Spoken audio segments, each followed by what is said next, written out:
twice already with different iterations, and every single time they're able to feel the electricity on the stage and to feel that momentum propel them forward into a grand best of 5. But they have still got Yandex to go through here before they can have another shot at Team Vision in those grand finals. A best of 3 here on this stage, and I think, Rhea, we got our answer. All hair still on. Yatoro. Yes. Yes. Why? Why does he have hair? What is he doing? No. Okay, the important thing is, though, not being balled aside, Yeah. the crowd clearly Oh my has God. a favorite in this lower bracket. Oh, that must give a little bit of advantage, Winter, when playing in front of a crowd that has definitely got your name cheering. Well, I think it might help, but some players, the players that are playing their first TIs, that might be something that makes them nervous, So for Yatoro, I'm sure he's a veteran. He knows it doesn't affect him. I'm sure he feeds off the energy of the crowd. But for the newer players, maybe it's something that might make them nervous, especially not me. Oh, actually, that guy is so interesting to listen to talk about Dota. Because he originally was playing in like tier 2 and below Dota and moved to Spirit, which is a massive step up to tier 1. When asked about how that felt for him and if it was hard, if it was nervous, if it was stressful, he was just like, oh, it's actually nicer because everyone's just playing better at tier 1. So warding is like way easier than it was before. It's just everyone's moving into the right places on the map, so it just feels great. And in one of their vlogs about this TI, they asked him, how do you feel about the stage? Are you nervous? And he was just like, we'll see. I'm just feeling it out. It's okay. It's nice. This guy is so solid. He is so calm. I mean, the very cool thing in Dota is like when you get to join a team that's like already doing their job, like you get to just focus on yourself. You're not having to think, oh, why is that guy not doing this? Why is that guy not doing that? Like, what's the drop? What's this? Like for him, like he has joined like the perfect team to just try and become the best player he can. And of course, it is clearly working. I mean, I also want to highlight about how big of a deal that is. When a support player, you join a team that's already established. The reason why it's difficult because the early game is all about the supports and the mid laner. And if you're a core, you're joining a team. If everything is already there, the foundation is there. It is not as difficult as a support. So what Not Me has accomplished here is totally amazing. The way he integrated into the team, the way he paired so well with Rule, everything is so amazing in such a short period of time. Apparently right before EWC as well, Rue started talking more than he was before. So I think that's also helping. I think they're making a lot of accommodations to make this support duo so strong. Yeah, and it's working out great. And we go from seeing 2 first-timers on stage in Malady and Not Me to, I want to talk about the experienced guys because we got DM right now on your screen. And he was here last year and he did come top 3. He came 3rd last year with Team Vision.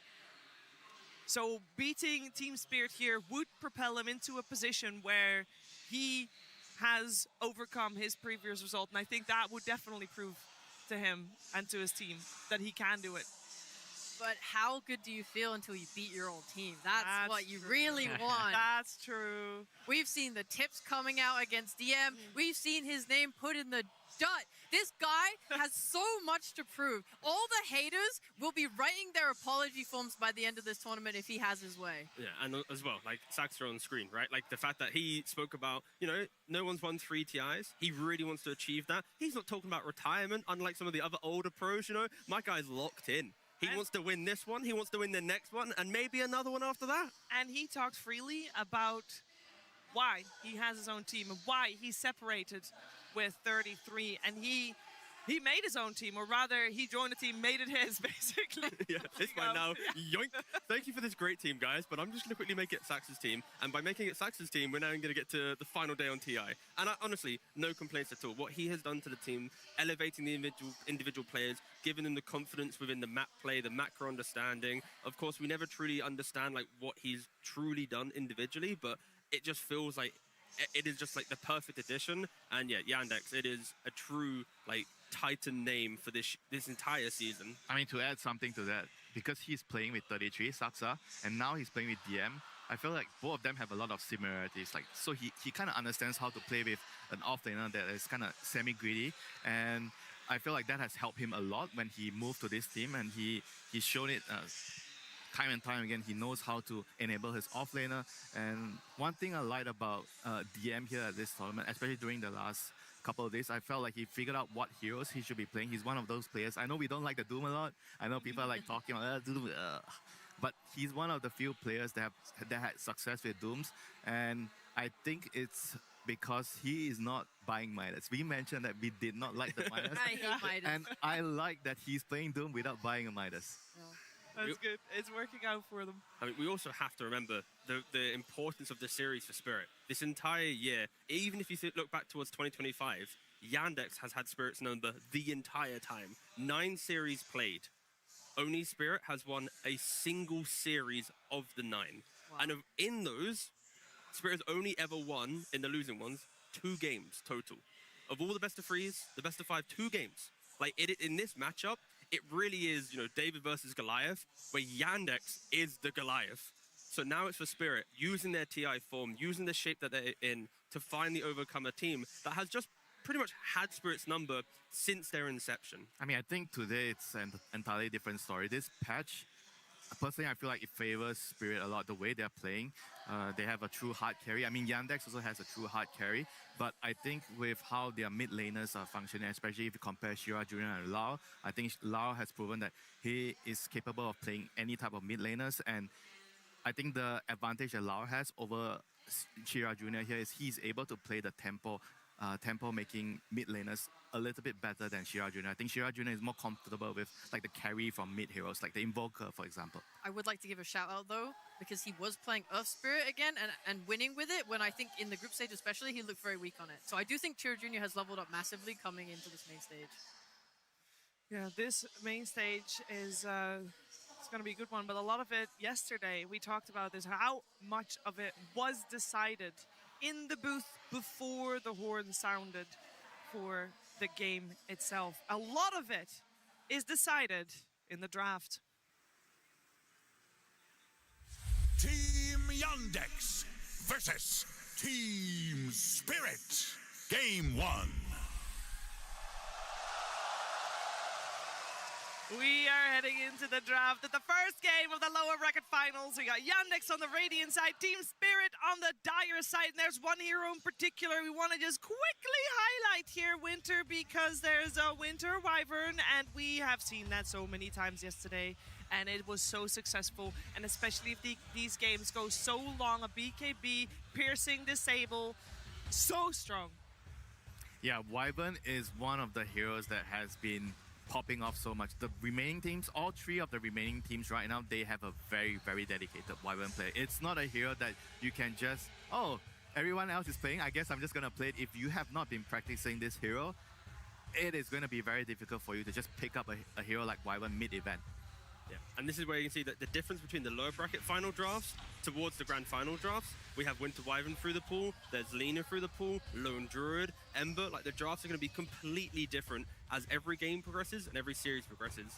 I felt like why Wyvern has seen such a rise recently is because one of her arch nemesis got nerfed a lot, Snapfire. I think Snapfire was picked so much the last 2 months, and it's very hard to play Wyvern into that snap because you can't save with the curse, and you can't really get to her because she just launches her Mortimers a mile away and you don't see her.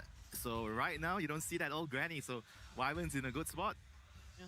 Spirit have prioritized the Wyvern as well, and like if their last 5 games, 5 matches, they've taken Wyvern on first for themselves in 4 of them. It's such a high priority pick, and it does obviously let Yandex take the Nature's Prophet, which I think Spirit have also been playing really well with.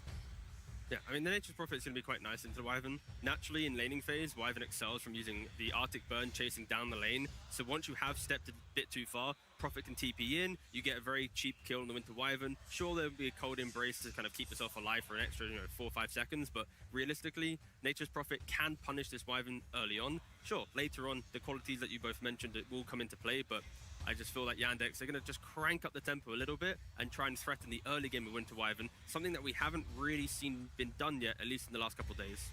I think another thing I really like about Nature's into Wyvern is usually a lot of these fights break out, someone's holding position, you get to break a smoke, you see the look of the fight, and then Wyvern will ult to disengage it or set their team up. Nature's doesn't have to be in that initial smoke break because they can just teleport in. So Nature's can get whatever position they like in the fight, which really makes Wyvern have to either wait a little bit longer or use their spells and then not be able to stop Nature's when he Yeah, that's actually a really, really good point. Like whenever I'm playing Wyvern, I really hate MP, playing against MP in the team fights because I can never see him. Because he never shows up initially, and usually when you're playing Wyvern, you're very, very focused on, oh, where's the enemy carry? I want to use the ultimate so that he kills one of his teammates, or at least I use my ultimate to stop him during his BKB. And whenever I play against MP, I don't see him, and I have to hide. So what you need to do in this situation as Wyvern is your items, you have to buy more mobility items, the dagger, the 4 staffs. You can't afford to be too greedy. You have to get items that will allow you to kite to wait until the MP shows up. Also, Nature's has the shot, right? Curse of Old Growth to be able to see the Wyvern as well. So Yeah, sometimes like you just TP in, and then the Wyvern's like, oh, why'd you? Oh, no, you got me! You know, it's like, it can be very annoying. Either way, though, Yandex progressed the draft. Finally, we're seeing the Slug ban into Ember pick. If you want to pick Yeah. Ember, this is 2026, the year of banning Slug. Not Huskars, not This is Monkey the Kings. new Huskar. This is the new guy on the block that you gotta ban when you pick Ember. But of course, there still are some of the classics like I just mentioned. We'll see how Spirit want to try and approach the Ember. There's the Pucks, the Huskars, whatever. But I mean, this is something that I was highlighting yesterday as well.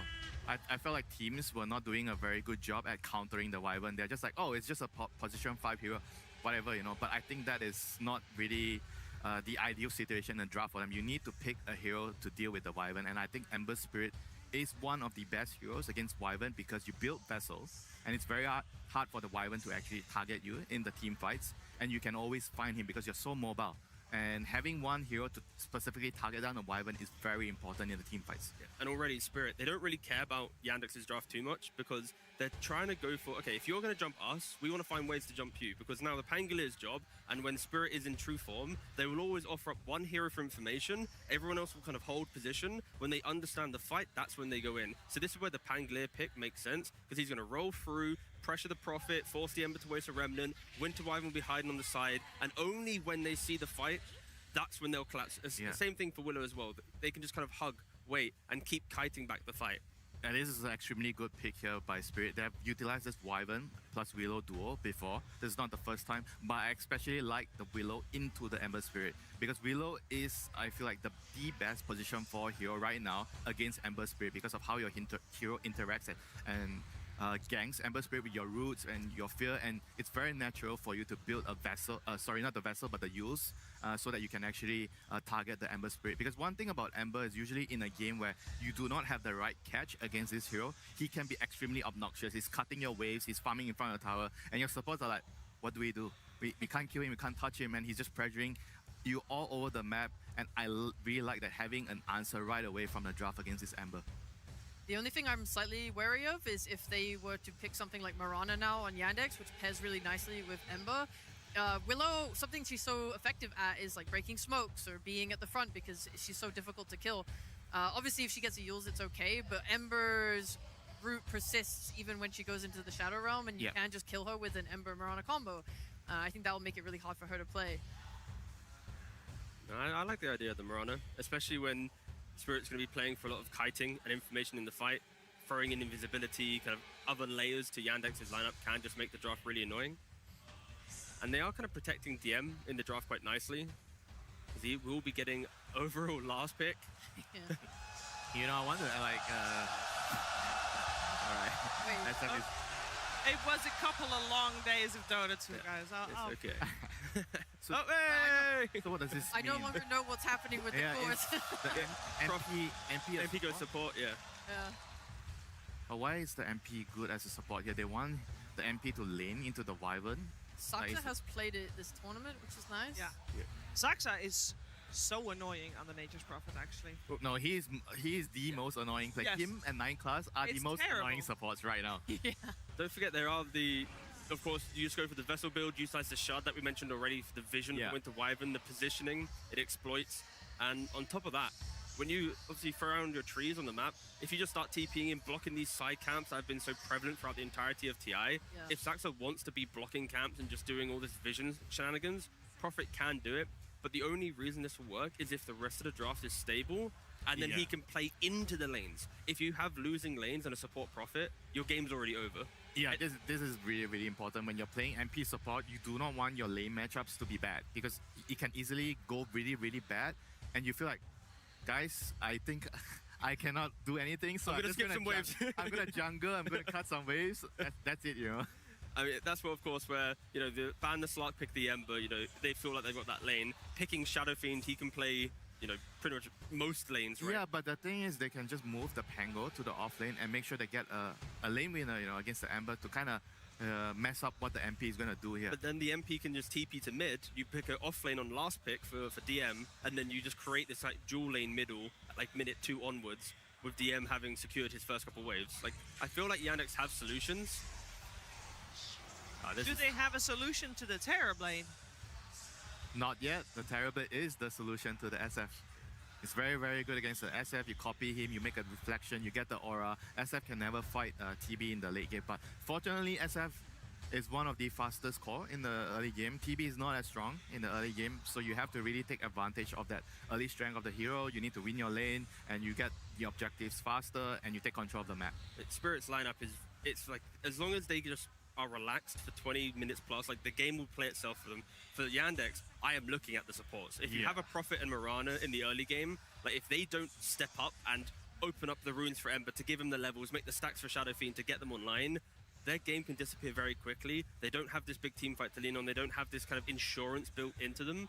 So I'm looking at the supports of Yandex, like they have to really want this game. This is why I got a little confused at the Shadow Fiend pick, because when you move Nature's Prophet to support, it makes your next support pick feel kind of weird, because Mirana makes the most sense to play with Ember, but you also typically want to play a melee support with Shadow Fiend for the lane.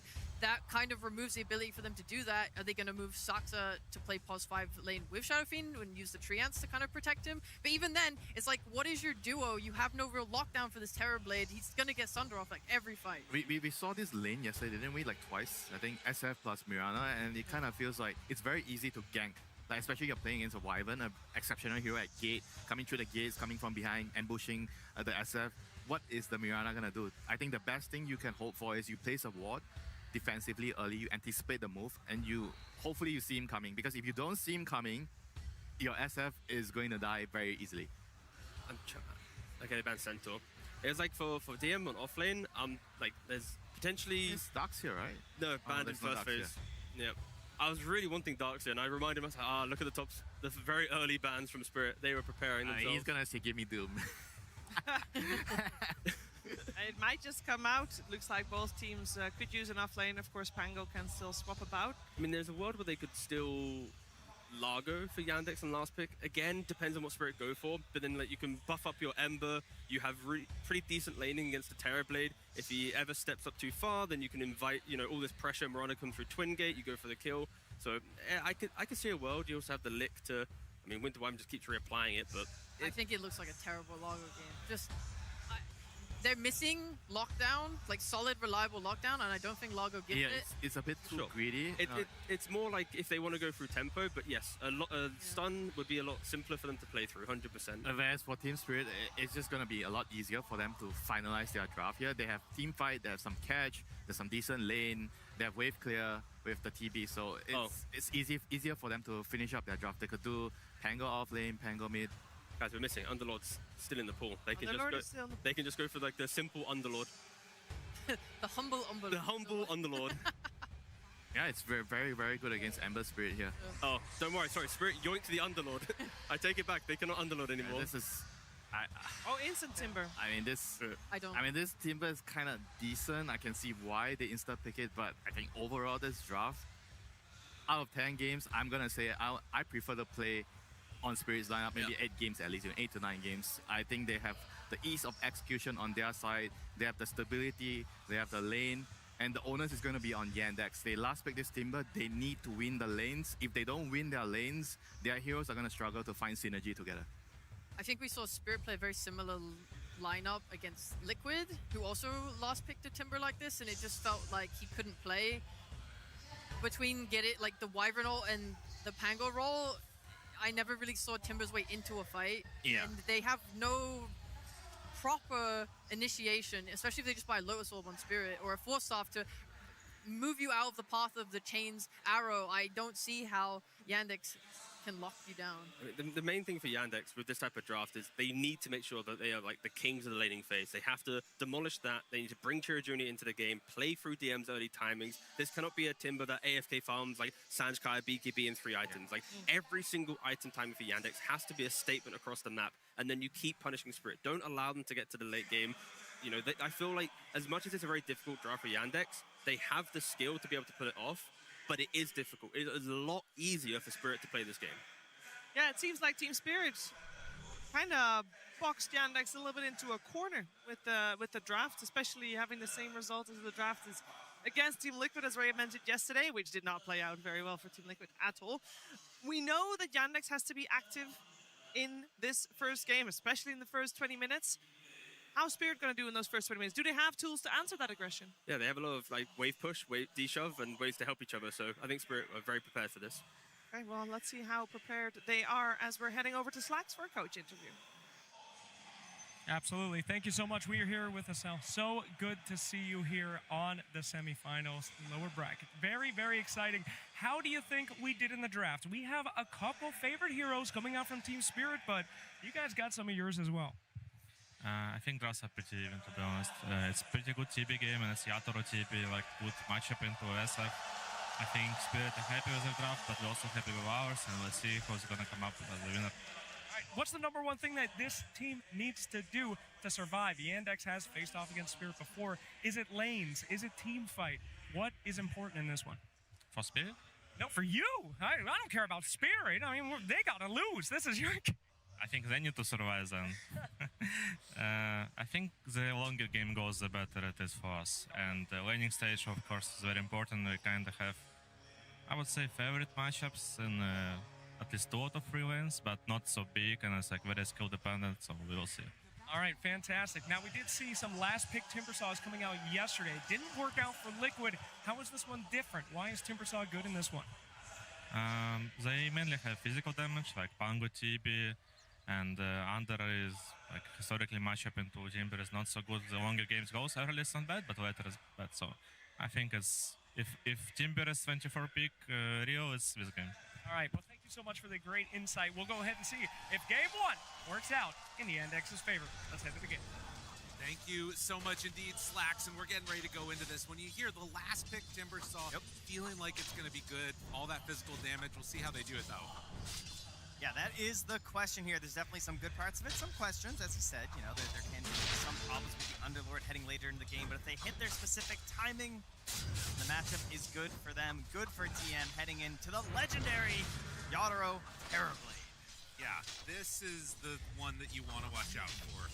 This man has made millions of dollars playing this hero, and looking to try and do it again here on Grand Finals Day, trying to make it to that last one. And this is not the way that you wanted to start his DM chase down. Yatoro finds him, the last hit, yes. Start the day off with a first blood. Soxa will get some vengeance, but a pittance compared to taking down that Timbersaw nice and early here. Exactly what you want to see with this Winter Wyvern. I mean, coming into today, I feel like this was the #1 hero that everyone is looking at, just with the way the bans are working out. We've got so many problematic heroes, and whether or not they're banned, this Wyvern does fairly well with most of the top-tier heroes, and manages to slip through. And again, DM right back into the lane, right back to getting bold. Face down, bringing a lot of heat towards him early on, and now turns their sights. Soxa keeps him pressured underneath the tower. I mean, this is the power of Metamorphosis. Getting that first kill on DM without having to use it, that was the real backbreaker in that one. And Terrorblade, as you can see, starts with 11 armor here. So when you have this level 1 heal in the Winter Wyvern, the value is just absolutely disgusting, right? Like, every bit of HP is so much value on this hero. So juicing him right back up to full HP like that, it makes the trade so difficult for Yandex. Well, and obviously that's going to change over as DM starts to get more of these levels, right? This Timbersaw traditionally a counter to the Terrorblade, but as you can see, if you can get off to an early start, and particularly having like this Nature's Prophet as a support, not providing a ton at the early stages from Soxa to try and mess with the TV as Verona gets brought down bottom. Yeah, this is not the forte of the hero, and really not where Soxa truly shines as a player. These first couple minutes in his own lane, not where he's a beast. Going anywhere else on the map, that's where you've seen this guy dominate all of these games on Nature's Prophet or Bounty Hunter, anyone who can sneak in behind, but losing the Mirana down bottom, try to get a little pressure. On the way out, but yeah, Malady's going in, not me. Oh no, he messed up. Oh, managed to pop the Starstorm before he came out of the Shadow Realm, so no damage dealt there. A rare flub from Malady here on the big stage. Mid lane, Laurel a little low right now and also low on the CS at the moment. So Chira Jr. off to a good start here. And Ember Spirit turns here once again. Been a very important hero throughout this tournament for many teams. It feels like we often get into the mid game and there becomes this question of just, who on your team can start a fight? Who can you smoke with some confidence that you can create a good play for your team? And Ember has been the go-to hero. Right, that's going to be what we're watching for. Obviously, on the other side for Team Spirit, you've got a lot of potential heroes, but more hits onto Watson. Caught in the pit of Malice, and this Underlord, which has been a menace in the mid game with an Axe build, is also getting stuff done here too. Yatoro chases down Saksa, leaving the creep wave since it's all the way pushed out, decides, I don't want to go any further. So for this time, Nature's Prophet allowed to escape. But yeah, a lot of storylines to unpack, obviously, between these two teams, how this tournament has played out. You were mentioning that, like, coming into this, you might have thought these would be the teams that you get here, but the path was not how we thought it would happen. Yeah, when you were doing your group stage predictions, I know many people, when you're looking at the 4-0, the 4-1s, many teams were just, everyone's like, Yandex, Spirit, Vision. Sounds good. That seems pretty likely. And then as the tournament's gone on, maybe you might have questioned those. In group stage, didn't work out that way. I know I got those wrong. Yeah. But here they are on the final day, ready to indeed see that last boss of Vision as they're going to, again, force TM back into this EP. Collapse. As they bring in Saksa, that is the rotation. Saksa in his lane, bad. Other lane's great. They really needed that one here. So they take him down. Nami is immediately TPing to the outpost, though, to get the stacks going. So, I mean, if you guys watched last night and you saw Team Spirit in the final 2 games versus the Boom Boys, the momentum was unbelievable. And I'd say coming to this laning stage, they've even carried that in here a little bit with how aggressive they were in the first couple of levels. But they essentially got on the Boom Boy side of the map and just never left. They stole so many stacks, they got so much gold, and look at this, Nami trying it again, he gets punished. Yes. So Yandex seeming to be comfortable matching the tempo, maybe having watched those games last night, they take this Nature's Prophet who can kind of be all over the map and help stop this pressure coming in. Something to watch for. I think there was definitely some fear if you watch those games, and look what he's doing now, yeah. In here at these camps, dropping a ward down, wants to know if they're going to be farming these up, and potentially they want to take some of that for themselves in the field. Now Laurel, he's got no way out. Level 6 there for Chira Jr. Now they do have the cold embrace, but a good amount of magic damage coming in, although Chira Jr. is actually taking a lot of the tower, but with the arrow move, that Mirana answer to the Winter Wyvern is looking solid. So they get the kill on the Pango. Rue will steal away an arcane rune at the very least. That's very good for Team Spirit. Taking that away from a level 6 Ember Spirit. And that easily could have been a way into those stacks. Yeah. Could have been playing in here, stealing some of those. And Nami, again, he's in here trying to defend it. He's looking for any vision that was dropped down by Yandex, but he's gonna miss it. So Malady wants to play in there as well. Take a look at these stacks. TM, he is starting to get some of these levels up top. 2 points in the reactive armor.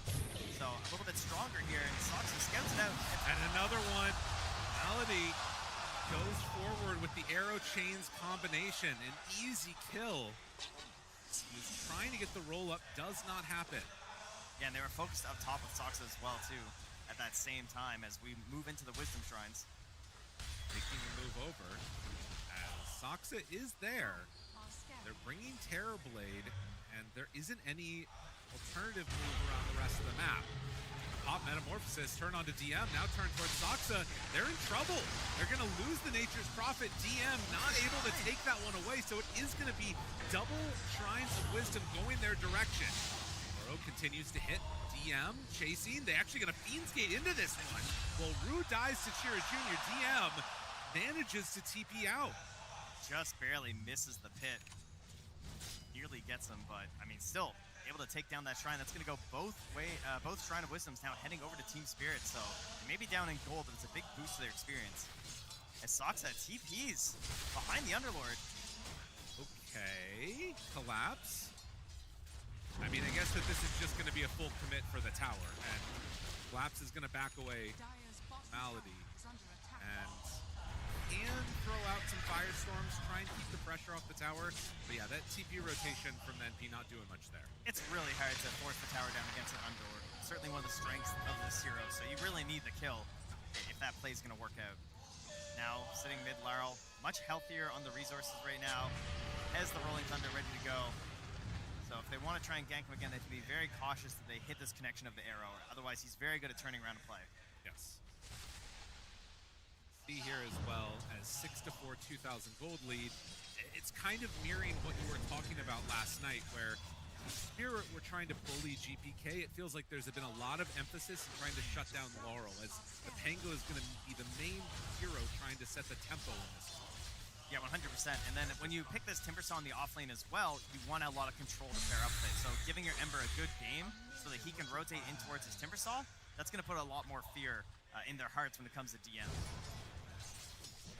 Likely we're going to be seeing a retreat back to the jungle for Yatoro. And Spirit Vessel online. Putting in the arrow combo, able to get away from that one. And so the TP out will be successful. I mean, the big difference we're seeing compared to last night and why Team Spirit were able to run over Blue Boys is the supports as well. They got so much space yesterday. Cores were heading to the jungle. They got really fast level 6s.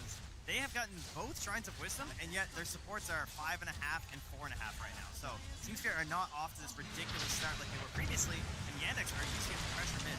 Rolling through the trees, Laurel heads back the other direction, finds Saksa, hits on the Chira Jr. Not Me is going to lay the brambles out.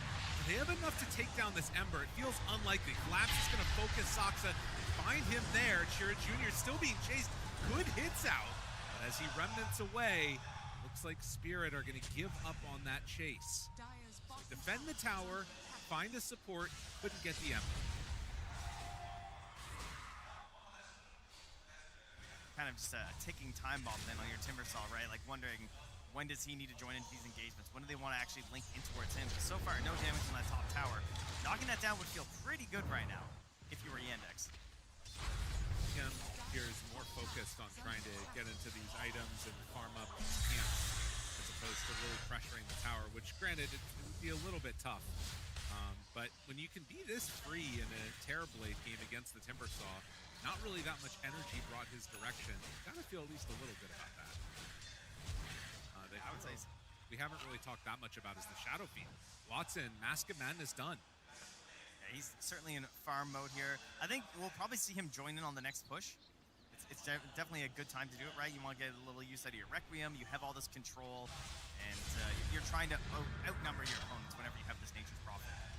Speaking of which, he's also closing in on the level 6 for Saksa as well, so that little extra oomph of damage might be just what they need to try and bring down some of these heroes. Junior kind of casually pushing this one with the catapult. Looks like to let it go at this point, though. The Blade going to be coming out next. Just barely off the mark, trying to get that vision dewarded. Not Me still building up stacks for his buddy.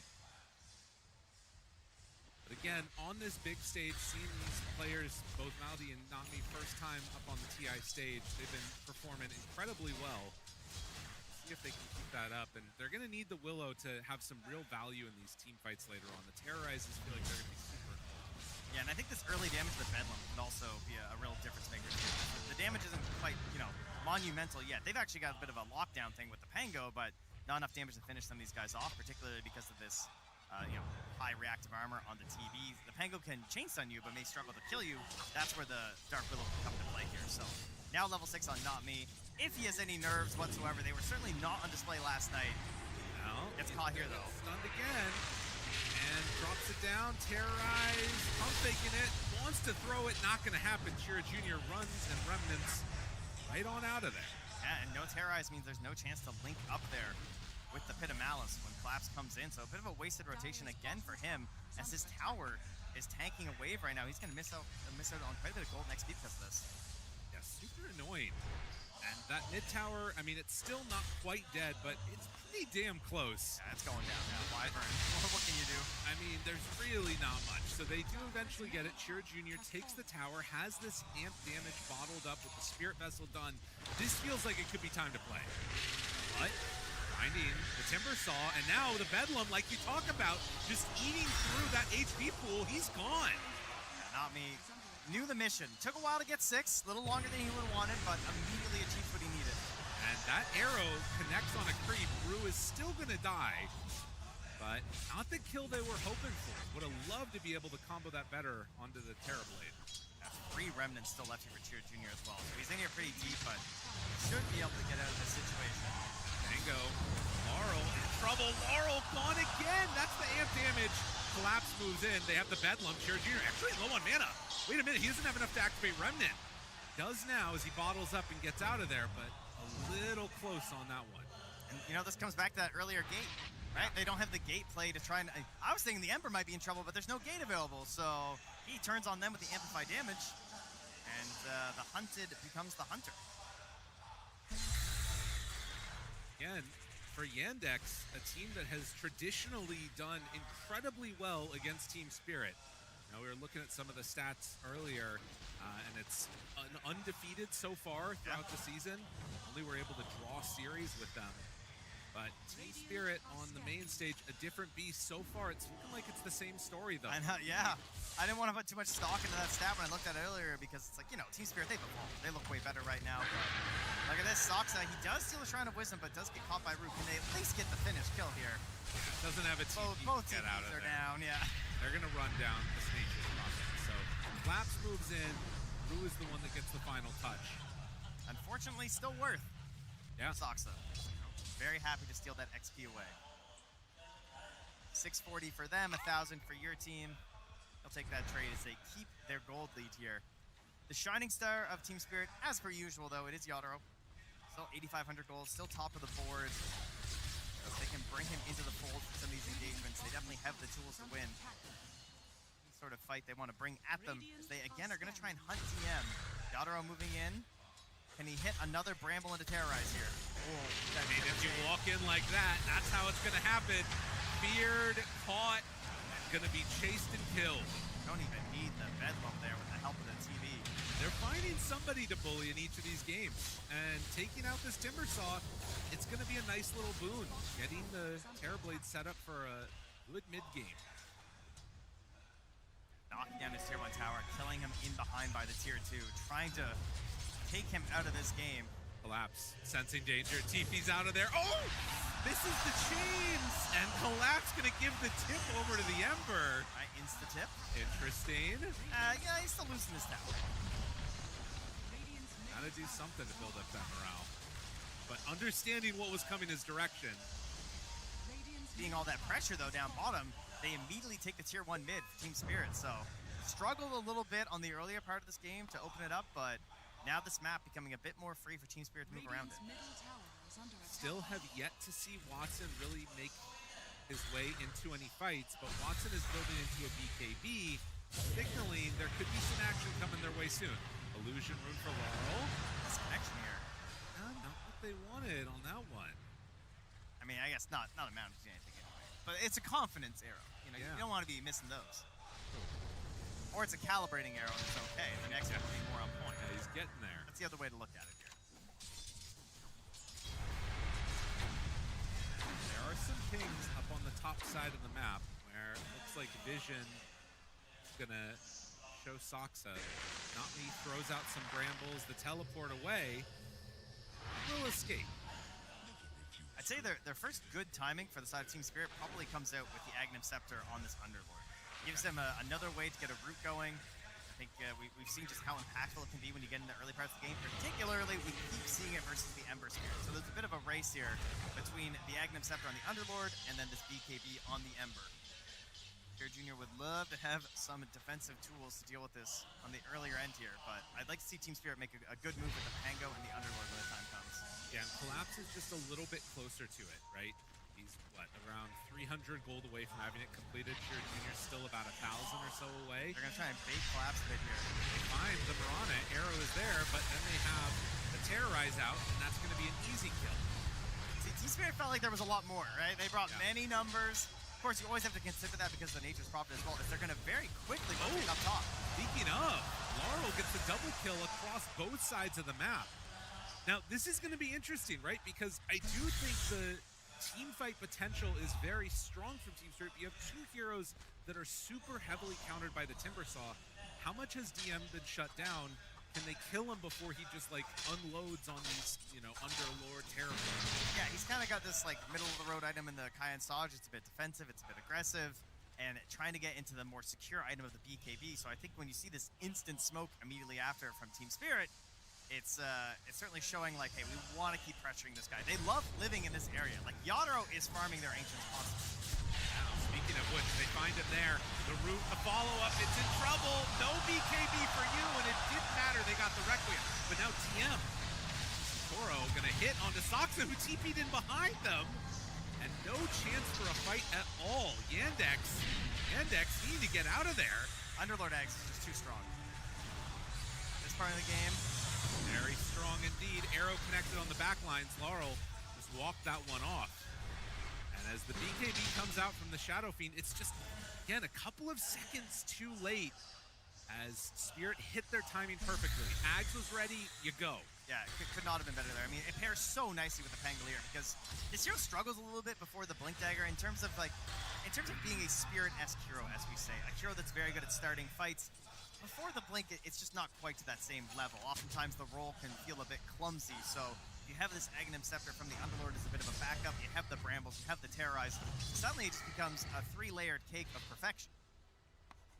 A little hungry. I hear you. Sounds good. Early in the morning. But yeah, I think it's interesting to watch this one, right? Because, again, you look at this Watson, lineup. down bottom, found by Not Me. Oh. They cooking something here? He does have there's no BKB. gate for 20. Yeah. No, it's all right. But again, like thinking about the way that this game is unfolded, off to a good lead for Yandex, things looking solid, things start to turn back around into Spirit's favor, and it's off the back of these pickoffs. Now Watson moves in, he's gonna turn and actually pop the Mask of Madness to try and do some damage there, but needs to get out because Toro is here as well. They find the pit, there's the BKB, the walk away, the Terrorize connects now onto this Mirana. And as the Rolling Thunder comes through and this BKB wears out, Shadow Fiend has to be gone because otherwise he's going to fall also. DM losing mana, losing life to chase down the triple kill. Toro finds them all. And this game starting to fall out of the hands of Yandex. More of a classic Team Spirit this morning compared to last night. Last night was full-on aggression, very much not what we've seen often in this tournament from really any team. This, much more what you see with Team Spirit. Just the ability to force their opponents into these team fights that just seem unwinnable. And hitting all their timings in sync there. Like, you see that roll-up, so powerful when you're fighting this area of the map. Because Pango doesn't have the best natural bounce targets to go for. Right. So he just pops it, they get the chainstun on the Timbersaw. And what does Shadow Fiend have to do with his first BKB? He just walks away the entire time. No opportunity to stand tall with his item. The disastrous time in the early game is they are Moonlight Shadowing. They need this kill. That's a level 17 terribly. You gotta take this guy down. This would be a really big win, and it's just, they're not willing to go for it. It's a little bit off. He's on a ward right now. They still can't get him? I mean, yeah. Back there. It's crazy. He's gonna walk back in. Toro unafraid right now. Steps up. Says, he's yeah, one man, Lyrical. He's just one man. He has no backup. They're coming in now, but the root lands. Follow-up root is there, and now the Bedlam. No Terrorize means no chance to fully kill him. Will gets the Essence Distiller. But yeah, that hesitancy. Like, if you've got two cores up, and now instead, it's going to be Soxa that goes down. This ain't Bounty Hunter. It's 1 and 7. I mean, they're willing to just rip the Underlord ulti for a kill on the Nature's Prophet. Like, they feel that is worth it because of how much space it's going to give them on the map right now. Instantly smoke. How many times have they smoked up this staircase this game? They just keep playing around it. Infinitely, they're just coming in here, farming your Ancients, looking to drop wards and vision, controlling this part of the map. There is a tower. The tower's able to get out. That was 2 ultis used. Can they get the return kill, though? As Kira Jr. pops his BKB, tries to get away. Remnants still slowed and able to get out of there. Collapse. I mean, they were still hunting. Rue wanted it. It's just ridiculous. Like, while they were doing that chase in the mid lane, there was a catapult wave hitting the top tower. Soxa on the respawn has to go up top on this map and just start trying to cut these waves. Yeah. They got to slow something down. The game needs to slow down for them. And that's the tier 2 mid taken. Now instantly, Rude's gonna grab this outpost. You thought they owned this area before? Now everyone can TP in here. They don't need the Underlord. This is their new base of operations. Force staff coming out. Well, to help deal with the little bit of catch that is there. That's the thing the panel talked about a lot, was the inability to really lock onto a target. On the other hand, very easy to lock on Saksa here, as the Nature's Prophet, another death. It's got to be some of the most that he's had this turn. They are smoking up now. He has buyback TP if they really need it, but they need something here on Yandex. Smoke breaks onto Not Me, looking for the arrow follow-up. It does connect. Good damage out. They're going to lose Not Me, so a good chunk of their control and magical damage is gone. Fortunately, there's not much left after that. That's the main bit of the control that they get. At least they can get back, get their outposts under control. Hopefully D-Ward. That is one thing that Boom Boys really struggled with last night, where they were unable to get rid of the vision that kept getting left behind here. Maybe an earlier gem could be an option here for Yandex. Obviously, it comes with a lot of risk, but maybe it gives you part of the map back. You know, we talked a lot about like momentum throughout the tournament and momentum in the game, and this type of play right here, if you just lose them like that, it completely stops any of the good momentum that was coming their direction for Yandex. I mean, again, this is a team that they have beaten so many times this year. They went 15-6. They only lost 6 games to Spirit the entire time, and now they're down 4,000 net worth at 24 minutes in the biggest match of the year for them.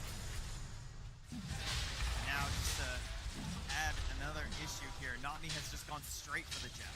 So they do not want to relinquish any control at all in this game. That maybe could be your avenue back in, honestly, if you're Yandex. They do have a pretty good target in this Willow. If Not Me ends up holding the gem, this could be someone they could try and opt to kill and maybe get something back. For now, the arrow will say, hey, they're doing Roche, but I can't imagine they're going to do anything about it. Heading over this direction, the old leap steal. Kira goes in, but Tora already there with the Aegis. Now slowing him. Are they going to chase this? Laurel blink forward, finds his man, burning mana. He thought about the terrorize, decides not to go for it. Yeah, I mean, they weren't even all there. They still had the Underlord ready to gate in. Yeah, I mean, I appreciate it. Going for the potential snag on the Aegis, you got to try something at this point. You can feel the game slipping away a little bit. Yandere pulling into his own zone of network. He picks up the Scott. Very early on that Scotty against these heroes, and particularly against the Timbersaw, who has been bullied a good chunk. Yeah, you can see Dota Plus feels it, but Watson right now, the Requiem, this could be it. Just go for it. You got to get something. They're not going to do it.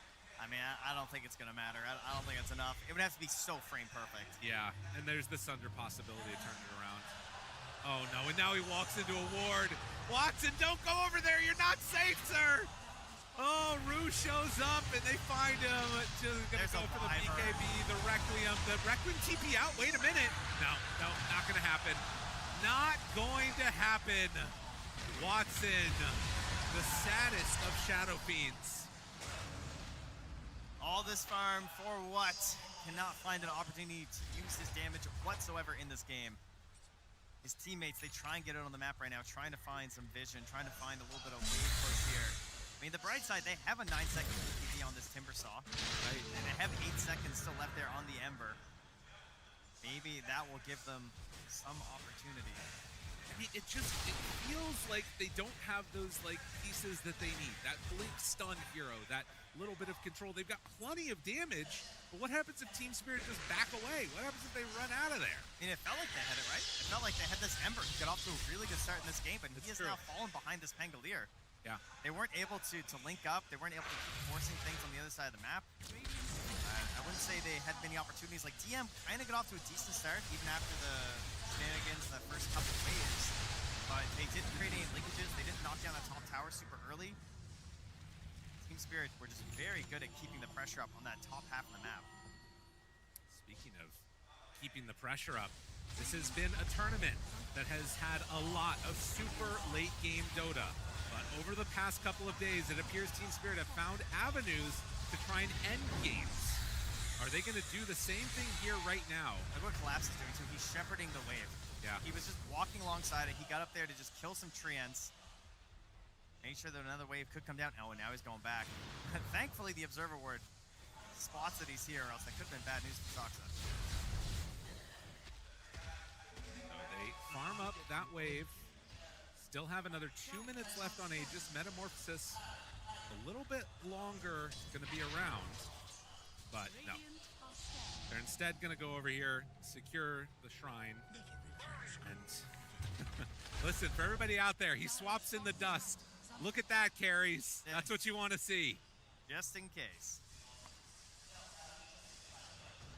Shadowblade, Soxa, gonna try and do whatever he can to rat this out. They need to buy time. I think if you're Yandex right now, you know they're split left and right on the map. Oh, we didn't have the dust back in. All right, now he gets it. I think this is your chance, man. I think you take this outpost. You recognize that we are getting a little bit of pressure up the mid wave right now. I mean, Cheer Jr. is out here, but he's on his own. The Aegis is expiring soon. I feel like if there's any opportunity to be going for an aggressive play, it's hitting right now. Yeah. Maybe around this bottom tier 2 tower, potentially. I mean, they're playing pretty far forward, but with a minute left, just they're not feeling confident doing it. I mean, it's again, like, I feel like the mental of this is so tough to be like, to not fall into the trap of we just need one more item, we just need one more item. Like, Team Spirit are running at your base, and it might not matter. Although that said, there is no Fiend's Gate. Have a little while left on that. Semi-illusions forward to take that arrow. But Toro continues to hit the tier 3 tower. Gets good damage. DM forward. Low 30 seconds left. You gotta do something here. You gotta find a way to punish this. Too difficult. Say this is not the time. If not now, then when? Try and figure that out here. Collapse. Staying steady. Rock solid. Oh, Soxa, you came to the wrong neighborhood, sir. That was never gonna work. A 10th death for this Nature's Prophet. And again, it's what he kind of has to do. He has to be the one to make it happen. Not me. The Hurricane Pike. They find Watson out of the base, trying to bait a BKB out of him. The fear, the second round, now popping meta. They finally get the BKB out of him. But without everybody here, I mean, Ember's not actually joining the rest of the team. Almost the same way they forced this top racks last night against the Boom Boys, catching the Lina up there with their own Tiny. This time, they force him back. DM decides to go in. He's rooted. BKB used. They don't have the BKB on the Shadow Fiend, though, so the damage coming in on DM is insane. You bring Toro somewhat low. Now the Winter's Curse. Shadow Fiend hitting his friend. They're just buying time, too. They buy enough time to get out, and now if they want to, they can keep going for more. They're not even trying to kill the Ember there, you know? It's just, push them back. We're going to get this top racks. This simplifies your game a lot, because now it is constant pressure on the top side of the map. I'd say against most teams and most heroes, they would be in a worse spot right now as Yandex, but this Nature's Prophet has been constantly getting deep, catching a random wave, and it has delayed this situation where they're able to just trap you inside of your base. But now that you've managed to finish off one of these sets of racks, that pressure will remain constant. It's going to take a lot of the attention here from that Nature's Prophet, and they can focus more on just the middle and the bottom waves. If there is one bright spot right now, it's of all the items that Yutoro has, he does not have a BKB. Okay, yeah. They have a good amount of magical damage. If Watson can get in on top of him and do some type of a Requiem, I mean, it's more right-click some focus, pure damage there from the Timbersaw as well. Could be something, right? He does still have 3,300 HP, so it's a lot to chunk through. It's a lot. There's a Wyvern as well, you know. They have some issues for sure. They're getting most of what they wanted. And worth noting, Vision waiting in the grand finals when asked who it was that they wanted to play up against, it was Team Spirit. They felt like they were the team that was picking up steam, and as evidenced by the last 2 days of 2-0s and now coming in strong in this game number 1, it appears to be the case. Certainly looks awoken here on Team Spirit. No doubt about that. Maybe even a little sleepy in the first couple of minutes of this one, but they're up now. Kira Jr., the glorious Aghanim Scepter for the Ember Spirit, much like the Underlord. I feel like it's been the item of the hero, where it really feels like you operate on another level. Try and use that here as, again, Team Spirit coming in. not concerned about their well-being. They are hitting your buildings. Trying to get one more item. And Yandex, I mean, you can see Laurel. He's smoked up outside, ready to go at a moment's notice, but they're just going to keep sending in these illusions. Old school illusion push? I mean, why not? Back away from the arrow, let the illusions hit it. You got to stop this Terrorblade at some point, and it's not super easy. It's tough. It's 500 gold away from the Agnums. He knows how much stronger he's going to be soon as Chira Jr. The Manta illusions, not even needing to send in his real hero. And now DM jumps out of the base, he's BKB'd. So he will be able to walk back inside, but now the fight feels really hard. Laurel taking a good chunk of damage though from the Shadow Fiend. Is it going to be enough? No, the Cold Embrace comes out right at the last second. So Team Spirit will not be taken down there. Toro Lotus stunned. The damage out. Do they have enough? Looking for the Requiem, but there it is. The save. Actually, no, they got him. Just barely before he was able to get that Sunder off. Soxa in pretty far. Malady has to back off, but not me. Gets two-shot there by the Shadow Fiend. Here he's going to collapse. Does he have enough? Not quite. Needed a few more crits to end that one. But Yandex says we're not out of it yet. Finally, they just go a little bit too deep. A massive arrow connects there onto the Terrorblade. A miracle moment there. Do they have any way to break the TP? Doesn't look like it. A good bit of damage, but not enough. So they do manage to finally punish. It came at a heavy cost. Another tier 3 tower down, but they did get a lot of gold on their cores, a lot of experience. I mean, Team Spirit were looking to put the final nail in the coffin of this game, though. Yeah. They were saying that if we can clean up this Rax and we get out of here just throwing out a Pango roll and backing it up, how are they ever going to come back? So, Yandex, maybe all this patience has finally paid off. They found a big win here. The Aegis, it's a bit of a later spawn. It's back up in another 50 seconds. So, unfortunately for them, Yadro will be back in the game. They don't get this one for free. Yeah, but they have a way to play for it at the very least. And you also just now completed the MKB. So while the butterfly was done, you didn't get a ton of value out of that on Toro. And there's ways here that this could potentially turn around. It's only a 4K gold lead. The sort of creep advantage of having a lane of Rax is going to be hurtful, but we'll see. Yeah. They also did finish the heart onto DM, so it's been one of the items of the tournament pretty much for every offlaner.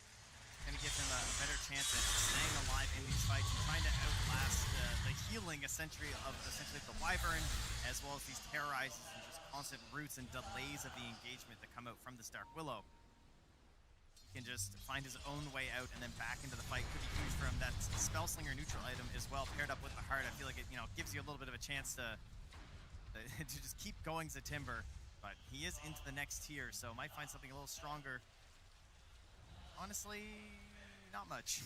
No, I mean, Watson did have a Rattle Cage, actually, as an option. Decided to go for this Bobble instead. Maybe thinking about the later stages. Honestly, he doesn't have a ton of magic damage, so it's fine. I mean, 100% attack speed slow could be huge for DM if he gets it on the right target with that Rattle Cage. So he throws out an arrow, going to land onto Roche out of the pit. Ember, remnants around, gets Laurel caught there for a moment. It's the roll-up. But they're not comfortable just going right on into the pit here. Damage out from DM, hanging onto his BKB. Pops it now. As the Terrorblade hits into him, DM needs to back out of this one. Laurel has already used the Pango roll as well, but the stun. Oh, there isn't much save there, and he's gone. Does have buyback. Do they want to try and take this fight with him? Soxa gets force-staffed forward aggressively, but Chira Jr. did find the backline. If he can kill off Rue, this would be a nice win for them there at the very least, but can he get out afterwards? No, a triple kill.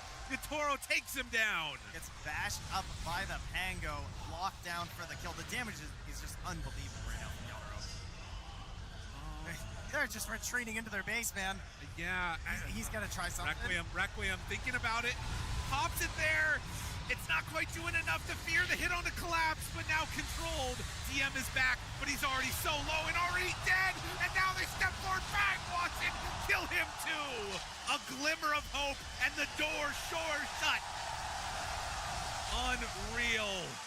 As they take down and win that game number 1, pausing one time before it happens. The headsets often hit the pause key here. The excitement of a game number 1 in the lower bracket final.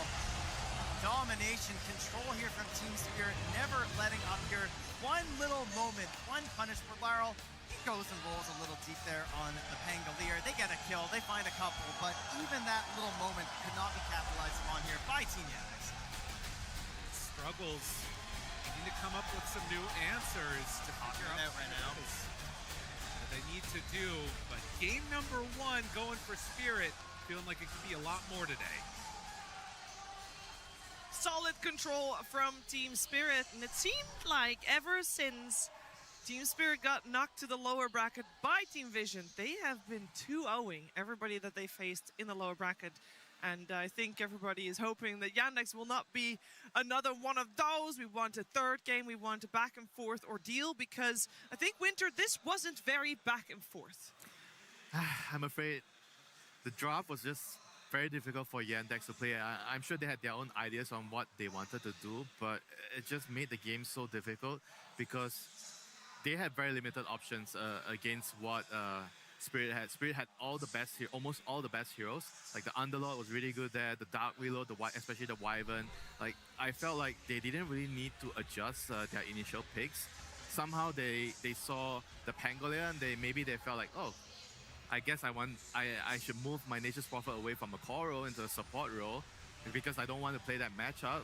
But then why did you open the draft with that hero if you feel like it's so easily countered? Yeah, it felt for Yandex, like some pieces of the puzzle were moving towards success, but it didn't really all come together, right? Like you did see Chiro Jr.'s early aggression with the supports, Timbersaw not really able to enter the game, it felt like at any stage, always kind of chasing the opportunity. I think Chiro Jr. also, as the game progressed and he felt the intensity of the lack of team fight and the pressure getting applied, he started like missing some spells, like he wasn't getting the slight chains on the Underlord TP, getting tipped as well. Like it just felt like not everyone on Yandex was performing at like 110% is what you needed for this draft to work. Like you cannot just like half-ass this draft and win. Like you need to truly play your best. It's a very difficult draft to win with due to the amount of tempo required to just pretty much get it online. Yeah, I think it just didn't go so well for key heroes. Like, for example, DM dying top on Timbersaw and then having to TP out multiple times back to the fountain. It meant that Yotaro had such a good start, such a good tempo, that he had the levels required to then go and contest the Wisdom Rune at minute 7. At minute 7, Spirit got both, because Yotaro was able to go, and even when they bring... You good there, Collapse? You good, man? I like that we had the audio for that. I mean,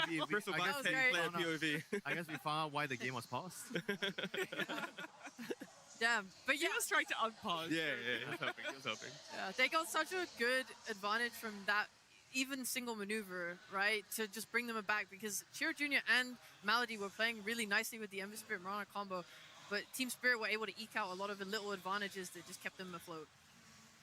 Yeah, it was a tough game for Yandex, and Team Spirit in classical Team Spirit TI form with Yotaro on his Terrorblade. I think when that hero came out on the side of Team Spirit, it was their 4th pick, and they picked it in a very strategic position where they could also still ban out 2 offlaners that they didn't want to face on that lane. It just gave Yotaro all the freedom that he needed, and I think even just the symbolism of him playing that hero, T-Guff, it just gives the whole teams like, you know what, we're chilling.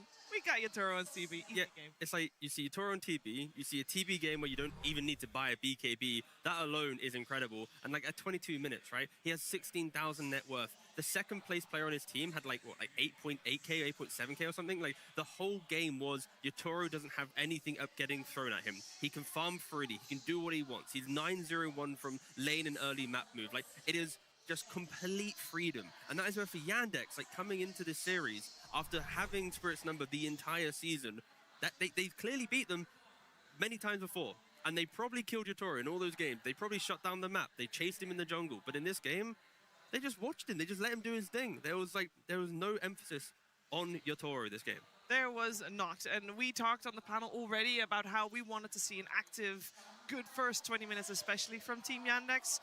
And we got a little bit of back and forth, but there was one fight in particular that might highlight exactly what happened this game as we head over to Purge. Thank you, Shiver. And there was a lot that led up to it, to be honest, because the lanes went better for Spirit than we expected. And the name of the game, really, for Spirit on a lot of their abilities was rooting their opponents. Watch what Collapse does here. Pulls the creep waves to the right, trying to bait the Shadow Fiend to getting closer. And then he uses his Pit of Malice to do the first route. Then we have a second route from the Dark Willow. And they finally get another Firestorm to run down Watson. So he actually did a little bit worse than normal for a Shadow Fiend. He did catch up in net worth. But the one person on Yandex that did really well was Shiro Jr. here. He consistently was pressuring Laurel here. He's abusing a level 6 before his opponent timing here that resulted in Laurel's death. So that part was going good. The Ember had good net worth and the Pango was behind. But the downside is that Pango is going to be stronger later in that big team fight. And the other player on Yandex that had a little bit of trouble was the Timbersaw. He died in the lane the one time, but look at this really good initiation by Not Me. First route with the Fear, which forces Timbersaw this way, which gives him a second route and tons of damage on top of that. Really just provides for a good teamfight outcome. And they do this a second time here. Great blind route into the Terrorize, into a second route. This was just adding up really, really nicely for them. And on the other side, Yandex did eventually try to get Collapse and get some counter kills, but they just really struggled to get these. And ultimately what it led to was this big fight at the 18-minute mark for Team Spirit. Watch how they start the fight. Instant Pit of Malice. That's going to guarantee that Ember can't get out. That they're going to be able to layer their disables now. If they do another route into the Terrorize, just easy chain stun. And even though Laurel's behind in net worth, he just can kind of zip in and out on the Pango. This is the value of the hero. His team fight is incredibly good. It's on basically no matter what, as long as you hit level 6. So great early game by Team Spirit, making the best out of a slightly bad laning situation, and they ultimately clutch the team fights that we know they can win. Thank you very much, Purge. And we focus a lot in those first 20 minutes because we already said after the draft is done, once it gets past that, once Yotaro gets all his items, once the game is in a little bit of a favor of Team Spirit later down the line, it's done. Unless Team Spirit makes massive mistakes, it's done. So we focus on the first 20 minutes because that is where the game is played after the draft is done, Winter. And you had some highlights from that as well for us to look at, as you already saw the writing on the wall as well. Yeah, but I wanted to highlight how well Yandex did in the early game. Like how well they were able to utilize this Ember plus Mirana to shut down the Pango there. I was expecting Lau to have a much better game, but I think the reason why the early game was like a little bit complicated for Pango was because of this Ember plus arrow, like the chains into arrows. I think he just kind of really didn't expect the power of it. I think he underestimated it. That's why he died, like I think 3 times in the early game. All 3 deaths, the Ember plus the Mirana, just creating a lot of problems for Spirit in the early game. But like you guys mentioned, despite the problems that Spirit had in the early game because they had the stability of the Terrorblade in the mid-late game, it wasn't a problem for them. They could be behind. I think they were behind at some point 4K, 5K. But even if they were behind more like 6, 7, I will always feel like with their lineup, they will have a lot of opportunities to come back in the game. But you can see from those clips, right, the net worth, Terrorblade was always on top. And like with the 4,000 gold lead, with killing off the Pangler in the mid lane, like if they could have found a different offlaner that stepped into the lane, that shoved maybe Yotaro down by, let's say, 2,000 gold, the game would have been completely different. I think that the slight fact that the offlane wasn't able to put Yotaro into the jungle earlier was the reason why Yandex couldn't snowball this game more. And it's difficult. In that position, DM's hero pool, Basement was banned, the Tide was banned, the Darkseid was banned. You're probably not going to try and pick up a Brewmaster at this point. The Underlord got stolen. Like, there wasn't really many options to stop Terrorblade just farming and being a threat. Yeah, it was a very good Terrorblade game, very good Terrorblade pick. And there's one more fight we'd like to show you guys, Rhea, as you have something to tell us. Of course. Pudge showed it a little bit, but doesn't matter, we're going to show it again. I think the really nice thing here is just Spirit being able to collapse all of their heroes together and take a fight like this, because at the end of the day, even if they did have a little less net worth on Yotaro, sure, it could give them more opportunities, but just the spells alone are so much better. It's so easy for Spirit to take a fight. Their execution is at a much lower threshold of how to do it, right? You can just put down a pit, you can put down the Willow Root on top of that. It's so hard for Chiro Jr., no matter what lead he accrued from getting those kills on Lal, what can he do? He is just ruined. He needs a BKB to be able to fight, so them making this early move is so good. And if you look after this fight happens, on the map, DM is going to go off and farm here, and on the mini-map, Yotaro goes through the enemy's triangle and takes their Ancient Camp, so that they then actually don't have it for the next minute of farm. And he's going to then continue to farm all the way north to the gate, which allows him to connect to this fight that then breaks out on the bot side of the map, because the rest of the Spirit players move together, then Yotoro is able to connect, and as a result, he is here for this Saxa kill, he is here for the rest of the kills, and they get a very nice secondary fight off the back of the first one, just from really nice map play that took I don't know, it was so much skill. I really love the way they played the map. I think with that, it's also clear to say, I mean, we focused a lot on the draft, of course, about how Yandex might not have been able to play too much when it went later down the line, but it also kind of seems like maybe Tiga, it was just now play. Yeah, no, yeah, fundamentally, yes. This game one was Spirit just being the better team. Like, they knew what they wanted to do, they knew the timings, they were very clean on them, and I think for Yandex, they want to try and, step up for that. Yeah, and see, speaking of timings, there's one in particular timing that you wanted to focus up a little bit on, and it's a minute 20 timing, and you talk all about objectives. There's one objective, spawns at minute 20, and then every 10 minutes after that, if it does die. Yeah, you have to be there at the right place at the right time, because the clip we just showed, Spirit then kind of moved into the Tormentor, and of the top 3 teams left at the International, I have to wonder, is the Tormentor worth it? Because Spirit, in the 21 games they've played... This is such a massive difference. Sorry for interrupting. That's perfectly fine. These stats are before the Spirit series yesterday, by the way, just to be aware. But anyways, it was 21 games, 24 Tormentors. They take 1.14 average per game. You look towards Vision and Yandex, they ignore Tormentor, or it gets stolen away from them quite heavily. So I feel like, at least with Vision and Yandex, I've seen so many games where they've had 4 or 5 heroes next to the Tormentor, and they just walk away from it. They don't care. So I just feel like today will be a big day of Dota, where it's like, what happens in the next game? If Yandex is in a winning position, do they value breaking out onto the map, choking out the map more? Because to take the Tormentor, it does take some time. It's quite a difficult resource. It's not just one hero doing it by themselves. So for Spirit, that beauty of the map play that we've just seen in the clip, they can take it very quickly because they're there. Other teams, though, they don't always have that fluid motion, so they aren't going for it. But Spirit, they are the one team that they will go for Tormentor. I mean, I do want to add something onto that. I feel like if you just look at the stats, it might not show that sometimes when you're winning in the game, because Tormentor is also based on whether you're winning or losing. I think when you're winning right now, it just doesn't really feel like you should give up your position on the map. Like what Alex also brought up, like you want to farm the enemy jungle. You want to be in their jungle, you want to farm their triangle, and moving from the enemy triangle to the Tormentor is just like so far away. Like why would you want to do that when you are in a dominant position? So I feel like Dota now has changed so much. I think maybe a couple of months ago, you never hear people say that. You're always saying, Tormentor is just way too good. It gives you way too much gold. It's just easier to take. You can take it with 3 people. But right now, things have changed. It was also nice, like with the Yandex game, where they ignored it. It's like they're heroes that needed shards, or they were kind of bad shards. So like, what's the point of taking it? We'd rather like choke out the jungle and continue doing these other things. Maybe power of taking it is also to take it away from a team that does need it. But in this first game, Team Spirit, their positioning, their gameplay, and their draft just made them the superior team, and they're having quite the onslaught here in the lower bracket, and Yandex is on the receiving end. It's painful for them this first game, but they have proven that they can come back from tough series. When they're in a tight spot, they might pull out the biggest, bestest strategies they've ever played here on the main stage, and they need to do exactly that if they want to try and beat this Team Spirit, because that first game was not it. Going into game number 2 shortly, Rhea, what do you expect to see? Is there any adjustments that were obvious from you after watching this first game? Honestly, I think I'm just a little scared about their drafting now, because as Winter pointed out, if you first pick this Nature's Prophet, if you see Vision, for example, first pick Nature's Prophet, you know it's going to go on their carry, and you know that he understands the matchups well enough to play it into, for example, a Pango when that comes out. I think them shifting that and showing that they're not so confident feels bad, especially because they're replacing Nature's Prophet with another similar archetype in the Shadow Fiend, so it doesn't even mean that they're kind of like, oh, you've picked these heroes that counter our ranged carry, right?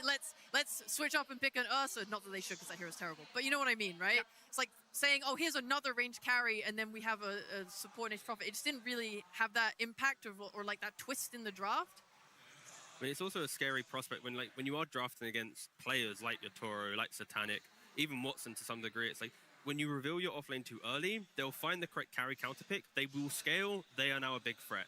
And then if you pick your offlaner too late, the carry's already been picked, you've protected it with enough bans, you have the correct support to counter the inevitable picks, and this is exactly what happened in this game. So I feel like for DM, they just need to find the correct pick position for him, because he was left too late in the draft, there was too many bans, too many block picks, and the Terrorblade went unprotected. So it's like, if you're scared of Terrorblade, you have to preemptively go for DM and go, you know what, we'll casually go Underlord, we don't care, we'll ban some lifesteal or whatever, we'll play a game of Dota 2. But I think DM's pick position will decide if Yandex are to survive this lower bracket. I think you're right. They're worrying too much about what Spirit is going to do or might do. And maybe they should just focus on what they should do. What is the setup that they have to have in order to play the best, as a team. I mean, counter picking is nice and all, but if you worry about it too much, if you try to lean into it too much, you're going to ruin your own draft. And I think that's something that is very, very hard to balance sometimes, especially at this stage where there's so much at stake. There's a lot of heroes that you're worried about, and sometimes you cannot ban all the heroes. So when that happens, you really have to put faith in your own heroes. There was the opening pick that the overall first pick went the way of Team Spirit in that previous game. They went for the Winter Wyvern, and we talked a little bit about that. Obviously had a great impact in the game, but we highlighted other players and heroes maybe a little bit more than Rue's Winter Wyvern. Winter, do you feel like the priority should be given to this hero to be banned this time around? Was he a major factor as to how this game played out? I think the hero was definitely strong, but I don't think he needed to do much the last game. I felt like everything was just like really straightforward. The Pango, the Underlord, the lanes are all pushed because of the fat TB. He was uncontested. So, I mean, sure, I really like the hero, but I don't think he had to do a lot the last game. No, he was able to chill. The game was kind of maybe almost played out already. We'll see where the teams go for game number 2. There might be a lot of things different.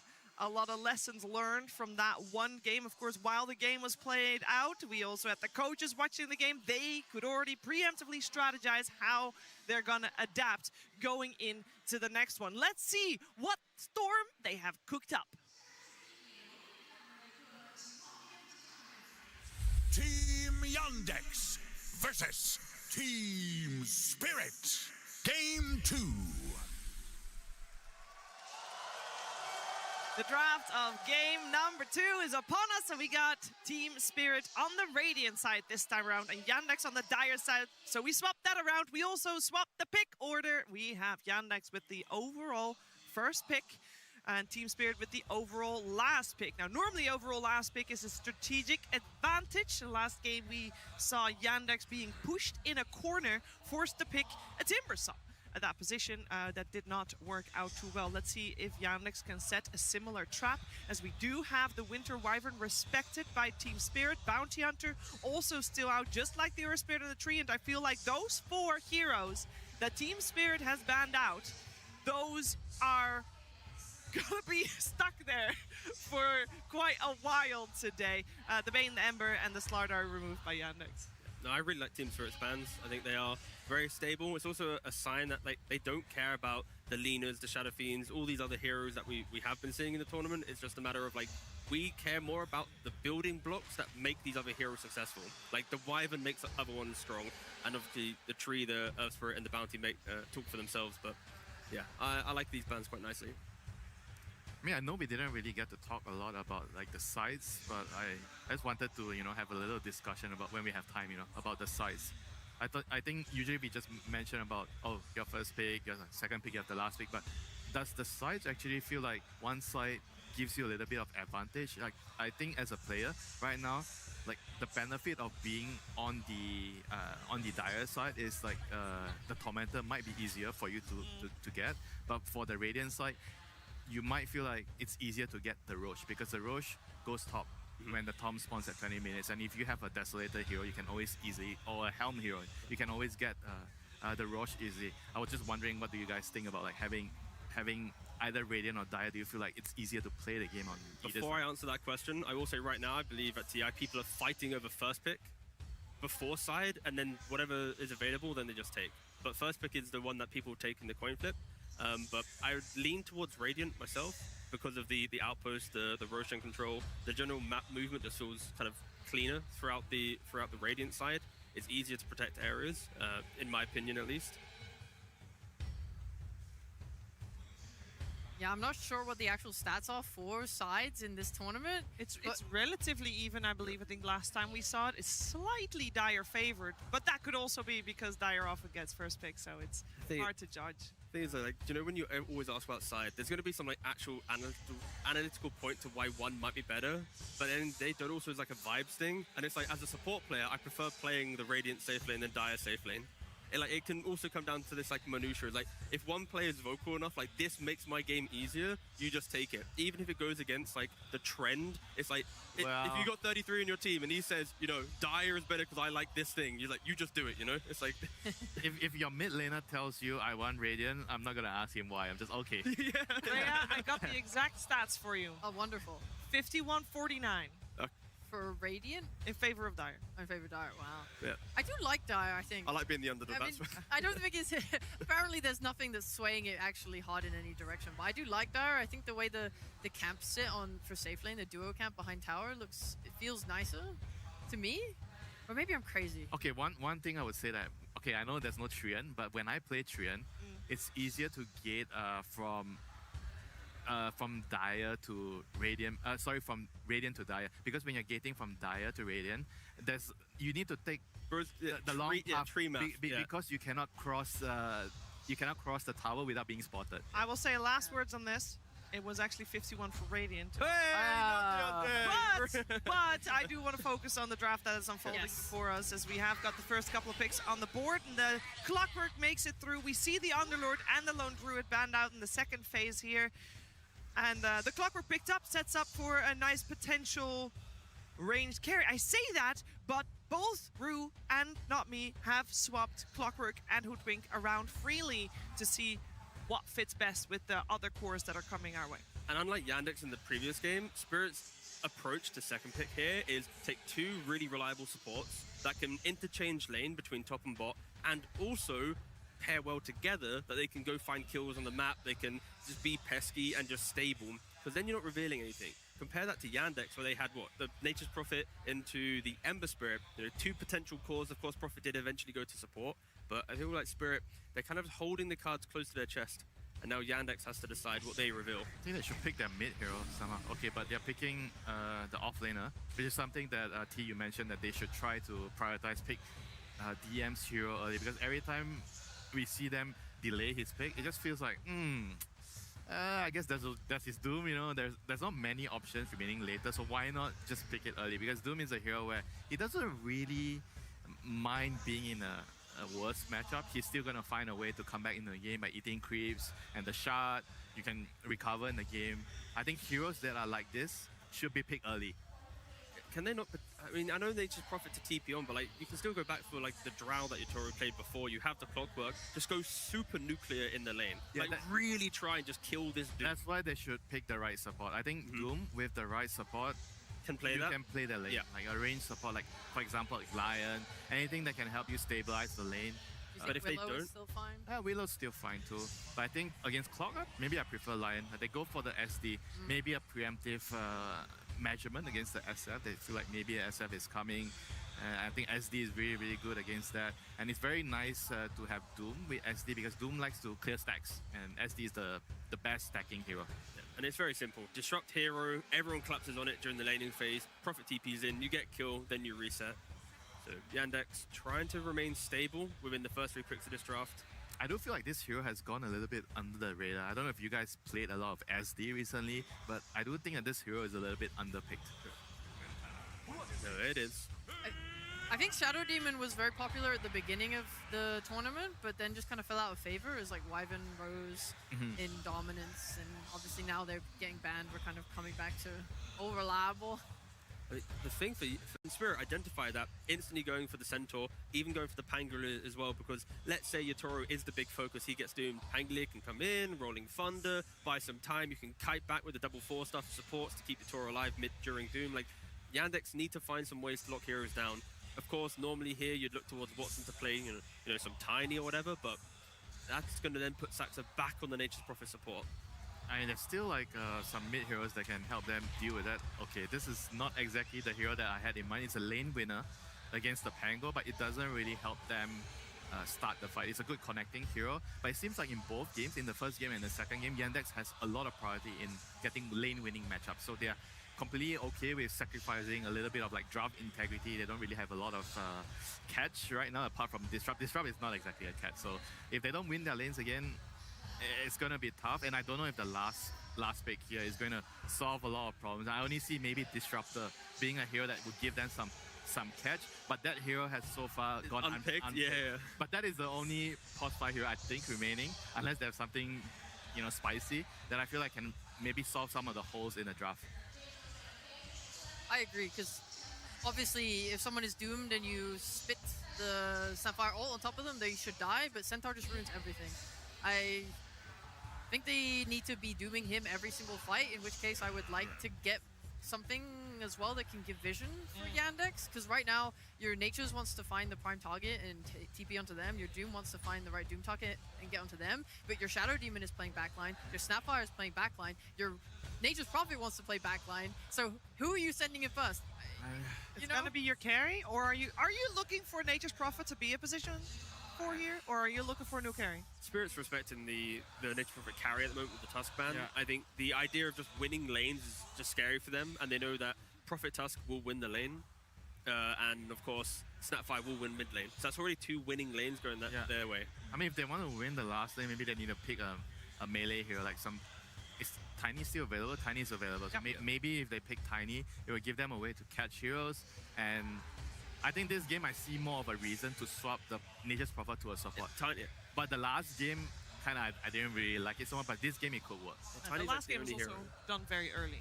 Yeah, and I was mentioning to you guys in the green room, if they wanted to flex the Nature's Prophet, why would they flex it so early? Why would they reveal it's a flex so early? Why not just wait till the end when you see more heroes and then decide whether you want to flex it? And I think this is a decent example of a good time to actually decide whether you want to flex it. The overall last pick for Yandex here. Other than Tiny carry, I'm not seeing another carry that really kind of makes the whole draft feel complete because of that need of that additional stun. Like the fact that they are looking for an initiating hero, if Watson is to take it, like there aren't many heroes that do that. I think Elk maybe could work. I mean, you could also go, okay, Out can work. You can also do the Wind Ranger where sure into Centaur, but we've seen this matchup be fine for the Wind Ranger. You just play elsewhere. You don't focus fire, crazy concept, and then you focus fire other heroes, but they even banned a Spirit Breaker. They really are going, what's a melee body that has catch? that could just, They really need catch, some stun, you know. But doesn't matter if it's a support hero or a core hero, they just need a stun. And Spirit's also going, like, we literally don't care about Prophet support. That's the melee support that we forgot about. It's not a stun, but it's a body. It's really good against the Centaur in the lane. So you can see the focus here on Yandex very clearly. They want to win the lanes and they want to run them over. Yeah. And also they just have like, they're going to take over areas and just try and stand there, right? Like they put down their tombstone, they have the globs, they've got a Doom who's like threatening the use of it, but also kind of scared to use it at any point in the entire game due to Stampede. But, you know, like they are just going to try and take over jungle areas and go, Watson, join us when you're ready. We're ready to try and fight. But I am still a little worried for them. Still a little worried. Well, that's because there's still a hero needed for the man on your screen, and he has deep pockets, and he will use only the ones laying on top. Little Shadow Fiend, yeah. Just a little Shadow Fiend, not a hero that is unfamiliar for this international. Very strong pick. It's his second game only on Shadow Fiend, though. Yeah, it fits the same archetype of all the other heroes he plays, so it's not something that would be unfamiliar. It fits perfectly into the draft. It's a completely... I think Spirit's lineup is so coordinated. You have the melee support already for him earlier. You have the Centaur who can buy the axe, Cart to protect Yatoro in fights. It's a range hero that can also deal with the Tombstone, and if Yandex were to siege base with the Roshan banner, he can also do that with the ability for Centaur to save him after.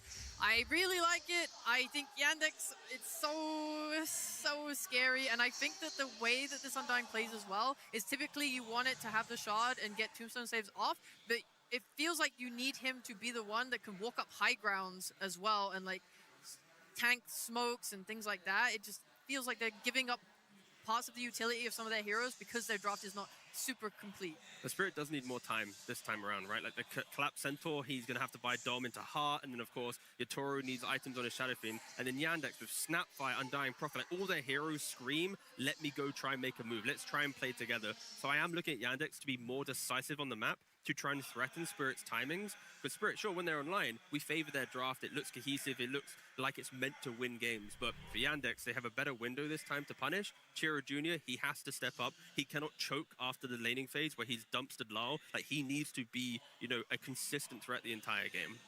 Yeah, this is definitely going to be a much more closer game compared to game 1. And I think the focus is once again going to be a lot on the mid lane. A lot of focus on the mid lane, and maybe as the game progresses, a lot of focus on the carry versus carry matchup. The Shadow Fiend versus the Nature's Prophet, two heroes that we've seen so many times on the main stage with various degrees of success, but mostly quite successful in a lot of capable hands like they are here as well. Before we head into game number 2, let's find out how Coach Maposhka is doing. Thank you so much, Shiver. Yes, I am here with Maposhka, 1 game away from the grand finals. You've been here before in different ways. You've come back to get these boys here again. We talk a little bit about how you're feeling before you're there. I'm feeling great, and I'm really happy like that we improve very fast and like from previous tournament because Earth Masters, nothing. It didn't go well. But at that tournament, I feel confident. Like we lost map only to Team Vision, and then also about that game, I don't know. I think our draft much better because they have 0 stuns. We have Stampede against Shadow Demon Ult. I don't know what they can do, to be honest. Well, it's up to the boys now. You know, you've done all that you can. Pretty great draft, though, I have to say. You've got Yatoro on SF. You got Collapse on the Centaur. You've got so many great heroes. Are you happy with it? Will we be finishing this off with this game? Definitely, yes. I'm totally happy. Totally happy. It's over? 2-0? Yeah, I'm sure. That's my man. All right, fantastic. What an honor. What a pleasure. We'll see if you can get some revenge on Vision soon, or if you have a little more battles to do here. Let's go to our casters, Trent and Lyrical. Thank you so much, Slacks. A lot of confidence. They have no stuns. I don't know what they can do. Yes, we're going to finish it off. He's already talking about Team Vision in the freaking interview for Game 2. Sounds exactly like the green room. I don't know what they can. There's no stuns. You know, Ted's down there. He's counting stuns. What are they going to do? They got no way to play the game. And, I mean, if Maposhka says it. Well, if the lanes go well, it could start looking pretty okay for them.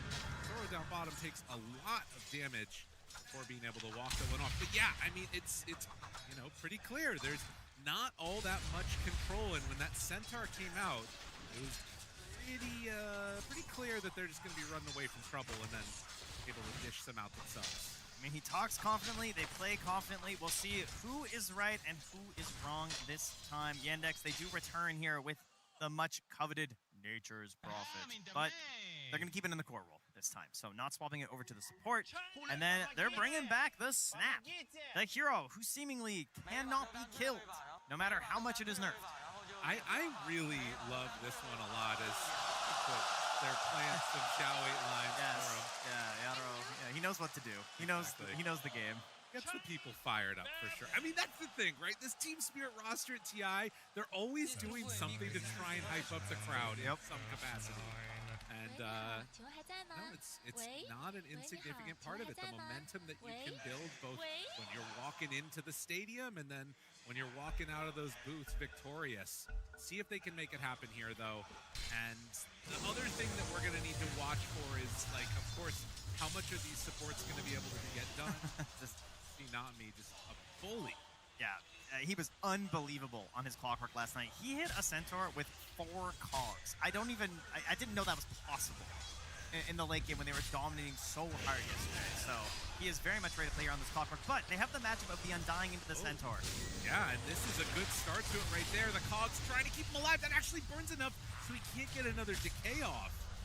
So Malady not able to get that kill onto Collapse, but this like little move where you're playing in between the tier 1 and the tier 2 tower, it's really hard to contend with. We saw this a little bit in the group stage. where teams were willing to take the Undying and just dive right past like this and try and deny you entire waves of farm. Collapse trying to figure out what to do, right? He's got the treants on him.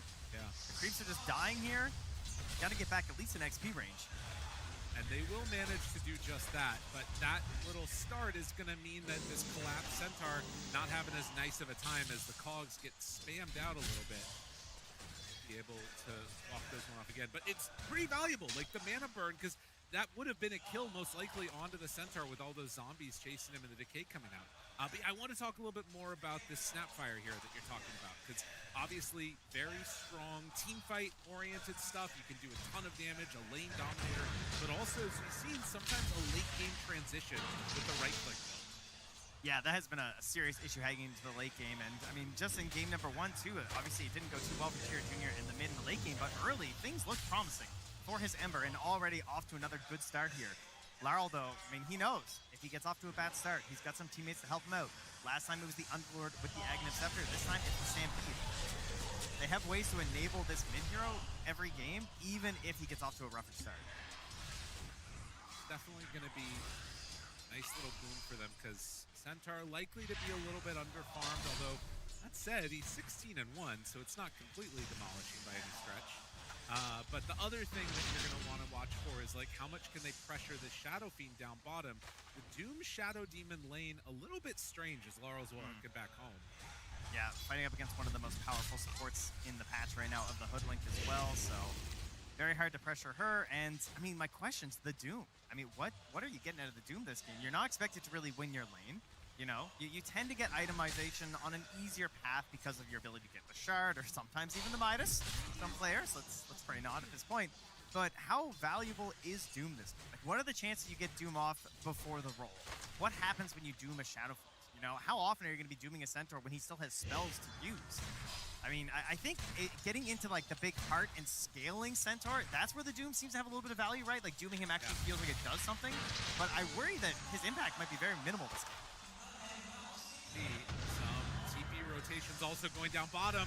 Try to find Toro and do get him. Soxic gets the first blood with that disruption play. And the rotation in from Watson. This is what I want to see from the Doom, right? I want to see a little bit of early aggression. I want to see the rotations in from the Nature's Prophet. Scorched Earth is a very good spell.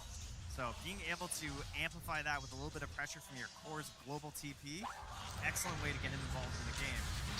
As the bullying continues on to Larl, he has managed to crack into the double digits of last hits, now 14, but that is 33 for Chira Jr. And DM realizes he was going to die there. He's just going to be brought down. Yeah. Doesn't feel great, though. No, it's definitely been bully Laurel o'clock.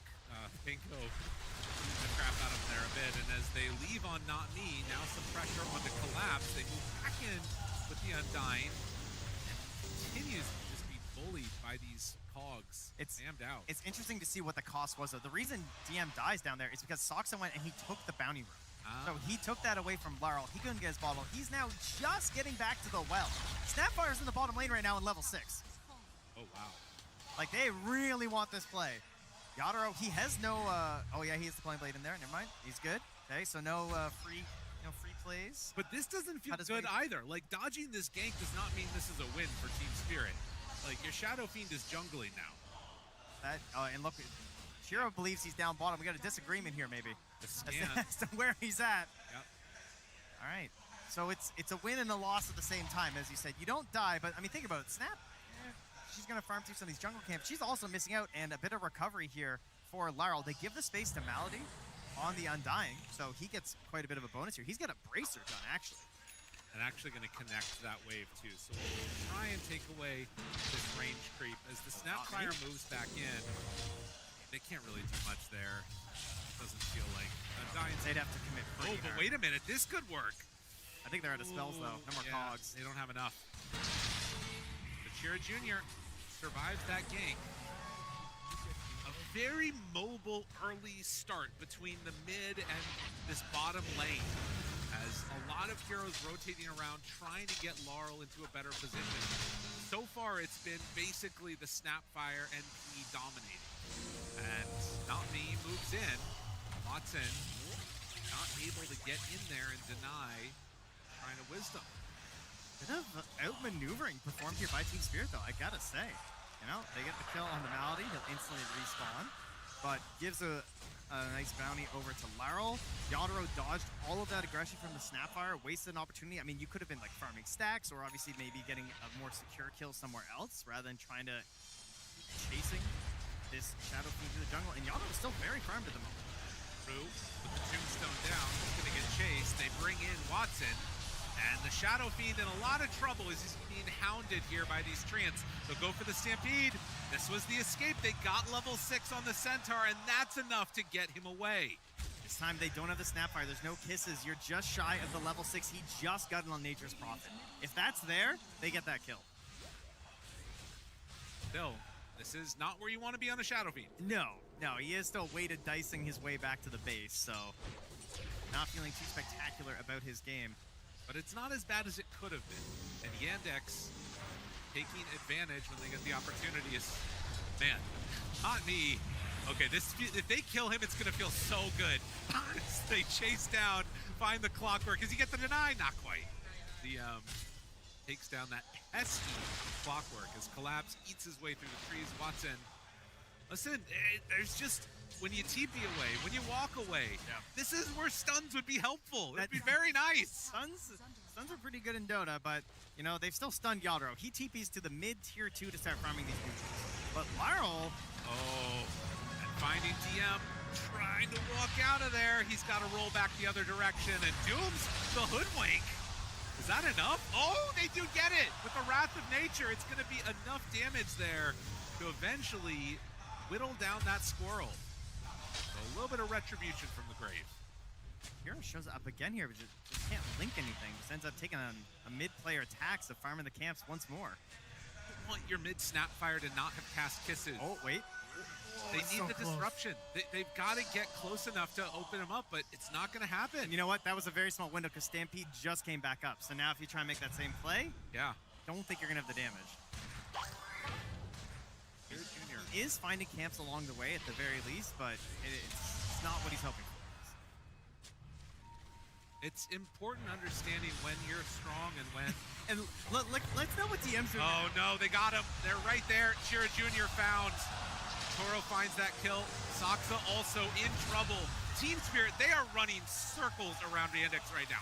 They want desperately to take a fight that is good for Snapfire, and they're not giving it to him. And do you know what DM was doing that whole time? He was denying creeps. So he was holding this wave back. He wasn't letting the wave crash into the tower or anything here and try and force this down. They're kind of trying to stall it out here because of the control that they were feeling past that tier 1. But then your Snap just dies, and it's kind of like, should I have just been pressuring this tower this whole time? Now they're going to find Malady. Underneath a tree. Is there any retribution? They dropped the tombstone. DM, I mean, you can't do anything. Just more gold for the Shadow Fiend. I mean, you can sense it right now. Yandex, they want to make a play, but there is no play to make. Watson feels like he can't even get in. Like, he thought about teleporting in, but at the same time, there was also a bit of a battle going on between the Snap as well as the Pangolier. So things just a little bit too fragmented right now for the side of Yandex. They got to figure something out too because Team Spirit there not taking their foot off the gas. Yadro is coming through that twin gate. Yeah. He wants to get in behind Watson right now. Stampede not available though, so it will be a tougher catch. They're bringing in Rue. Oh, is he going to walk right into it? The read, ladies and gentlemen, like a book. Yep. Tries to get out. Not going to happen. Walks through the gate, gifted a kill. Laurel now diving in towards mid. Making sure that there couldn't be any TPs to help up top. I mean, Team Spirit dotting their I's, crossing their T's. And Yandex, who is going to be the one that can step up and turn the fortunes a little bit? I mean, it's got to be in the game. It's got to be out of the game. Someone's got to be having a talk right now. We got to, like, calm down. We got to think. We got to realize, what do our heroes do? Right? What gives us strength in this game? We got an Undying. We got the kisses. We got to find a way to use this spell, man. Yep. Snapfire's the broken hero. What's her damage right now? It's bad. I don't think it's going to be very high. They are struggling to get in there, so he's going straight into this Blink Dagger. Okay. Probably the shard after that, you would imagine. Yeah. They need this to connect desperately right now. It's got to happen. And from Team Spirit, I think a really good just recognition of what it is that allows the Yandex draft to function, and then not allowing that to happen. Soxa has not really been able to disrupt somebody. Okay, Rue is level 8 right now. Not me, just hit level 5. Yeah. He has been just cogging his way around this game. He has no cares for the hook shot. He has just been an absolute menace. And Rue is huge. Good hero to have off to a good start. All right, Blink Dagger, Chira Jr. Woke up now, Laurel waiting on the high ground, anticipating this potentially. The Stampede again, Mahosha talked about it. You know? Chira Jr. Who's stunning who here? Smoke breaks, finds him. Nicely done there. A good connection, gets pushed down to the low ground, and a good disruption by Soxa keeps him alive. Now the Requiem of Souls out, still living. Chira Jr. through this. They drop the Doom down onto the Stampede. All right, let him okay, fly. Stampede is there. Finding Laurel. They have enough to kill him off.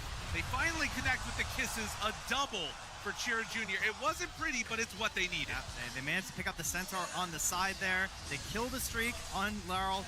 That finally is what they have been trying to do for a while. The Blink Dagger enabling things. And imagine if that Bushwhack had connected right off the bat. Yeah. I mean, this game could truly be over mentally for the side of Yandex had that gone sideways. Paddling back here, it's going to send Yadro back into the jungle, back to his own side, continuing to grow though, still stays on the top of the board, but those next 3 heroes, they are all Yandex. They are successfully finding a lot of gold right now, and, you know, continuing to keep this tower alive though as they catch a quick burst on the Soxa. Soxa just way too far forward there. Gets punished. Rue didn't have Bushwhack back up anyways, so it's going to be movement through the gate as they look like they're going to pressure. Yeah, a little circle on the map there from Yadro, and yeah, he is correct. There's some serious gold in there. There's an dire observer ward keeping it safe, so they will have an idea if the movement comes in. Not me with that hook shot, though. He's certainly ready to start playing on the other side of the map. Yeah, and Laurel comes in, he sees it. He's like, oh, this is a good idea, Yadro. Thanks, man. Now they have vision here, so if they try and go for the full commit, Team Spirit, it's a no scary kisses, one. but there's a haste rune. Hunting. Chira Jr. gets the stun right out of the gate with the Bushwhack to turn. He's gone! Didn't stand a chance. That's their big hero. Hook shots out is not me. I don't really understand the math on that one, Lyrical. I'm not going to lie. I mean, it was the Cogs mess up again, I think. Yes, but I mean, there's no kisses in that fight. There's no Doom in that fight. I think that the idea of defending it is good, but the idea of chasing into it, it feels like, I don't blame them. They feel like they have to force something, but that's exactly the kind of play Team Spirit is hoping you're going to make. They did manage to clean up the Ancients at the very least, so that gold not going into Team Spirit's coffers. Yeah, and up top, Collapse immediately starts dragging waves with his creep, forcing Watson to come back up here and push it off. At the very least, they have the Prophet to do this as they catch DM. Trying to run. It's pretty quick on this one. But with Bushwhack back up in a couple, they're not going to chase anymore. DM gets away and into the shard for himself. Oh, well, and, you know, this is Dota. At the end of the day, you can buy disables. Watson, surrounded. Hook shot there. Lands. Another round. Another round. Another round. He's just beaten to death. Not no more mana. The Cogs. The Diffusal Blade. They do trade it for Collapse. See the way Collapse backed away there as well to kind of bait him in, you know? Yeah. And Laurel wrapping in behind, but Collapse not able to survive even with that nice play. Brimstone out. They TP away with not me, and guess what? No stuns means no problem. They're out of there. Laurel down. Yeah, he has no TP, but Chira Jr., Soxa, and Malady, they don't have any connections they can make on him. They'll just roll it back to the camps. Bring in the wave with him. Very nice. So it's still 1,000 gold lead for Yandex. And there is tremendous team fight potential as Chira Jr. walks in. This is on the stun, and now Not Me is right there. He's got him caught in the Cogs. Toro finishes that one up. Was not counting on the Shadow Fiend being so close at hand. They don't have everything ready. You're coming in and trying to pressure into this area of the map without the Tombstone, you know? So you can't lock down this area. It feels like they're trying to emulate what they saw from Team Spirit, and they're not hitting it. All it took was the Mask of Madness out and a very, very dead Shadow Demon. Yadro is unpressured in these engagements. He is just standing there. He is just casting any spell he wishes and right-clicking you to death. Impressive performance so far. Level 13 on the Shadow Fiend. basically even with the Nature's Prophet in terms of farm. But Cheer Jr., after a good start, has started to fall down that leaderboard because of the failed ganked attempts. It's just like last game. It's the exact same story. Has a solid start in the lane, but they fail to make their connections together. They don't hit the necessary timings they need with their items. And then he's also missing his combos. You know, he missed some slight chains last game. He's missing a follow-up cookie after the banish. I mean, this is the kind of stuff that you're not going to see when you're playing a nice, comfortable tournament from your room. Maybe even from the hotel room, you know? This is the gap that occurs upon the main stage on the last day of the International 15. Let's see if they can turn it around here. Team Spirit, they've been very strong. Toro right in the middle. They were waiting with Lauro, who has his Blink Dagger done. It's also a Blink Dagger done on Doom. Just a little undying here. They're ready to go. Now, Rouge shows himself for a moment. Stampede. The cogs. Get back. That Stampede a little funky. And maybe it opens up an opportunity here. I mean, they have an Invis rune on Shira. Maybe he feels like at the end of this, they could try and go in with it. Always a risky one, but they definitely need something a little bit edgy right now. Well, the Illusions did a good chunk of damage to that tower. Gonna send in the Warpine Raider. Do they realize that this guy's taking the tower Malady? Go for the deny. They're waiting for it. Battling. Oh, he goes in and Collapse takes it. He's too strong. That's crazy. I mean, it's unbelievable that you just had 5 heroes sitting here trying to set up a play on this. Yeah. You can't get your play, and the tower just falls for free, too. Like, it feels really bad. This movement now, Laurel is rolling around down bottom. Finds DM. DM thought about the Doom. It's not gonna quite happen, but he does finally get it off on the ping, though. Okay, could be a good trade. Okay, Tombstone down, and yeah, with the poison stacked up, it's gonna be enough. And the Hoodwink, too? Now, not me. He goes down to Cheer Jr. So Yandex, they find their targets. Rue barely getting out of that one. 13-10. And nearly gets a third one. Oh, just goes for the Requiem. Watson backs away, tries to, not gonna happen. The solo kill. Oh my God, dude. Oh, they call him the New King. It's happening. The demon is unleashed. That's unbelievable, man. What can you do? You know? Sometimes the auto is just gonna beast on you. That is a backbreaker. Shira now being found by Not Me. He might have his vengeance here. Essence Distiller to track him. Hoodwink coming too. Yeah. It's a hazardous support duo. Getting up on the high ground there. Trying to get away, but with the hook shot follow-up there. Oh, they get the bushwhack. And look at this. This is going to just be an easy kill right into a Tormentor. Doesn't even have to stop farming creeps. That's so considerate of Cheer Jr., you know? Team Spirit, this squad, when they are cooking, you better watch out. I feel like they are the most intimidating team in Dota to be losing to. Yeah. They just strike this fear in you, and they have this confidence that it just makes everything that you think about Dota seem wrong. Now, DM, having just expended the Doom to kill Laurel, is maybe recognizing the danger coming his way. He'll back out and go back to the base. I like his idea here of going for the Desecrate. You know, reduce that base armor of the Shadow Fiend, send it down to 10. Maybe it gives them a chance. Like, they need every little bit of help because he's got serious struggles this game. The Croaker later will be great as well. It's obviously been a big classic with the Doom. But they got to find every little advantage that they can get in this one. 4,000 gold lead now, and very similar to last game. Early lanes go well for Yandex. It starts to break down. Team Spirit find avenues to get back into this fight. Now, they are going to blink over to the side. I think they have an idea that he's over here and Collapse. This should be a kill. They drop the Doom. Control is there. Honestly, this hard build does give him a lot of value now. Yeah. Like, it really does. He completely shuts down the way you're seeing this center. I mean, every fight in the late game is Malady here. It's a pop the ulti and a tombstone. Unfortunately, we'll still have to feed away to Laurel. Rue comes in, tries to find the bushwhack. It's not quite there, but one little hit from the Shadow Fiend does a lot. Now Watson doesn't have any friends here either. He's gone again. Otero goes for it. Requiem's on top of the TP that was coming in, says, yeah, I dare ya. Now 4-step up the high ground. Oh, he's feeling himself. He's feeling himself now. Triple kill. Yatoro. He hungers for the grand finals. There's smiles on their faces. An ultra kill. Get on back over here. Come on. Come on. Get back over here. They're chasing. Oh, dude, they're scanning. No, they're not stopping. They're never stopping. Where's that hook shot? Not me. What do you got for me? Can they get there just in time? Not quite. The crowd wants it too. Oh, man. Watson getting caught back there. That can't happen, man. He was so close to having a game. His BKB was 100 gold away or less. Now he's dead. He loses all this gold. This is supposed to just be an undying dying. Why is he dying? Yes. Why? How does this happen? I mean... Laryl just keeps going. He's like, hey, this guy's just here, guys. And then more show up. And then more show up. I mean...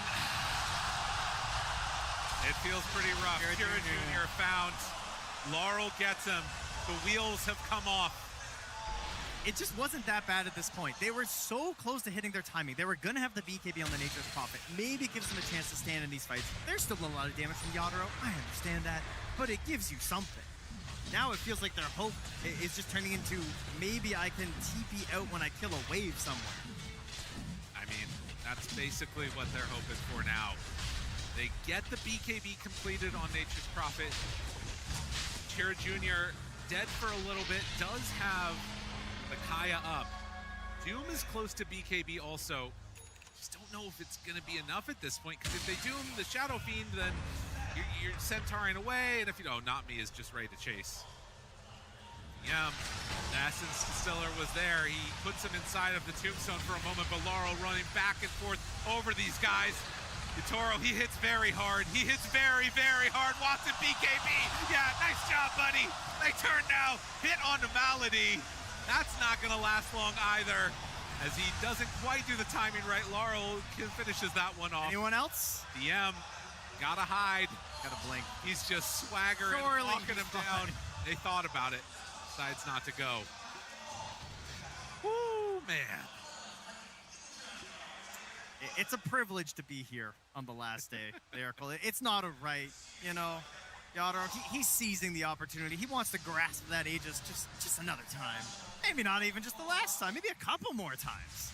Eventually. There's no signs of slowing down. There are signs that there could be a hero up here that's dead. He finds the right angle, going through the I mean, he's okay. Yeah. When you know the game is in your hand right now. Yeah. Zero fear. Perhaps more impressively, 0 TPs in from the Yandex. At least they didn't panic. Speaking of panic, collapse right next to 2 heroes here. Jumps in, finds him, Doom, out. But now the turn onto the rest of these heroes. Kira Jr. backing away. They are going to kill off Collapse. DM pops the BKB, runs away. Have Team Spirit maybe overextended a little bit here. We'll see if they can chase this any further, but he's right on top of him.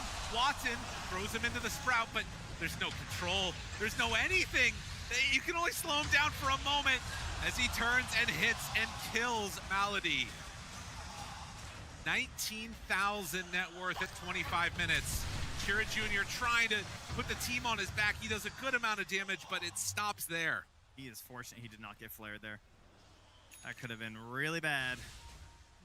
They can't establish a foothold on any terrain of this map. Every time they plant the Tombstone, that is supposed to be your signal to, we win this area. Right? Doesn't feel like that at all. Yadro is just hurricane piking into the Tombstone and just attacking people. He just does too much damage right now. He's got too much backup. Saw again, early start, the 2-0s that started the day yesterday for Team Spirit and have continued on. Are they going to be able to do it again? Maposhka felt the confidence. Yandex, who this entire year have not lost a series to Team Spirit, on the verge of being eliminated here in the lower bracket finals, main event of TI. Nami can't quite get the connection onto Kira Jr. He's getting the game closers, you know. The Vlad's at 26 minutes. Oh, yeah. That's I'm finished. You know, we got enough. We got all the right items. We are ready to end this game at our leisure.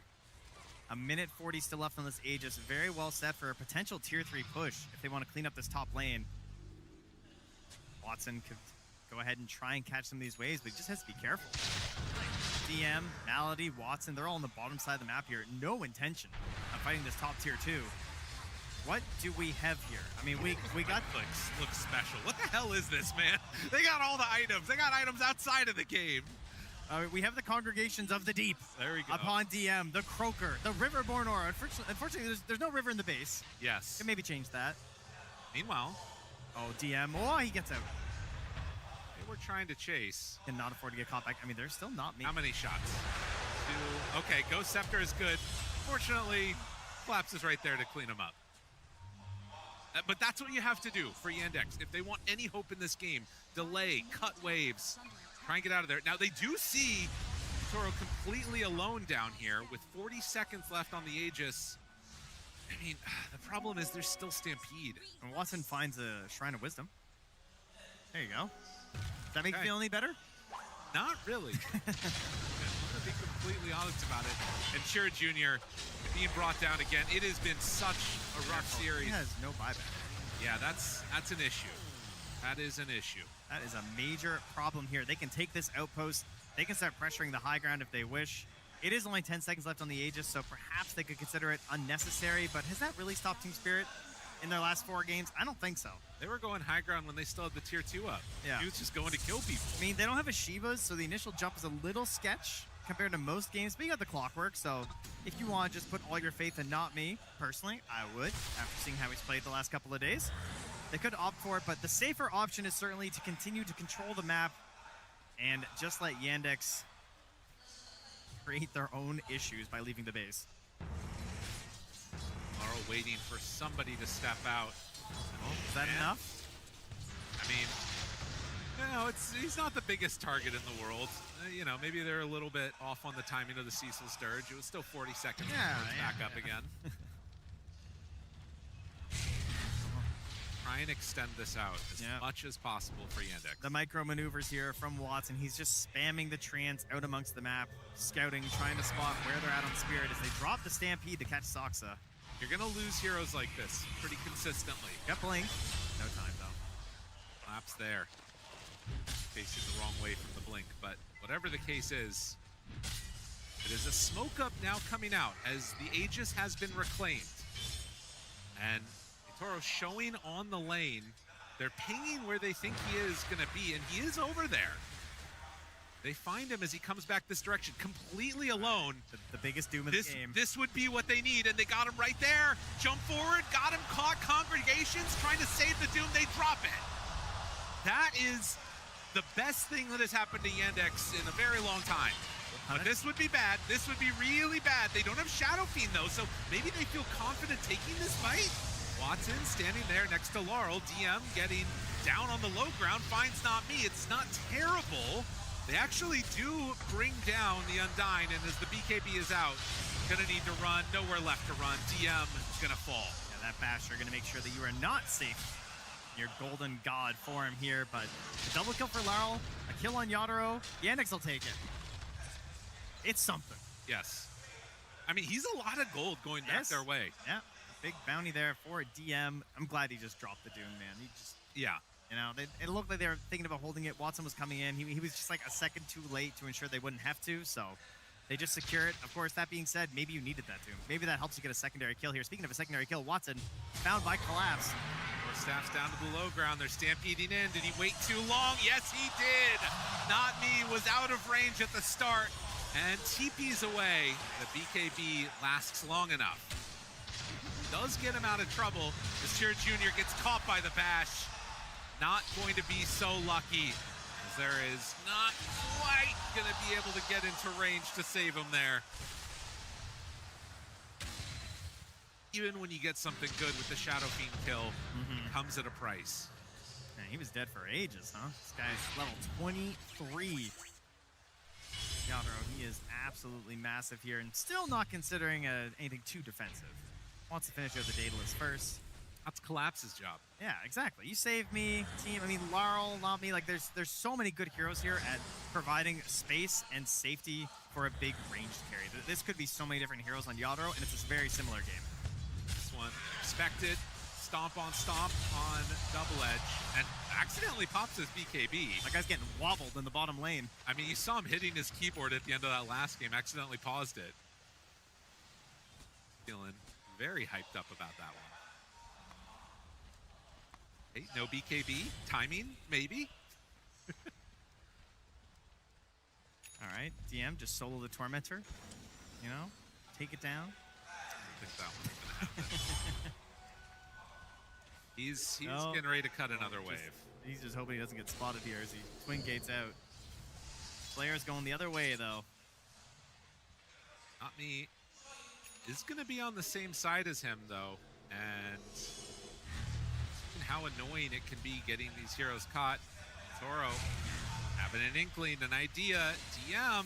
Ooh, boy. Rocket Flare. Gets out of trouble. I like some of the ideas they've gone for in terms of itemization, though, on the side of Yandex. Like going for the Shiva's Guard on the Snapfire. I like this over the BKB. I feel like if you go BKB, it's just not going to be enough. I don't think you can stand tall with the BKB anyway. Right. Scepter, trying to live a little bit longer, is going to tombstone himself. Kira Jr. is up on the high ground. The problem is that, like, again, how do you start the fight? It's like all on DM. It is 100% just DM. That truly is the major issue. And he has gone for the Shiva's Guard as well, so they're doubling up on it. But again, all the extra armor is very good. So DM needs to get in here and spot this all with the Shiva's Guard to set up the kisses. This is a really good ward, but they're going to get the stomp to open it. Disruption. The flare. Not me finds DM. Now the damage coming out. Oh, it's insane.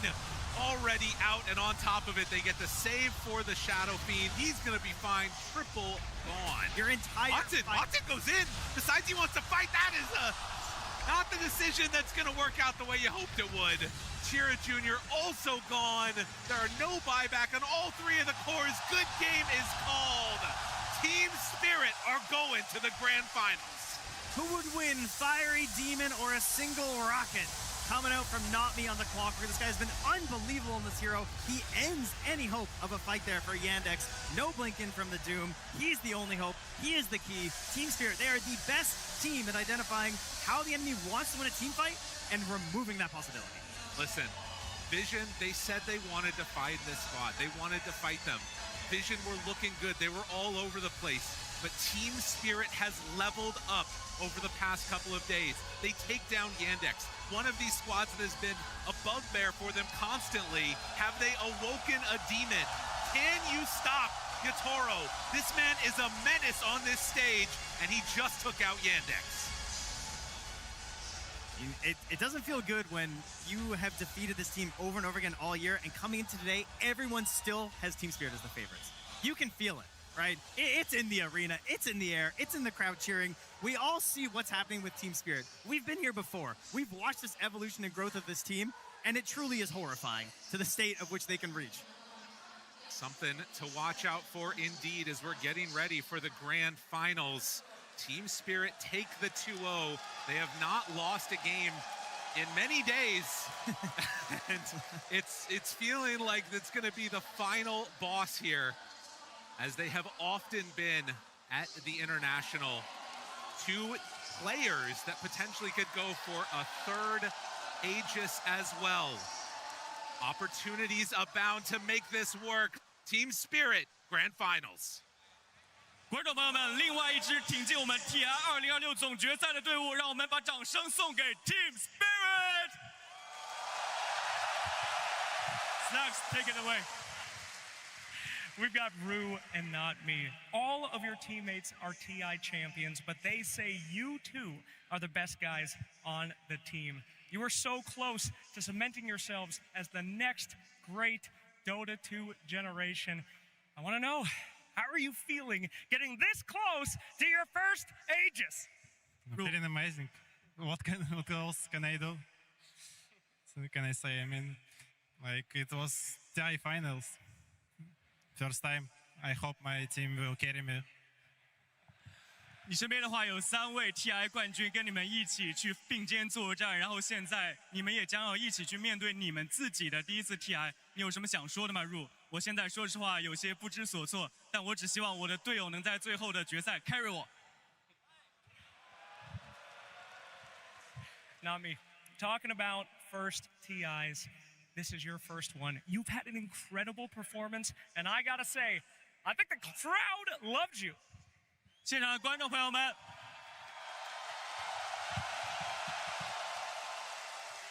Do you have anything to say to them? Thank you all for support, guys. I love you. More tribune. More this, guys. 感谢现场所有的观众，我爱你们！我希望你们能更多的来支持我们的比赛。All right, now going into this tournament, a lot of people have known that Vision is the team to beat, but they seem invincible. They have beaten you guys before, but after that series, it looks like you are a different team. Are you ready to take Vision down? 你们之前跟 Vision 交手过很多次，但是在刚刚取得胜利的系列赛里面，你们看起来已经准备就绪了。你们准备好战胜 Vision 了吗 Yes.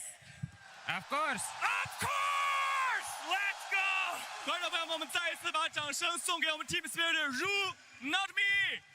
把剩下的时间交给我们的分析台。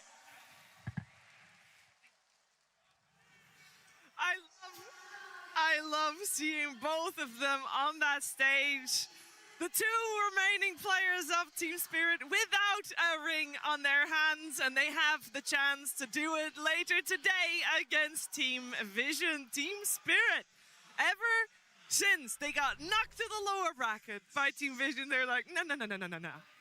Let's do that again. And they were brutal in their road. We heard Miposhka there at the end, Rhea. He's like, yeah, I'm totally happy with this draft. Of course we're gonna win. Totally sure. There was no doubt whatsoever. I feel again like they just have so much ease of execution on their lineup. It's so simple how these 2 supports can play with each other around the map and move. I mean, I'm not gonna lie. I mean, we gotta talk about Yatoro at some point, but holy shit, he overperformed. I mean, not only that, let's not forget that Not Me, how many Tier 1s event has he played this season in his career? 5. This is his 5th. Correct. You count it on a single hand. This is his 5th Tier 1 event of his life. And then, yes, he's making it to the grand finals. I mean, Team Spirit, they are absolutely exceptional right now. They are in form. They are going to be an absolute amazing competitor against Vision, who also are in incredible form. This is going to be an amazing grand finals. I mean, we are honestly just blessed, right? Because last year we had Falcons XG, a 3-2 grand finals. Now we have like Yatoro versus Satanic, Vision versus Spirit. It's like back-to-back, just amazing grand finals. So, whew.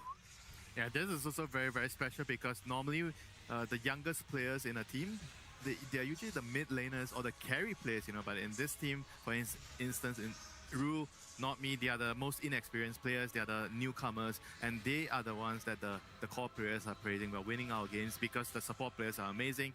They're setting up a lot of kills for us, and I think this has changed so much over the course of history of Dota. Oh, look at Yatoro. Oh, Collapse's face. He knows it. Team Spirit has a 100% win rate in grand finals of the International, so he is feeling it. Absolutely, he played a great centaur this game, of course, as well. But I think this game round, Rhea, you were on point. If you're going to talk about any MVP, it's got to be Yatoro.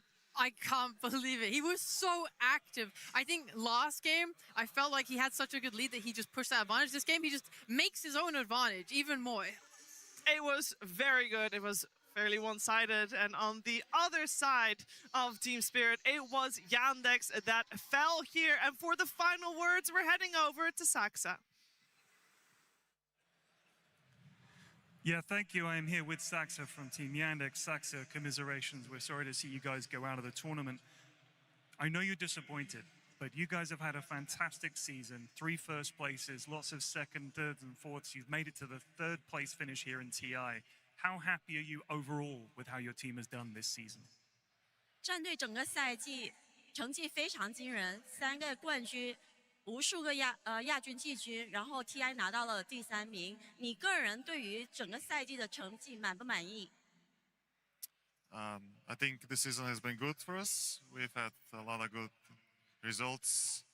it's a very young team, and for a lot of the guys, it was a first time winning. So with the results, we're happy. Obviously, a bit sad now, but top 3 at TI, it's not a bad result by any means. And overall, I'm not like too unhappy with the season. 整体来说，我对于整个赛季的成绩还是挺满意的。我们是一支很年轻的队伍，也有很多人是第一次拿到比赛的冠军。我们还是会继续努力。然后我对于 TI 第3名这个成绩也是相当满意。So, you're a veteran player. You've been here and done that, a regular on the TI stage. The group stage here for Yandex wasn't the best. What did you say to the players to give them a boost and get them to this 3rd place? 作为一名老将，其实队伍在小组赛表现不是特别的亮眼。在小组赛之后，有没有跟队员说一些打气的话？ Something I always say to my teams at TI is like, you can always expect other teams to play bad, and this is like a tournament in the season where many people are gonna play much worse. So that also brings me comfort to know that others are just gonna play worse. So I just told them, as long as we focus on our game, we just play our Dota, like we'll be fine. 我其实经常跟他们说，在 TI 表现差或者表现不好的话很正常，但是只要继续坚持自己打自己的 Dota， 我们就会打得更好。Well, Saxa, we're sorry to see you guys go here, and you've got a lot of support in the arena and around the whole Dota community. Do you have any words for the fans out there who've been supporting you guys all season? 最后有没有任何想跟现场的粉丝或者在家里观看的观众说的话？ I just want to thanks to everybody supporting us. It brings us a lot of energy, and we feel motivated to do so. Also, I want to say thanks to the crowd here. I think it has been amazing. Honestly, it has exceeded my expectations. And honestly, I hope we get another TI here or many more tournaments. So, yeah, thank you. 非常感谢大家对我们的支持，你是我们的动力，然后也特别感谢在现场的所有观众，你们的欢呼声让我们感到超乎预期。我们也希望如果有机会 ，TI 能再次在这里举办。Saxa getting a lot of crowd cheers there with his final words as he exits the international, hits 8th international here at 3rd place. If he wants to get 3 rings on his fingers, he's got to play a couple more years here, which is a treat for us. But some final words on Yandex. They are one of the most successful teams winter of the season. Saxa says it, top 3 is not bad at all. Yeah, and I also got the opportunity to follow them. I was doing a lot of coverage for their games back in December last year when they first started out. I think it was problems. They had problems, and Saxa came in after that, and I could see them growing as a team, how much they've improved. And even during the initial stages, I saw a lot of potential in the team. I felt like given a little bit more time, they could really grow into a very, very strong team. And it didn't really take them long. It took them, I think, 1 month or 2 months to show everyone what they could do as a team. Yeah, and I know, Rhea, they really wanted to get all tournaments under their belt.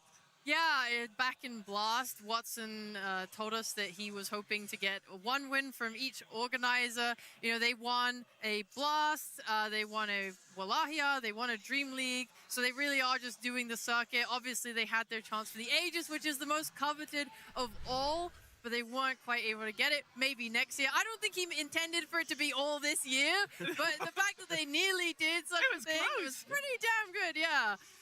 It's crazy that their opponent Spirit had 0 comparison this season. It has been crazy. It's all about peaking at the right time.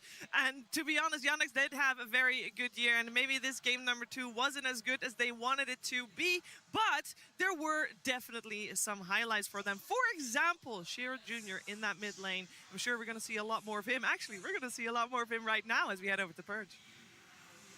Thank you, Shiva. Yeah, Shiro won his mid lane in both matches of this series, which made their Spirits win even more impressive. But I want you to just watch how dominant he is against Laurel. He played against the Pango both games. Both games he had their number. He was getting a consistent amount of last hits, tons of harass and denies. And what he's been doing very well is he's generally spending his mana to harass, and Laurel is being forced to use his spells simply to get last hits. And when you have that kind of a inequality, the mana that Shiro Jr. gains and the money that he gains from the last hits ends up making a really big difference. In fact, he zones him so much. At this point, he's got 21 last hits, 12 denies versus the 8 last hits of Laurel.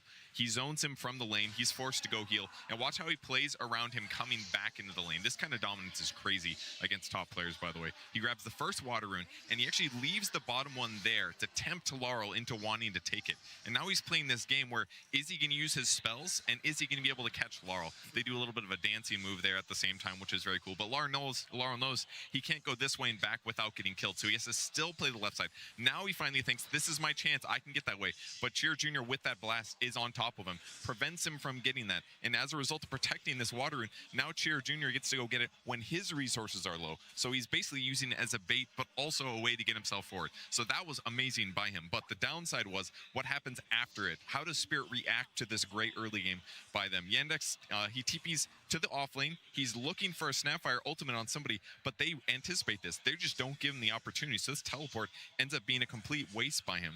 And it kind of continues in this way as well. Laurel is going to eventually get enough levels to naturally kill creep waves. He uses his spells on the waves, they die, and he can leave. So he doesn't care anymore that he's behind. And watch how he uses his ultimate here. He actually turns a kill out of his level 6, whereas Shiryu Jr. didn't get his earlier. And he teleports this time a second time. So this amazing early game that Shiryu Jr. got didn't turn into anything super substantial despite getting Laurel behind. So this is the main reason that Team Spirit was able to get ahead in this game despite losing their lanes. They just didn't care about it because they knew they were going to play well. Thank you very much, Purge. Yeah, the movements of Team Spirit, we keep bringing it up time and time again because they are just superb. But we had a couple movements, of course, also from Team Yandex, and one of them was when Shiro Jr. had his Blink Dagger, Rhea. Yeah, I think what Purge just brought up was fantastic. The fact that Team Spirit anticipated the level 6 timing from the Snapfire and avoided it, it's very consistent throughout this game. So Yandex smoke up when they get the blink from Snapfire and they move to bot lane. However, even in that moment, Team Spirit are aware of this move, and they have Lol positioned on the one high ground, and then they have their supports positioned on the other entrance to their jungle to try and break this smoke and make it so that they cannot get the opportunity they need for a kill. Weirdly enough, it actually goes much better than it should have. Cheer Jr. Blinks in, which maybe surprises them. Rue misses his bushwhack, and as a result, he dies, and they get a couple kills. So this was a nice move in the end for Yandex, but the fact that Team Spirit was still so prepared for it, I think, is kind of more of the point of why they were playing so well this game. Yeah, you can just see that Spirit just is very calm. They know what they're going to do. Like, the drafts are very simple, so then the players can focus on all the minutiae in the game, where it's like they're not having to overthink things. And sure, the fight might not go their way in the end, but everything that Spirit did in both of these games, it just was like a complete team diff, and unfortunately in the lower bracket. Yeah, maybe also a little bit of a carry diff as well, as we are gonna look at something Winter wanted to see again, and maybe again. Yeah, just one of the few moments of the Yatoro show here. I think he had like a really good game. There was this one moment where his game was so good. He was farming again. He was farming the enemy triangle. He's trying to farm the enemy ancients, and Watson's like, I'm gonna TP there, But guess what? Yatoro's already there first, And thank you very much for that bonus kill.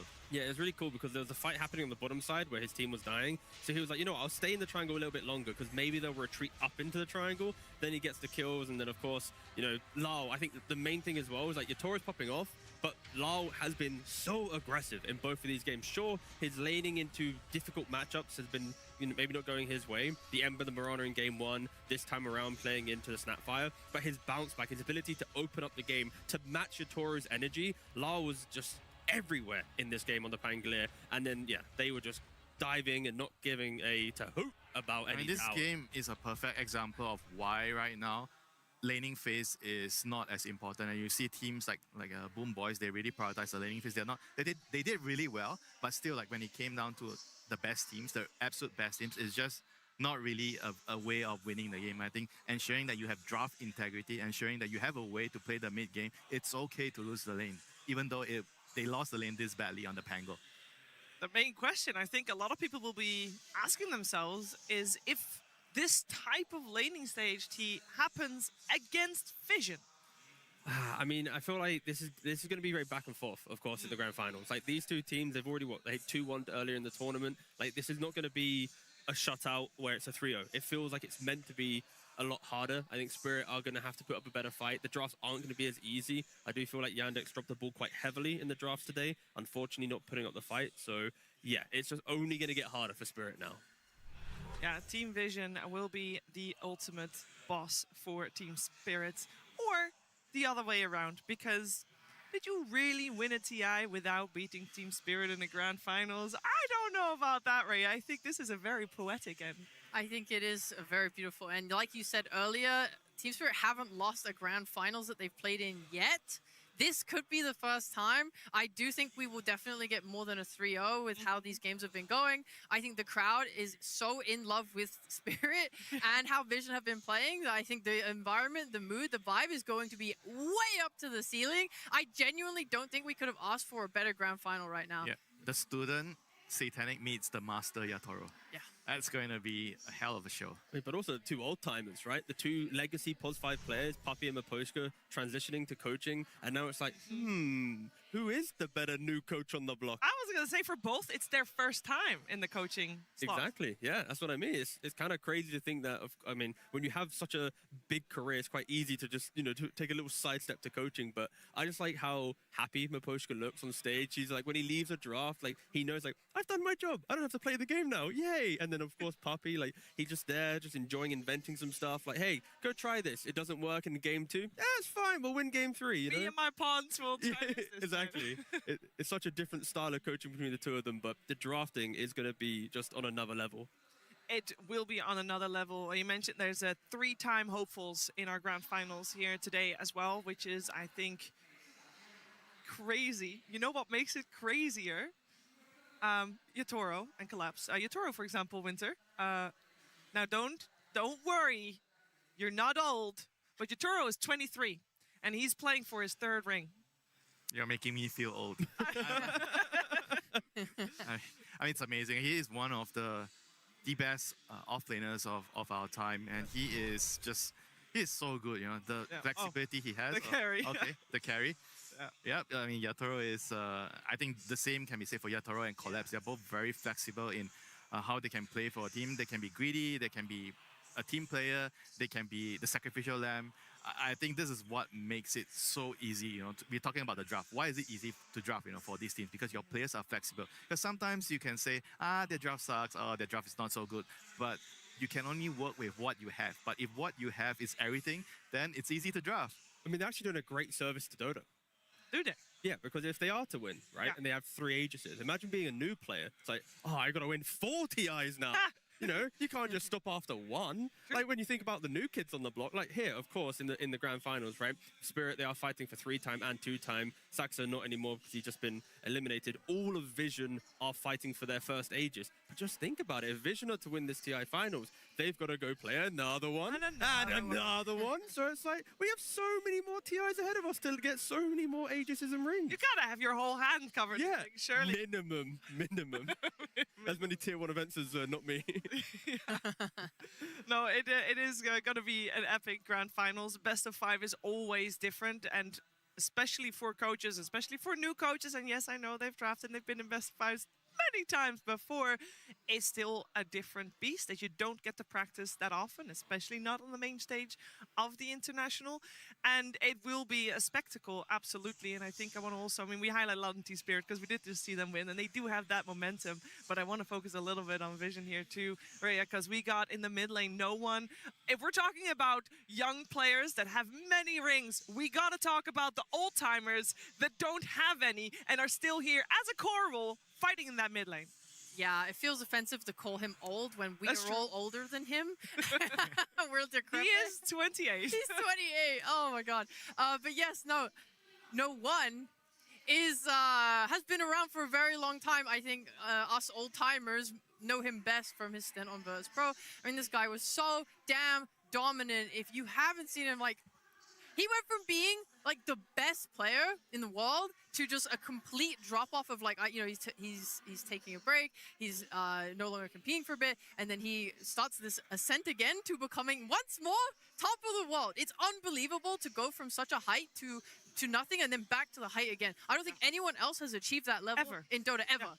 it's crazy. If he gets this TI, I think it is the perfect crowning achievement of what he has accomplished here. I mean, what's even more impressive is he did it on the mid lane. Yeah. Usually the mid laners, they just get younger. They don't get older, they get younger. I mean, but also for Vision as well, so you have no one who is just incredible for the Dota community in what he's done for mid lane, but then like you have like 9class who, you know, a year ago or 2 years ago, he was a completely different style of POS 4. He had to reinvent himself, he had to kind of reshape his play style, so it's like a newer kid on the block, and then you have Satanic as well. Like, I don't know, the whole idea of this team succeeding, it's like you got Satanic who's going to potentially beat out your Toro and get his Aegis, where when he was unfortunately kind of crumbling under the pressure of the previous TIs, like it didn't really work his way. Like Vision has so many different storylines that also are so beautiful if they are to succeed. Yeah, there's a lot of stories going into this best of 5 grand finals. Thank you so much for all your thoughts on the lower bracket finals that we have completed. Team Spirit, they are the ones that will go up against Team Vision. Now they do get a bit of a break.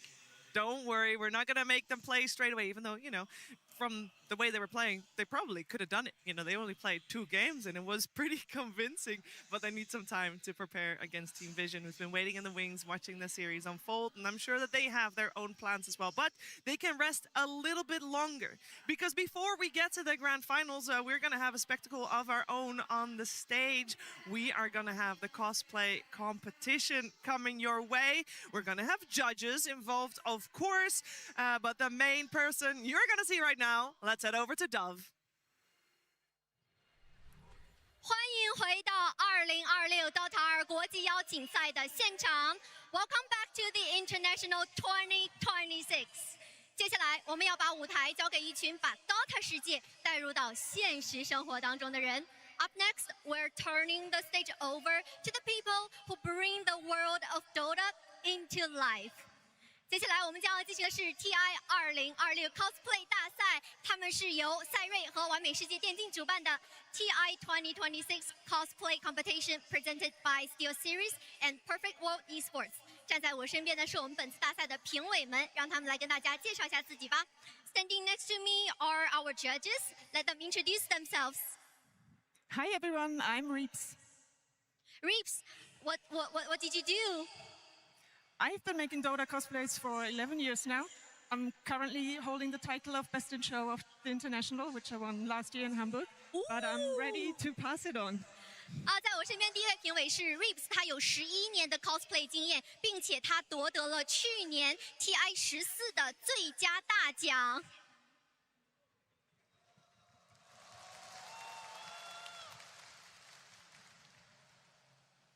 有请我们第2位评委。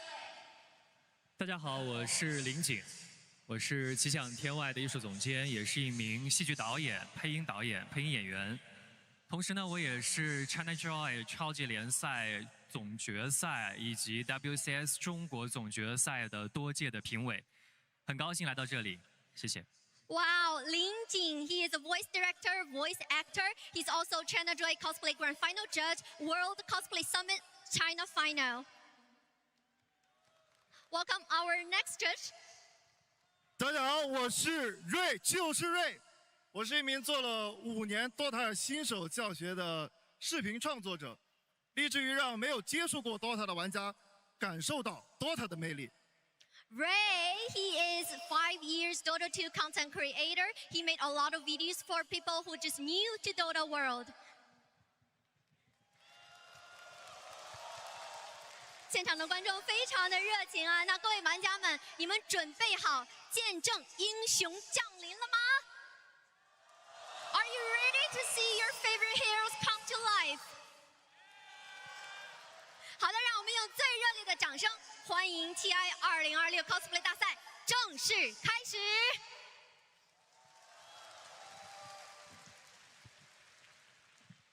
接下来，让我们来看一下我们的第一个作品。Let's go to the number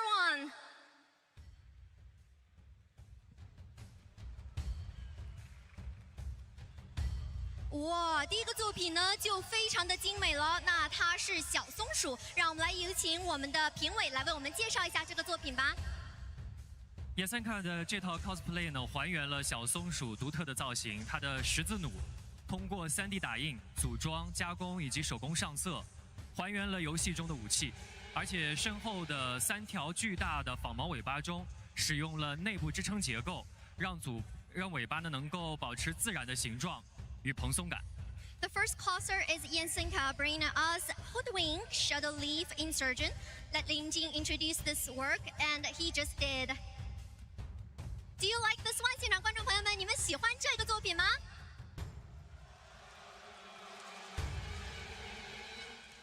好的，那接下来我们来看一下我们的第二个作品。Let's move to the next cosplayer. 哦，这是一个什么英雄呢 ？Who is this? Please, Ray. 这个是我们的剑圣，这套造型主要使用了3D 打印加上 EVA 泡沫板进行雕刻拼接，最后组装并行进行了喷涂上色。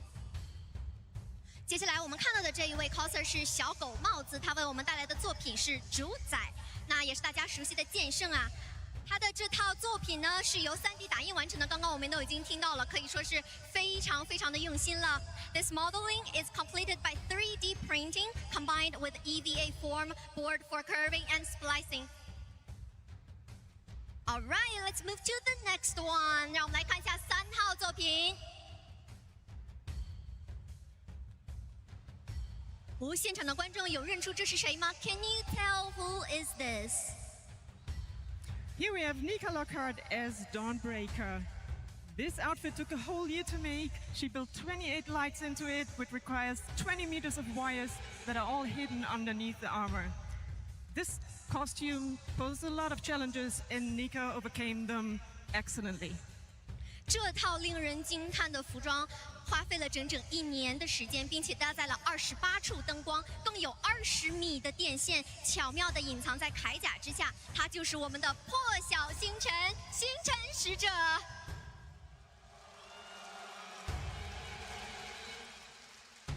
接下来，让我们来看一下我们下一位作品。Let's move to the next one.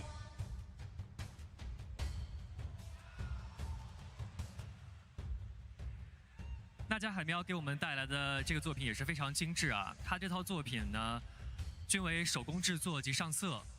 帽子下的猫咪呢，是由建模打印贴毛制作而成。配饰上的磁吸猫眼用指甲油巧妙地做出了光泽，而翅膀也加入了机械结构，能够灵活扇动。Can we see more movement from you? 我们可以看到我们这一位显影芳龄的一些其他的动作展示吗？谢谢。 All right, what we see right now is Willow, Dark Willow. This work is handmade. The cat under the hat part is made of 3D printing. The wings are added with mechanical structure to allow flexible flapping. 非常的可爱 This is so cute. Let's move to the next one. 有请 Ray. 好的，现在我们看到的是来自于 Maki 的死灵法师套装。 这套作品拥有超过1000片蛇灵，Vici 将细节做到了极致，从材料选择、塑形、纹理制作到做旧、渐变、高光效果，甚至是 LED 灯光，力求将游戏中的角色完美还原到现实之中。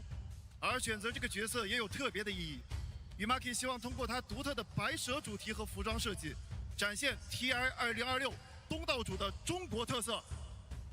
Wow, this is NEC. Wow, I can tell immediately. It's so classic. This work includes over 1,000 real snake scales. The coser Yumaki, he tried to make it have more theme of Chinese, so we can see the white snake underneath.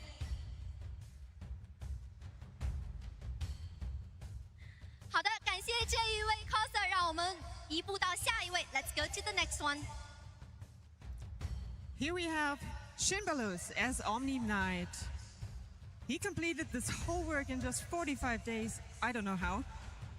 And the surface details of the armors, you see all the faces and figures, are all sculpted by his own hands.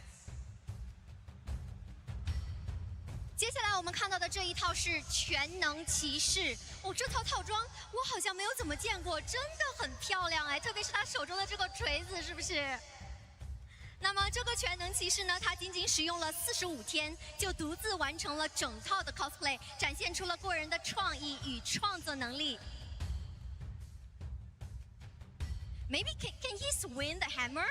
Can you do more movements for us？ 可不可以对着我们的镜头展示一下 ？Well, I like it. 谢谢。让我们接下来视线移动到下一位 coser. Let's move to the next cosplayer.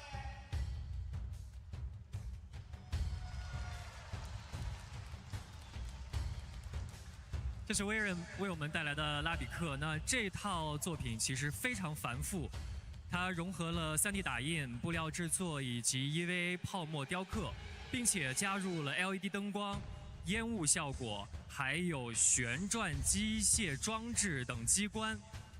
所有的这些细节完美结合，展现出了这个版本拉比克独特的奇幻、魔法与俏皮气质。This is real big for sure. Look at the steps. 这一个呢，就是我们刚刚看到的拉比克套装了。This cosplay has 3 printing, EVA form carving, and LED lights. Smoke effects. Ooh, I can see it. 现场的观众朋友们，你们能看到它的武器上面的烟雾特效吗？非常的精美啊！ All right, let's move to the next cosplayer. 现在我们看到的是来自 Golden Moon 的军团指挥官。作为一名艺术家 ，Golden Moon 运用了多种制作技艺，包括了雕塑，将这套令人惊叹的服装呈现出来。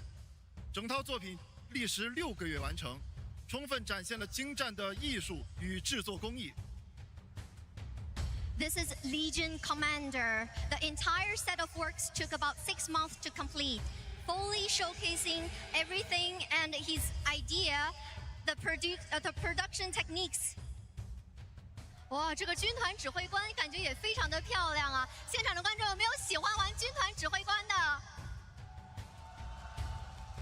我知道这个英雄现在不是版本热门，但是它还是非常的漂亮的。Let's move to the next cosplayer. And here we have Naga Siren by Grafomanka. She places great emphasis on hand coloring, on painting, on texturing her materials, including imitating forged metal textures and delicate color gradients. She has a strong preference for traditional handmade methods, so every component of this outfit is handmade and assembled by her. 娜迦海妖深渊少尉套装 I like how she moves. You can tell this is exactly how the hero moves, right? 我们可以看到她动起来，感觉就像是现实生活当中我们真的看到了娜迦海妖一样。这套服装呢，非常注重手工上色的细节，包括它所有的金属质感以及细腻的色彩渐变。它非常偏爱传统的手工制作方式，所以整套服装的每一个部件都是由他亲手制作并组装完成的。Amazing work! Let's move to the next one. 我们的第10位 coser 是阿布多瑞乃盖。 她是一位10年 Dota 2女玩家，这是她自制的第10套 Dota 2 cosplay 作品。这套作品的制作时间超过了500小时，总重量15千克，使用了15.8米的 LED 灯带。从图纸制作到硬件开发，全部由她自己完成。What? Sven, she is a 10-year Dota 2 female player, and this is her 10th self-made Dota 2 cosplay work. The total weight is 15 kilogram and use 15.8 meters of LED light strips. 15 kilogram. All right, that's our last works. 这样我们就全部欣赏了我们10位参赛作品了。接下来就是我们揭晓奖项的时刻了。不知道在座的观众朋友们，你们的选择是哪些呢 ？All right, that's all the 10 cosplayers we've already seen. Which one is your favorite? Let's go. The first one. 那么第一个我们将要揭晓的是评委推荐奖。有请 Ray。获得评委推荐奖的作品是阿布多瑞乃盖的斯温刚刃之治。Ray Rival, the Judges Choice Award。恭喜阿布多瑞奶盖 Sven。该选手高度还原了斯温的刚刃之势，将发光假发、巨型武器与全身灯光系统融为一体，展现出极强的视觉表现力。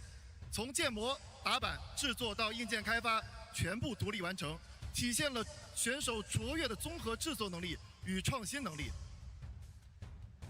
The reason they gave this award to her because the content has recreated Sven, everything detailed, combining a glowing wig, oversized weapon, and full lighting system to create a highly striking visual impact. Congratulations! 接下来我们来揭晓第2个奖项。哇，现场的观众朋友们，难道你们不喜欢这套斯文套装吗？那么接下来这套是不是你的选择呢？下一个奖项表彰的是一位能够在穿上 cosplay 后彻底化身为角色本身，让人忘记服装背后的真人选手。有请 Reeps 为我们揭晓 The Biggest Transformation Award。 The biggest transformation award of TI 2026 goes to Graphomanka's Naga Siren.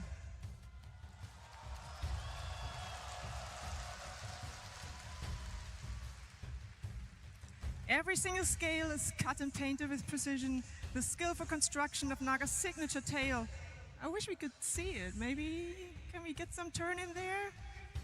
Well, or you'll have to wait for pictures. The headpiece is impressive as well. The beautifully executed makeup, all that convinced the judges that Graphomanka deserves the award for the biggest transformation. 它的每一片鳞片都经过了精准的裁剪与上色，那家标志性的尾巴与鱼鳞的制作技巧，再搭配令人印象深刻的头饰和精致的妆容，最终让评委们一致认为它就是当之无愧获得了最佳复刻奖。Yeah, I wish we can see more details about it. It looks so amazing. It's not easy to move with a tail like this, and I think she had to leave her device that she has for it upstairs in the room, so we'll have to wait for the photos later. But I tell you, it's amazing. 那么我刚刚问他说，我希望我能够看到更多的细节呀。他说，因为穿着这一套装备实在是很难动起来，所以呢，在后面我们会补上更多的图片，请大家关注一下喽。那接下来我们要揭晓的奖项是最佳技术奖，这个奖项是颁给在还原度、制作工艺和创意方面得分突出的选手。有请林景老师。Next award is the Best Technique Award. 获得本届最佳技术奖的是 Goldie Moon 军团指挥官复仇魔刃。Goldie Moon, the Legion Commander.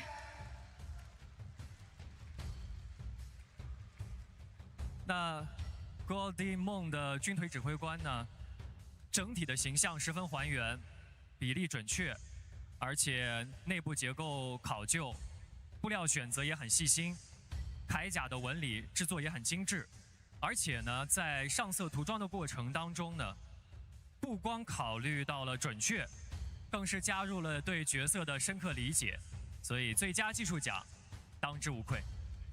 Careful fabric choices and finely detailed armor texture highlight the work. The painting process balance strict accuracy with profound insight into the character. Congratulations!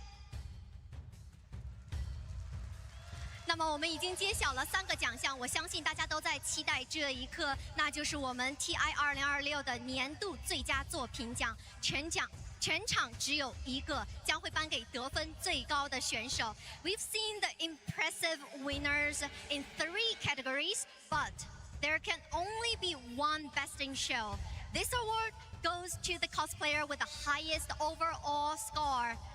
Please, Reeves.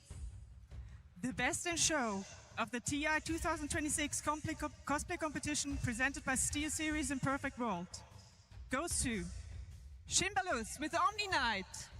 Congratulations, Shimbalus!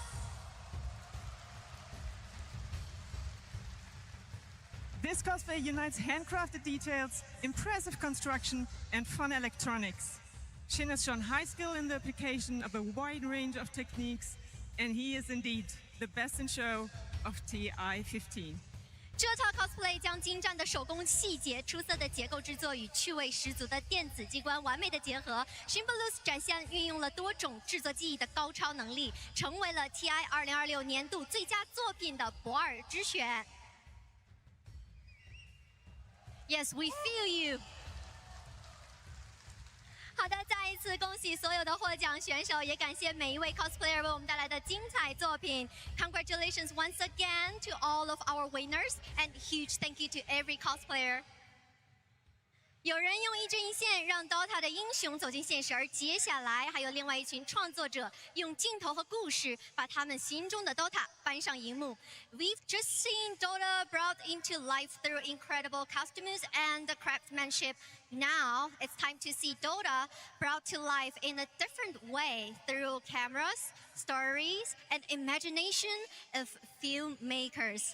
接下来舞台交给你 ，Take it over, Slacks.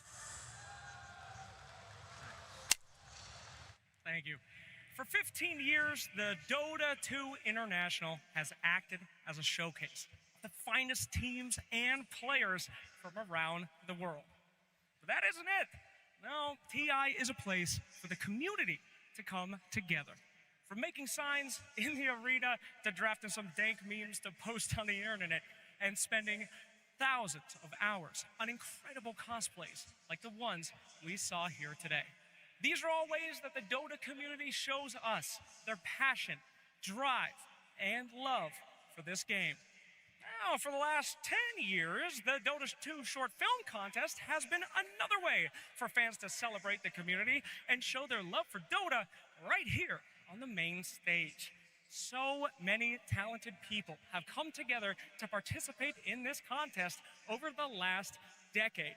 And we thought it might be a little fun to talk to some of the finalists and get a backstage look at what it takes to make it here to the International. Hi, I'm Genevieve Sai. My name is Nicholas Kundashazel. My name is Murio. Mi nombre es Pamela y soy más conocida como Maida. Hello, my name is Kevin Siri. Hi, I'm Dota 2. My name is Shaylin Ham. Меня зовут Mikhail Pahomov. And I'm Sam Siri. Hi, my name is Lawrence. I'm known online as Lozenger, and in 2015 I won the very first short film contest with an entry called The Calling. I submitted the award in 2017.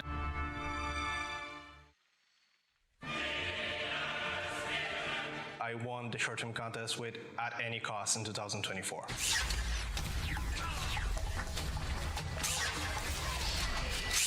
Yo participé en el 2022 con el corto de You Skull on Here and I Wake Me.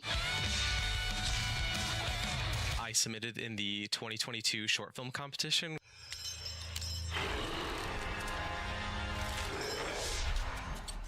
My video was called Low Purity Story, and it was about my dog playing Dota.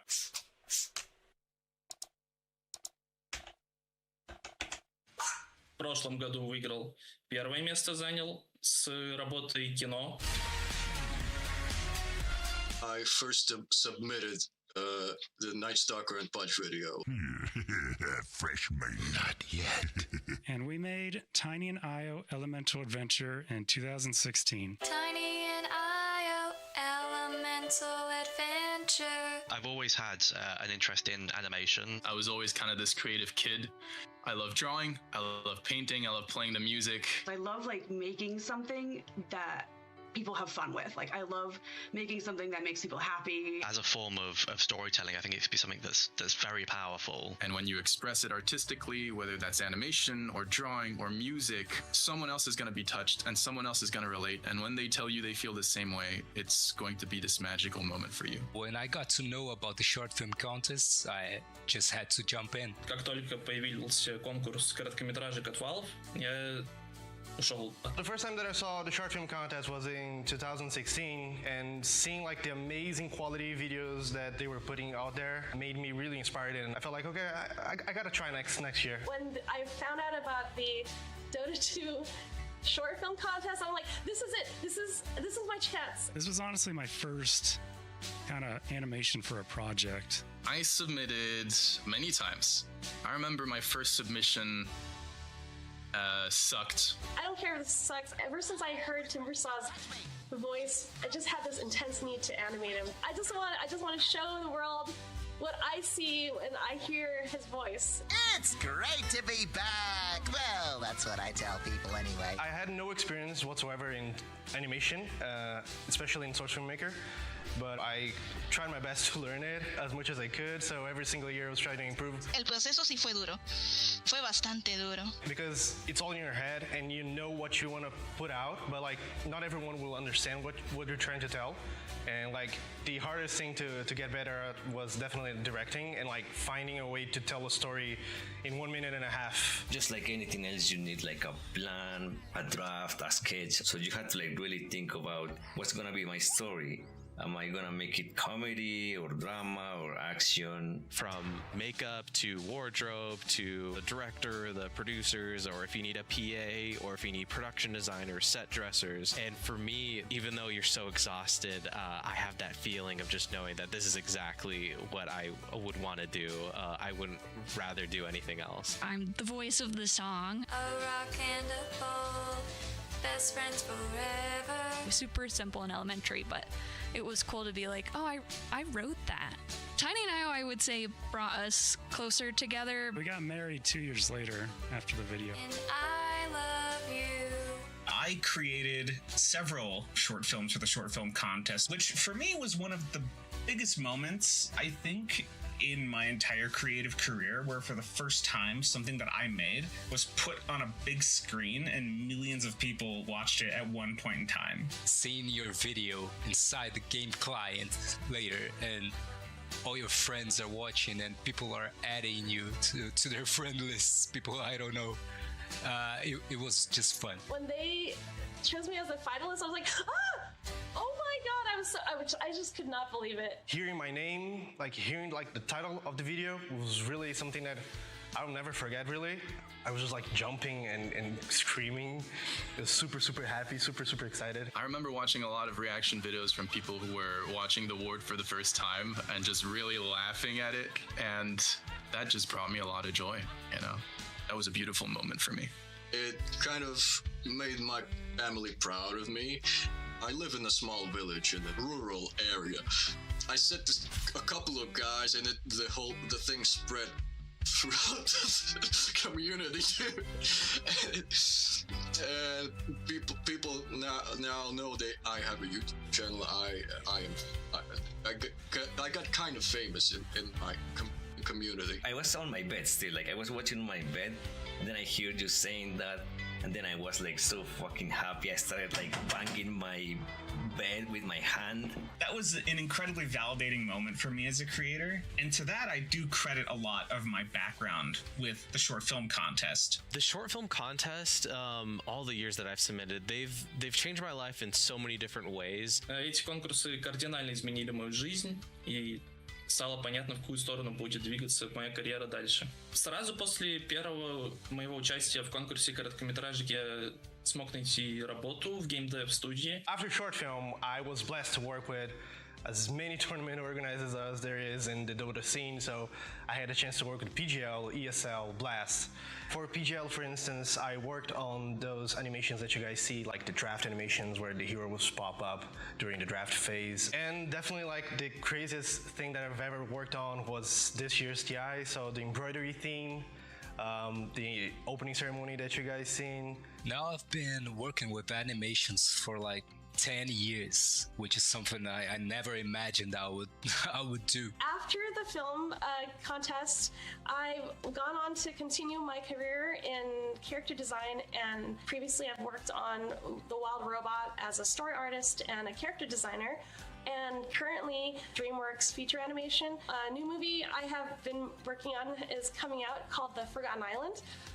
And I was a character designer and story artist on that as well. My advice for someone starting out in the creative space for something like Dota 2, just do it. Please, please, please get over your anxiety of making something that sucks, because you can rest assured that the next thing that you're going to make is going to be even better. So my best advice is just make something. Make something, make it as best as you can, put it out in the world, and then make your next thing, because the next thing is going to be better.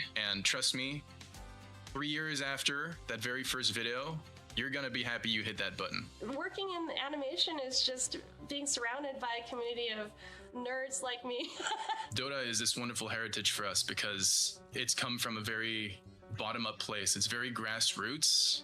It's been built by the effort of the community and the love of the community, and that includes not just the game, but the community around it that's making the art. So all I have to say is thank you. Thank you so much to the community for inspiring me and so many others over this last 10 years. Thank you for your support. Dota 2 wouldn't be the same without the players. Dota 2 wouldn't be the same without the creators. You guys mean the world to everybody else involved. Thank you very much for supporting the game and for supporting our work. Congratulations. Congratulations. Congratulations. Congrats. Congratulations. Поздравляю, Vici. Congratulations. Congratulations on 10 years of the short film contest. Thank you so much. Now, besides just introducing you to some of the real people behind the winning films, we wanted to celebrate the first 10 years of the Dota 2 short film contest with a little something different for its 10-year anniversary. We asked all of the finalists to come together and craft something special for you. We wanted to make something for the game that we all love and touch upon some of the most memorable moments from the International over its last 15 years that we all share. Hope you guys enjoy.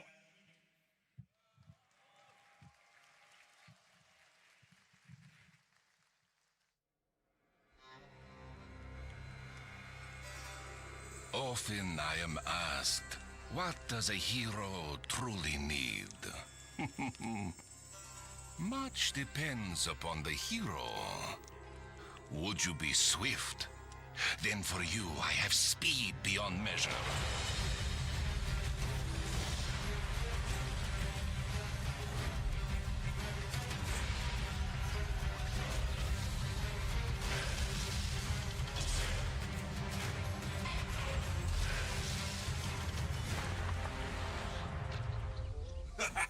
I'm the best. Did you see that? No. It was the play from TI2. I was all, black hole. Okay. It's like the most famous play ever. Okay. Speaking of famous plays, TI3 had a pretty good one. Okay.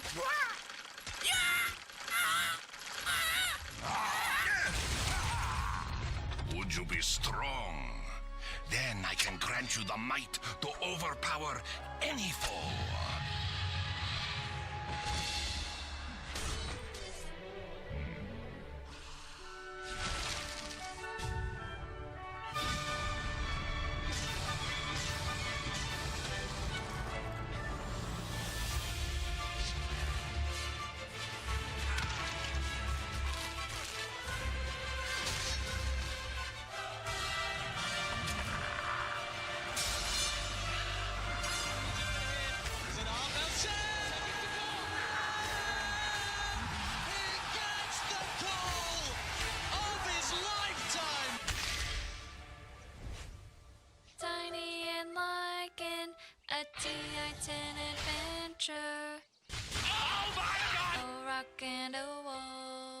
Best friends forever.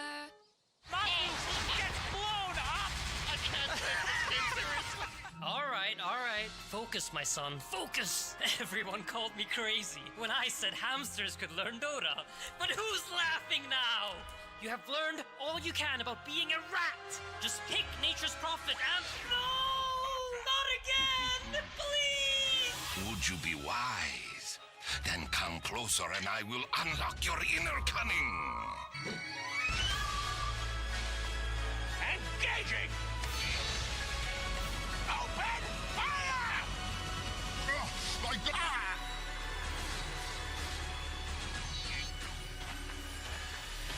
Mega Creeps inbound. EG with their last chance. Can they hold? Here we go. Ice going in. Shatter Team move the Dagon. It's not doing much, but the other Dagons are triple Dagons! Timbersaw, he's dead! They might be able to do this! Divine Rapier on Void, he's going in! EG with the impossible comeback!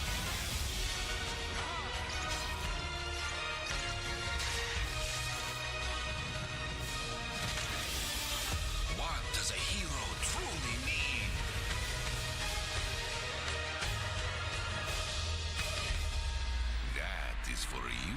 side.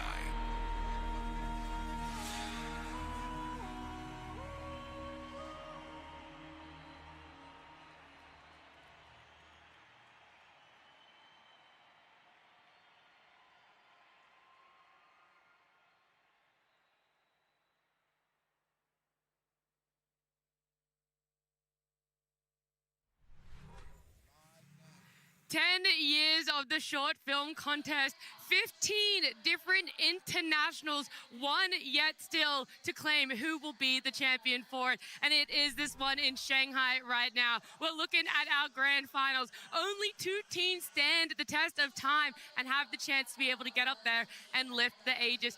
And how far we've all come since the first international. You yourself, insane you're having a cameo in the short film celebration there, and how far you've come as a player too. Yeah, I mean, it brings back memories of the last time I was in Shanghai for TI9 and, you know, the unfortunate moment with the gyrocopter. But, I mean, it's honestly an amazing tournament, and even that moment was life-changing in many ways.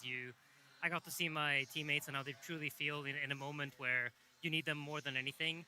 So, like, for me, that moment reminds me of very good things, very good memories. And someone that we need more than ever. Effie, you've been to so many TI finals as a panelist. How does it feel to be seeing one in Shanghai now? It's just so special. There are no words. Just from the Dota today to the cosplay contest to watching that short film, everything is so beautiful. It's the perfect celebration of this game and this community. And Quinn, yourself, you've played in many TI finals too, to be exact. Yeah, it's just an incredibly special occasion. It means so much to me and to so many people. It's a celebration of the game, and that's why I love things like that piece so much, that we get to see the history of not just the players, but the people that make the game so special. When I see the Dota 2 reporter, my eyes light up. I'm watching with my brother. I remember even when he didn't play Dota, watching it and enjoying it. So stuff like that I find so special, and I just love to be a part of this community and this celebration.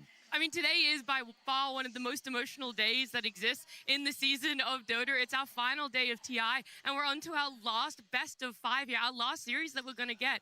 Looking at the grand final now, and it's so hard to pick who is going to come out on top. Vision have looked by far one of the best teams. They haven't dropped a single series in their TI 15 run, whilst they've been pushed to the limits. On the other end, you have a Spirit who thrive with their backs against the walls, who have loved to do this lower bracket run in a way. I mean, coming into this, Vision were the team to beat. They were the team everyone was watching, everyone was studying, everyone was afraid of. And as the tournament progressed, that very much was the case. They completely bulldozed through it. But on the other hand, you have the TI team in Team Spirit. It doesn't matter how they do throughout the year. If they show up at TI, they're absolutely going to show up as the anime protagonists. They're here to cook. And Spirit, I feel like, is a different beast when you play them. Like, we saw them match up earlier in the tournament, and that was in upper bracket round 2. I think at this point, they've had so many series to figure out their draft. They've had so many series to iron out the kinks in their gameplay and just get everything on the same page. And you can tell by the fact that almost all their last series in the tournament are 2-0s. It's actually crazy to look at Spirit's matchups here. One, they've played significantly more best of 3s, but the only 2 teams in which they've lost these best of 3s to is Vision and Nigma Galaxy, and they lost twice to Vision in that group stage to be the first 4-0, our only 4-0 team, and of course that upper bracket best of 3 that they had just a couple of days ago too. Yeah, the first one 2-0, the second one 2-1, and third, we'll have to wait and see, but I think that illustrates the arcs of these teams. Vision came in at the top, and they've stayed at the top. No one has been able to touch them, evidenced by the record, but Spirit, they started down here, and they're arcing up towards Spirit, hurtling at them like a speeding bullet that we know this terrifying Yatoro player is. And now it's the collision, right? It's the team that's been on top versus the team that's charging towards them, and what happens when they meet. I'm more curious than ever. Of course, the Dota is what we want to celebrate and have fun with as well, but also what form of Yatoro are we going to see? And I don't mean what hero is he going to show up with, what playstyle he's going to have. Is the man going to come out with a shaved head? Are we going to see the run back of a Bull Toro in another TI Grand Final? I hope so. I mean, I can tell you, as someone who on stage and witnessed the horror firsthand, seeing my dreams crumble in front of me, it's just so iconic, such an epic moment in Dota history. And he is I don't know, for the last 6 years or so has been like the iconic player. And so the fact that we're even questioning what his hairstyle is going to be for the grand finals is, I don't know, a testament to how legendary he is. And just for context for those who may be tuning into this TI as their first ever TI, Yatoro, every time that he has won the international, he has shown up on the finals day with a shaved head and has just completely unleashed himself upon his enemies as the best carry in TI. I believe the quote goes something like, at TI10, he sacrificed his hair to the Dota gods in order to win that final against LGD. So then he did it again in Seattle. So, I mean, if he's not bald, I will be very sad. I think we could all agree with that one. Then I wonder on the flip side, you know, does that play into Vision's mentality at all? Because for every single member of that 5-stack, they have not lifted an Aegis. For many of them, actually, they've never made it to a TI grand final. I think about last year for Vision, how close they were. They were having this extremely dominant Game 3 in the lower bracket final, and the lead slips away from them slowly but surely. They sink in the reality that we don't have control of this game, and unfortunately, that's where their previous TI run ended, top 3. Now, it's secured at least top 2, but they won't be happy with that one. Yeah, it's a totally different beast, and I think it's something you dream about for so long, so that when it finally becomes tangible, it becomes in your grasp. Even the idea of being in a grand finals is so distant. There's so many series, there's so many steps along the way that you can't really focus on that. And so then when you're suddenly there, because you've been focusing on the moment, you've been focusing on the journey, wow, now it's very real, and it's quite an overwhelming feeling to go through. And so I hope for them that they're able to steel themselves and actually focus on the gameplay and not let the sort of the grandeur of the moment overwhelm them. Looking at all the TI appearances of the roster as well, we've included the coach because Puppy has a little bit of a fantasy or fairy tale for himself. Everyone talked about how he got that 4th place. He got that 3rd place at the next TI. He got 2nd place all the way back at Singapore in TI 11. And we go, okay, this is it. The next TI is Puppy's. But there was the caveat. Maybe it was the next TI Puppy attended was going to be his 1st place. I mean, yeah, that's the script, and that's what it's saying for them, right? Puppy is supposed to win this TI. That's like, if the script does exist, and many Dota tournaments has made it seem like there is a script, then it should be Puppy's. Yeah, Puppy, it's not an exaggeration to say he's one of the greatest players to ever touch Dota. He's been so consistent throughout his career. He's had so many definitive ideas as a captain. And at this stage in Dota, it feels like such a natural transition for him to come into the international as a coach. And we've already seen the results of him as a coach on Team Vision. He came in, he whipped them into shape. He took 5 of the best players in the world and turned them into the best team in the world. And it just feels like no matter what Puppy can do, he will always have a place in Dota. And look at this, the longevity of his career is ridiculous. On the other hand, you have Miposhka Quinn, who is no slouch himself. Yeah, it's two titans, really. I think the parallel of Puppy coming in, whipping him into shape, I think Miposhka is the same thing. He was not on this team for a solid chunk of time, and they did not look like themselves. They were in shambles for a big period of that. And then Miposhka joins, and you slowly see them ramp up to the form that they're in now. I think he is such an integral and core part of this team's identity and history. And honestly, I think they would not be even close to the same without him. He's definitely like made them look more like they used to. And I think we had Laurel say it, and it's so true that they are now able to play fast and slow. And this has been one of the things that's the scariest to go up against, because it's quite easy when you're only facing up against one playstyle to try to match. And it's the same thing that Vision brought up, right? When they talked about Yandex, is that Yandex are the kings of split pushing. But we can split push and team fight. And when you have multiple avenues that you can go down, it just makes the team so much scarier. And that's where I feel like both these coaches have added to their teams. Yeah, to me, Miposhka in a lot of ways is team spirit. It felt like his team when they won both of those Aegises. And yes, he had a star-studded roster, especially in Yatoro and Collapse being some of the greatest players ever. But he was the player who brought that energy of resilience, that heart, that ability to overcome difficult situations. And if you ever watched the way that he interacted with his team and the way that he guided them, he was the one lifting their spirits. He was the one enabling them to play the late-game comeback Dota. And we saw that in all the moments Spirit had roster changes. They brought in new players. They had to train them. They all had that team spirit energy because of Miposhka. So when he did leave this roster, it did feel like a massive loss. And now that he's back as a coach, they're in the TI Grand Finals. Slowly we're seeing his voice show up in-game, even though he's not there for them, and that has been such a pivotal point for Spirit here. And I just love the fact that we're seeing them be Spirit of old, because we missed out on them on the main stage 2 TIs in a row. They make it to a main stage, they drop to a lower bracket, and they are completely unfazed, Quinn. They go, okay, and... Yeah, I think having someone like that for both teams in your corner, that we've seen them come back from games that they drop very unconvincing losses. They lose a game in pretty, I don't know, drastic fashion, and a lot of teams would crumble from there. Your mindset drops, your gameplay drops, and you lose the series. But they walk off stage, and they've got someone who says, hey, it's okay, these are ideas, and you trust them. You really believe. They're not just saying it to say it. They're saying it because it's true, and you believe that. They have the presence and the stature to make you buy into that, and I think that's what's so special about these players and why this will be such an amazing series, is that it's not a team on either side that will crumble. They will hold strong and push until there's nothing left to give. I think what adds context to how surprising it is that Spirit are here, because if you tune in for TI every year, you go, oh, this is an org, a roster, lineups, players that we're expecting to make deep runs. But this is the one year in which we have not seen Spirit win a single Tier 1 event. Every other TI since that TI 10 run for themselves, and even including in that year, right, they were able to get an event win for themselves. This time around, 2 second places was the best that they were able to do in Senior, and so they really did, I think, slip to the wayside in people's minds about the potential threat of what they can all be together as a roster. Yeah, I mean, absolutely. I mean, then on the other side, you have Vision that's been pretty, like, honestly, ever since they got the roster together, ever since Notice joined, arguably the most dominant team of the season. And I think everybody coming into TI knew what these guys are capable of. So in many ways, it is like David versus Goliath, but it's Spirit. So, like... It's Goliath versus Goliath in TI terms. Yeah, exactly, yeah. No, I think another really cool thing, and it ties back to what you said, like, TI 10, I think, is an iconic tournament. It's when Spirit first, like, came to be the greatest team in the world.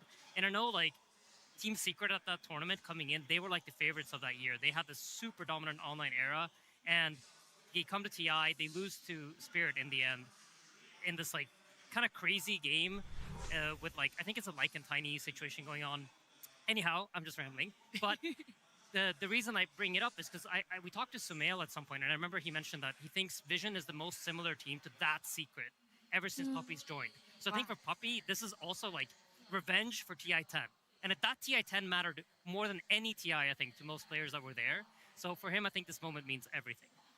I'm intrigued to see it play out this way, because Vision, again, you're talking about it, the most dominant team for this year. We have never seen the most dominant team or the favorite team throughout the year go on to win TI, to lift the Aegis. They've always fallen slightly short, whether it's a second, a third, not even making it through groups. So in your eyes, if Vision were to win TI today, would it be the first time in TI history that the favorites have won it?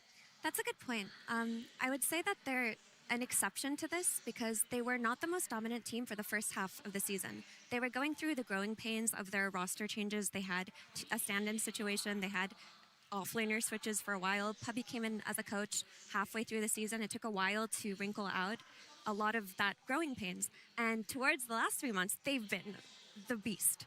So maybe they can break that curse by peaking at just the right time. It's very reflective because both Spirit and Vision had to go through qualifiers. We always have our direct invites every year, and whilst most of those teams placed really well for themselves, we have 2 teams that had to fight through the qualifiers to be here, Quinn. Fight through qualifiers, group stage, upper bracket, lower bracket, you name it, they've done it between the 10 of them. Yeah, I had completely forgotten about that, and it is such a crazy, and I think it's very accurate what Mira says about peaking at the right time, and I think this plays a lot into it. You've had a bunch of games. You weren't the greatest whenever, you know, the season was going on. That's why you weren't invited directly. You had to prove your merit in other ways, and so that you've had to grind. You go through these group stage matches, and you ramping and ramping and ramping. That's what you want. You don't want to peak too early, because that's why we see so many teams that are dominant early in the year fall flat later, because you can only be so good for so long. It's the nature of competition. It's so difficult to stay on top. People are gunning for you constantly, and so the fact that both teams have timed it perfectly, whether through luck or through, I don't know, some insane pressions. That was the Maposhka. He's like, if I do this and at that time and in this month, if we just bring it up and stop playing late game, we got it, boys. Yeah, they've stolen the stars aligning from another team, and now they're here and they're in form. I mean, peaking at the right time, honestly, it's a skill you learn as a team. It's something that we put a lot of effort into on Liquid, and I think especially Blitz was very adamant about, like, let's not burn ourselves out throughout the year. We need to kind of think about how we put effort into tournaments, because there's only so many events that you can actually like put in your 100% in. And for TI, you definitely want that. And you don't want to come into TI feeling like a little bit burnt out. You don't have like that fire and that passion for the game that you would have otherwise. I want to take a step back and look at the TI in which both of you two actually came up against each other in the grand finals, because Aiden, you came in through the upper bracket. You guys didn't lose a single game. Quinn, you came in through the lower bracket. And so starting with you, how does potentially, because you were mentioning burnout, how does fatigue of such a long day, even though it was a 2-0, a long day, play into this? Where is Spirit hoping to be able to pour energy from and ramp up and peak a second time for a finals? Yeah, it's the hardest part of a lower bracket run, and it's not just this day alone, it's the prior days coming into it. They played 2 series yesterday, they played a stressful lower bracket run, and it's not also just the physical fatigue, it's the mental fatigue of all of these are elimination series, and that weighs on you. There's a stress and a pressure there. If everything is on the line, and everything can only be on the line so many times before you break. And so doing that lower bracket run and getting to the grand finals, they've done it before, but it is an incredible feat, both physically and emotionally, completely unrelated to the Dota. Yeah, absolutely. And something that is really tough and maybe hard to like relate to unless you've been there is the fact that the day before the grand finals, you're also playing a double series day. And they had the first series of the day into the last series of the day into today, again, the first series of the day, and then you get to play another series. And this drain over the course of 2 days is crazy tough. Well, it's great for them then that they had so many quick 2-0s. It feels like the last 3 rounds for them have just been, all right, we're tired. Let's make quick work of this and go home and sleep. Like, we even had Collapse say, I had 5 hours of sleep. We're going to do this fast. And they did it really fast yesterday. Hopefully he's gotten a little bit more sleep. But Aiden, is there anything that plays in your mind when you're coming in from the upper bracket? Because some people do talk about or allude to Spirit have now had 2 games to warm up for themselves. They're in the group of it a little bit more, and maybe they're ready that off the rip, they're going to be playing at a tempo that you haven't yet done because you haven't walked out on that stage on the side of Vision. I think usually when you're in the upper bracket, you have this confidence of like, we haven't dropped a single game. You're coming into that series thinking like, we're going to absolutely smash the other team. And I think, I wouldn't say it really is a factor in that way. I don't think you really care that they're warmed up. You're thinking, if anything, like, we've beaten them twice this tournament already. We're going to beat them a 3rd time. It's no problem for us. Yeah, it's I think that's very true. And I think from the lower bracket, there's a feeling of like proving yourself. Like you can feel, I think, them looking down on you, right? Because they are standing on the podium and you're walking up the steps as they glare down at you. And so I think there's very much a feeling of like, we're going to prove you wrong. We'll show you. You think you're better than us? You think you deserve to be there and we don't? Then let's prove it in game. Oh, that talking is going to happen when we see our grand finals there. But it's just so insane to think about that no one's mentality over this last year that we're aware of, we're not sure how long that this has been a shift for him, has been so much more about the journey. And ever since then, it feels like we've seen a resurgence of him. We've seen him back to the no one of old. Before we saw him do a lot of region swapping and org changing. And now it is a no one that is consistent, is willing to play whatever role it is. And I'm so intrigued as to how much progress and how much effort has gone into this, and almost this satisfaction that he must have that because of it, he is now in a grand final for TI. Absolutely. And the thing with the whole, it's all about the journey is really interesting until you reach the end destination, right? Now it can't be all about the journey. It has to be about this moment. And I'm very curious to see how that affects him, because if this has been the thing that he's been relying on, like just enjoy the road, enjoy all the past steps to get there. Now that you're here, can you stay in that mindset? Can you stay in that idea of like, there's always next year that this team is going to continue on. And even though this moment means so much to you, to not get stuck up on it and not think like, this is where we were meant to like end up and this is what it's all about. Yeah, it's so true and it's so difficult. I remember the same feelings when you finally get there of it's very easy. It happened to me to get caught up into, wow, this is what I've always dreamed of. And then suddenly you start thinking about that and you're not thinking about the gameplay, and that slips very quickly. And gameplay goes from 99% to 97%. And suddenly you're making mistakes and things crumble. So it's a slippery slope. And I hope that he's able to stay in the mindset that's gotten him all the way up to this point. There's a lot playing into this, and we've mentioned the coaches, the impact that they've had on the rosters that they have been helping come to this grand finals. Now we've talked about no one's journey for himself, but more importantly, something that Vision really wanted for themselves was to see this rematch with Spirit. They wanted to have Spirit in the grand finals. When they secured their spot, that's something Dekal has said. And looking at Satanic, Yotaro, there's a lot of different accolades between them. There's a big age gap between them as well. But more importantly, there's a different sort of veteran when it comes to being out on a TI stage. And Satanic has been there once, and it wasn't the result he wanted. It was a top 3 finish, which is still fantastic last year, but that's still that element. Is it going to be different for him mentally stepping into a grand final? Yeah, I mean, we have to keep in mind that a lot of these younger players from the EE region grew up watching Team Spirit. They watched the miraculous run that they had at TI10. They saw them lift the Aegis in that beautiful story, and Yatoro became the carry player to watch. Satanic has absolutely molded and shaped himself as a Dota player off of Yatoro. We called him Baby Yatoro for so long, and of course he's come into his own and stepped into his own as a player, developed his own particular playstyle, but this was his idol for so long. So going up against him must mean the world to him, and is it a TI win if you don't beat your idol? Guys, I'm getting a little giddy in my seat because I have just gotten word that if anyone out there is, dual screening right now, watching the broadcast as well as maybe scrolling on social media, Team Spirit, a little bit of a spoiler, have posted Oh a boy. photo. My God. Oh boy.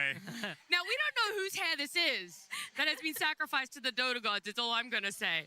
But there is an inkling as to which player would love to have given that up. My goodness. I mean, you talk about King versus Prince. What better situation to try to take the throne than versus Baltoro? Can you imagine if Satanic comes out? Dead? I mean, Mira is there talks a way about it, it his is idol. Yeah.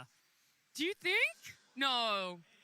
You never know. You never Really? know. You never know. I mean, this is, I fully agree with Mira's point, and I think it's so cool that it is, like, he is his idol, and you see that throughout his gameplay, his style, the heroes he plays, and they've gotten all the way to the grand finals, and it really is a dethroning moment. Like, that is what it is. Yatoro is what everyone thinks of the pinnacle as carries, and Satanic has risen and risen and risen to be in contention for that, and now the proof is in the pudding. Are you really better? Show me.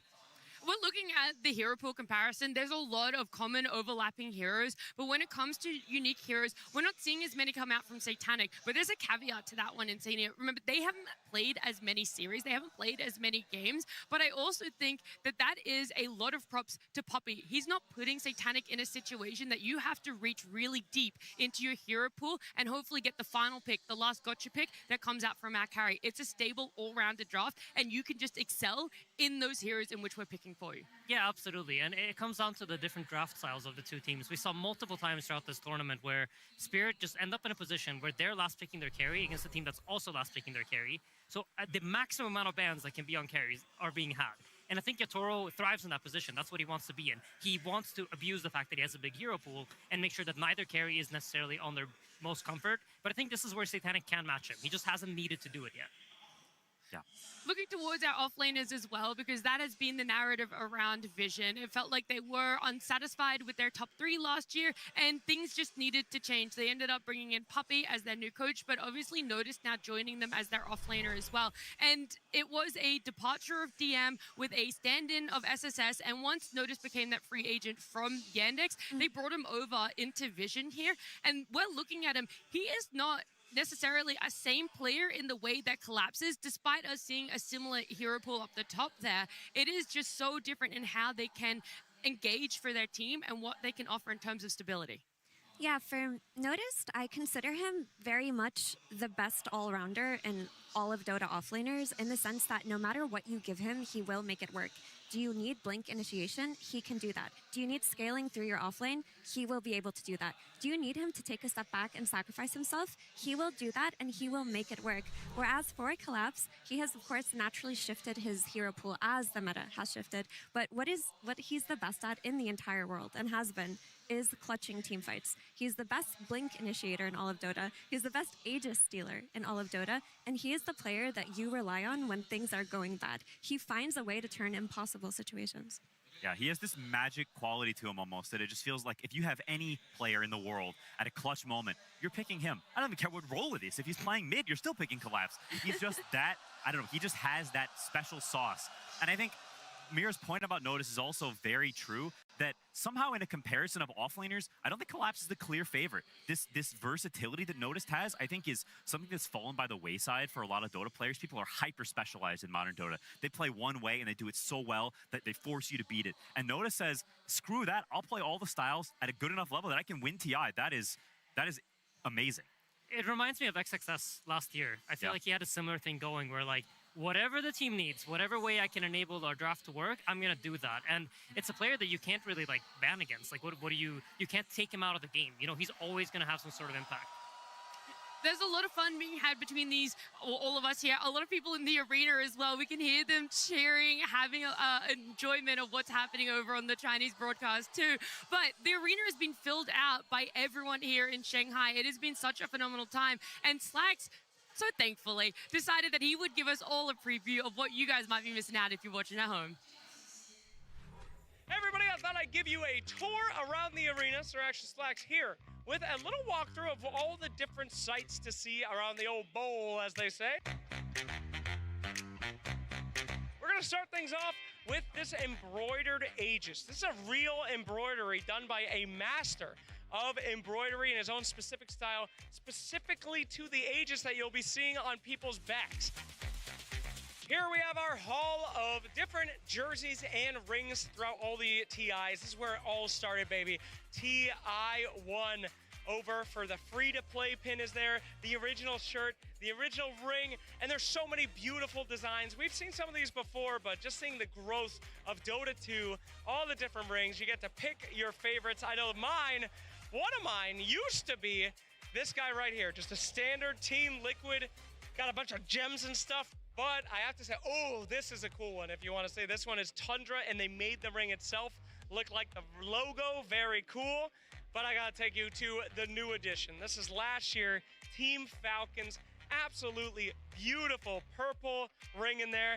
I can't wait to see what next year's ring will be. But we'll have to do that on next year's tour as we keep going onto the attractions. Do you want to take a little seat? Well, come on over to the Secret Lab booth. You can see a beautiful replica of the Aegis, partake in some stuff, and go look at some chairs. Now, Secret Lab has been one of the only sponsors with the International here, one of our official partners here. We have had custom chairs every single year, and they are beautiful, dating back all the way to 9. Look at this purple bad boy. So yeah, I personally love this year's chair. I think it's fantastic. We've got that nice logo on the back, celebrating our embroidery theme this year. A lot of Chinese stuff, but me at home, I'm a classic boy. Dota logo for life. Hi, hello everybody. Yes. What's your name? My name is Scarlett. Oh, fantastic. Welcome. This is our secret shop area. We saw you hanging out here, admiring it before we came. We have all the stuff in the secret shop in this glass case. What did you like? Was there anything interesting for you? I buy this one. Oh, the chess set? This thing is massive. Yeah, and this one. Oh, and the mouse pad? You went shopping today. Not the Ogre Magi cape? No. No, not the big Chungus Froggy? No, I have a small one. Oh, you got little Chungo. Okay, no problem. Well, that's a very good selection. I can't believe you got that whole thing. So that's pretty cool. Yeah. My favorite thing got to be this gigantic Crystal Maiden. Yeah, I love this too. You got this? No. No, but you want it. Yeah, I want it. Well, congratulations. I hope one day you get to have it. Yeah, yes, the secret shop has many cool things. Can you give us a go buy stuff? Yay! Here we have some never, I believe, released art from the game, and it is very, very interesting. You got some creeps here firing lasers and stuff. Got some beautiful rivers out there before it actually got out. I know this one was a preview to the back of TI-10 on Roshan, which was cool. We've got some massive lane pictures. Now, you might have seen stuff like this Anti-Mage background picture before, but this is the full-size one. I never knew there were Radiant Towers behind Anti-Mage. This is early concept art of Dota 2 heroes and other things, and it is fascinating to see stuff like early Underlord, early TA, Arc Warden, Monkey King. These Slark before and afters are absolutely unreal. Did you know Abaddon was supposed to ride on the Haunted Gryffindor? I never knew that.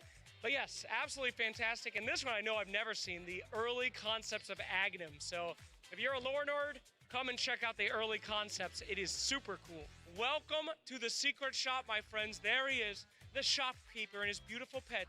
Do you have anything to say, shopkeeper? No, it's a picture. Don't get crazy, but you can absolutely come here with your friends and have a beautiful picture. Bring your friends if you have them. It's a lovely setup. And there you have it, our little tour around the bowl. So if you guys are here, I hope you have fun. I hope you explore a little bit. There's lots to see and lots to do. And if you're not, you should be here next year. We'll see you guys again. Thanks for watching. There's always so much to do at TI just outside of watching the amazing Dota that these players are putting on for us. And this year's theme has just taken it to another level. Everything about it feels so symbolic, so meaningful, and so emotional. And to see it spread around, to get to go through those journeys, having a look at the jerseys and the rings of all of our TI winners of past, I think that's just so amazing to get to witness with your own eyes, because it's not every day that someone wins a ring, let alone that you get to see it as well. Yeah, I think the theming of this TI and sort of the celebration, the decoration of the arena and the surrounding area has been really, really good. There's commemorative photos everywhere, and just these pictures of people lifting the Aegis like that. So many moments captured, and I think it's really special to just be walking around and just see all those pieces of history. It's very nostalgic and very cool. It's incredibly impactful. I mean, and you're saying back in Shanghai as well. This one's going to have like so many different memories for you too, surely. I mean, for last Shanghai was like my first TI ever, so obviously it has like a special feeling in my heart. And this city is one of those places that I've always told like my girlfriend, like you have to come to Shanghai at some point. This is one of my favorite places in the entire world. It's where I essentially feel like my Dota journey started, so it holds a very special place in my heart. Yeah, it's my first time in China, and it's such a cool thing to be here because in Dota's history, China has always been an integral part of it, from teams to Dota culture to the back and forth of, you know, the East versus West storylines we had for so long. And growing up being part of Dota and watching that, it's something that I've always wanted to do. It's always been a bucket list, so being here is so special. It has been amazing, 2 weeks of it as well, that everyone's just been so privileged in a way to get to experience. But if you guys have been here at the arena every day, grinding out what has been some phenomenal Dota, then maybe you've missed out on just how beautiful Shanghai is.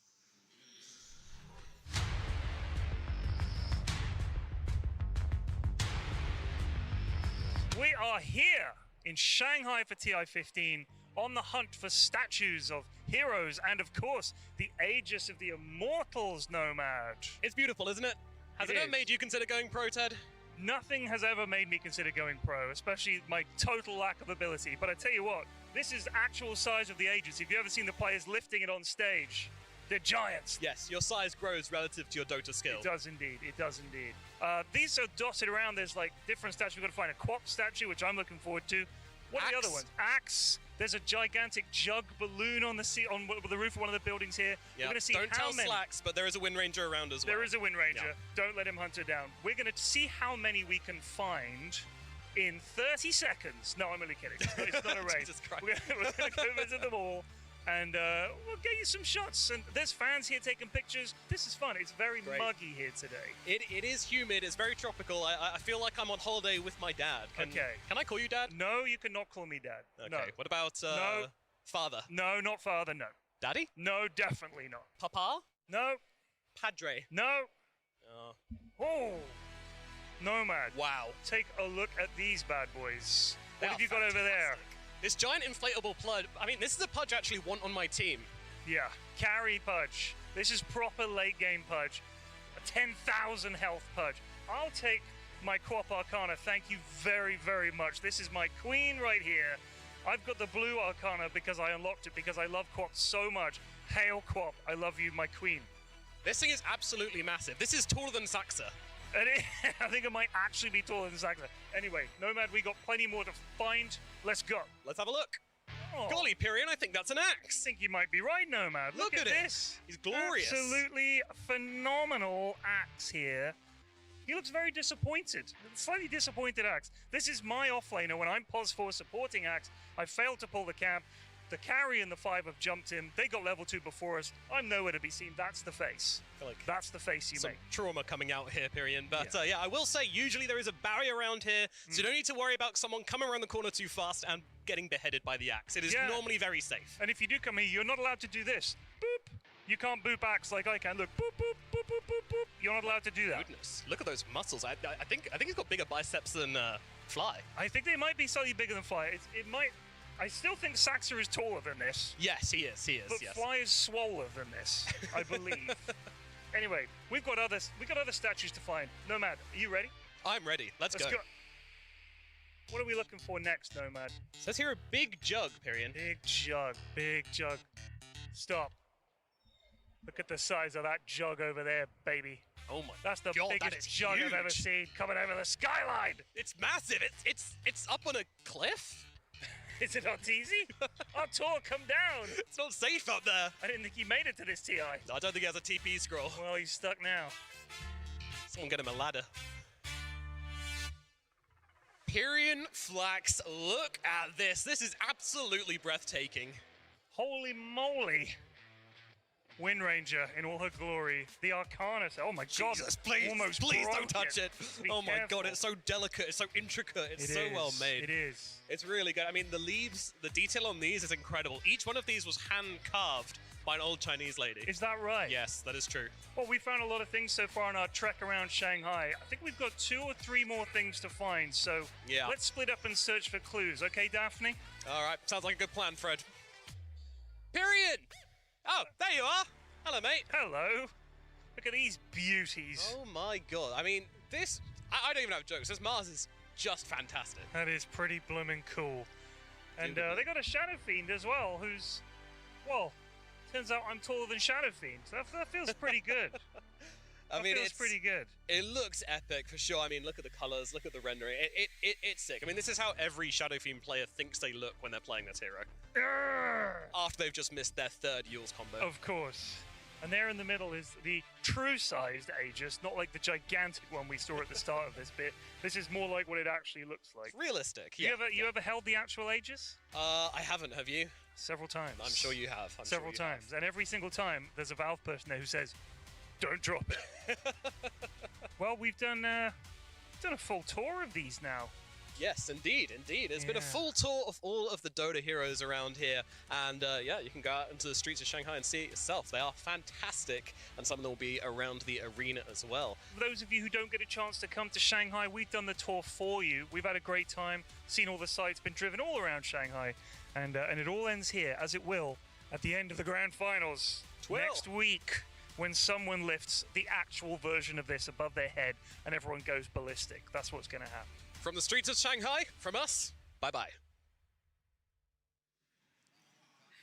A lot of effort and care and passion going into what we've been able to witness as Dota fans throughout the city of Shanghai, throughout our arena here as well. It feels like every time you think this is going to be the coolest thing, you get to see this TI, there is someone or something that proves you wrong and you get to experience something new again. But seeing a replica Aegis, we've got the real Aegis out there on stage now, and it's either going to be Spirit with a couple of newbies, a couple of old faces lifting that Aegis again. Not as many as Ted clearly has lifted, but getting there. Yeah, it's a chance for the 3rd, right? No one's ever won 3 TIs as a player, only AOI as a coach and player, so it's the potential for a very special occasion. I remember before anyone had won 2 TIs, it was like, who's going to be the first? And that's a big deal, cementing yourself in history as not just a TI winner, but a special kind of TI winner. It is, it's a goal even higher than normal TI winning. And then on the side of Vision and Senior, it would be so many new players getting to lift it. It feels like we're getting closer and closer to the triple digits, and, but we could potentially get that today. Yeah, I mean, if Spirit wins, it's entirely possible, right, to get the 3-peat. But for Vision, I think it's really special because Puppy won the first TI, and he hasn't won ever since then, right? He's been so close so many times, and it can finally happen today for him. I think for Satanic, it's about, closing in on Yotoro, trying to make that gap smaller, make sure that he can surpass his idol, really. And for No One, I think probably the most special person here today, so many times coming to TI as the favorites, so many times falling short, and now finally being in the grand final and having a shot at it. That's so amazing to think about, though. Puppy won the first ever international, and now we've come full circle, and he's still competing all of these years later at TI 15 as a coach. Like, to me, this is one of the most incredible storylines of this entire TI, if not the most incredible one. I just can't believe that someone has been that consistent throughout Dota. Like, this is longevity like we've never seen before. I don't even know if he has comparison in any other esport. Yeah, the legacy is crazy, especially considering how much Dota changes. Like, there's patches all the time and the game shifts and morphs. It's not a static thing, it's an ever-changing thing. And so to have the commitment to something, to stay with it, even while it changes, is, I don't know, doubly impressive, I think. I know that we've been talking about stepping things up, how every time you think you've seen the coolest thing, there's one more thing to add. Well, our grand finals will no doubt be the top of it, but I've got something else to slot in just before it, and I know Dove and Tsunami would love to walk us through it. 我们现在就在现场环廊里，在我们苏绣的这一枚不朽盾边上，哇，真的非常的精美哦。It's an incredible work of art. 3 months to build something like this. I thought it was digital, but it turns out that was just the template. And then an incredibly talented artist took the time to put every single thread in the real thing. 大家都知道苏绣呢是我国的一项传统技艺，那它经过了几千年的传承，它的技艺在不断的精湛改善。现在我们看到的这一个苏绣的作品，它其实有一个非常细的地方，不知道大家能不能看到啊？就是它这个平面完全是平的，那这也是苏绣的一个技巧，就是你在缝制的时候，你的每一针的拉力都必须是均匀的，这样下去的时候，每一针才能恰到好处，它是一个完整的平面。Can you check if it's actually so flat? I'm telling you, like this almost looked like a painting at first, or like a woodcut painting kind of thing, but it's real. It's all threads. And it's a gorgeous tapestry. This art form has had to be preserved for thousands of years, and the fact that there are still artisans creating it to this day is truly impressive. But I was hoping I could ask you about some of the specific themes that they threw in. So I'm noticing here there are pine branches on the left side, and then on the right side there are plum blossoms. What's the significance of that? So these are symbolizes some very good quality personalities, about strength, about resilience, about never give up. Perseverance. Yes. I see. And then how about we got the tides at the bottom and then clouds all the way at the top? These are just in Chinese, we call that 吉祥. So it's kind of like a good fortune and just blessing. I see. And then, of course, the entire design as a whole. I know we pointed it out how flat it is, but I want you to see that the effort it takes to make all these things look like different colors, the sheen of each of the threads as the light catches them, and yet somehow you can still see shading on all of it. 是的，在现实生活中这样的光线下，我们可以看到每一针每一线，它其实是有色彩明暗的变化的。它是一个2D 的平面呀，但是你能看到这样3D 的色彩变化，它其实是非常精美的。It's an incredible work of art, but this is just the cloth version, the thread version. Tomorrow, we're going to find out who wins the real thing on the stage. 我们这里是一枚苏绣的盾，但是真正的不朽盾将由谁、哪支战队举起呢？让我们拭目以待。That is an absolute piece of art. It is so beautiful to get to see it, but knowing even more that the amount of time put into this one piece itself, you can't even fathom what it requires, but it's also 20 years of experience being put into what we got to witness, what we get to see, and what we get to use as a means to celebrate it. And I love the motifs. We're talking about it, resilience with good luck. And it reminds me really strongly of a quote that I love where it's luck is when luck is when preparation meets opportunity. And I feel like that is what is going to happen. The preparation happens before grand finals, and the opportunity is now presented for you. And it's going to feel incredibly lucky to stand out there in front of everyone here at Shanghai and lift that Aegis in 3 games, 4 or 5, whatever it takes.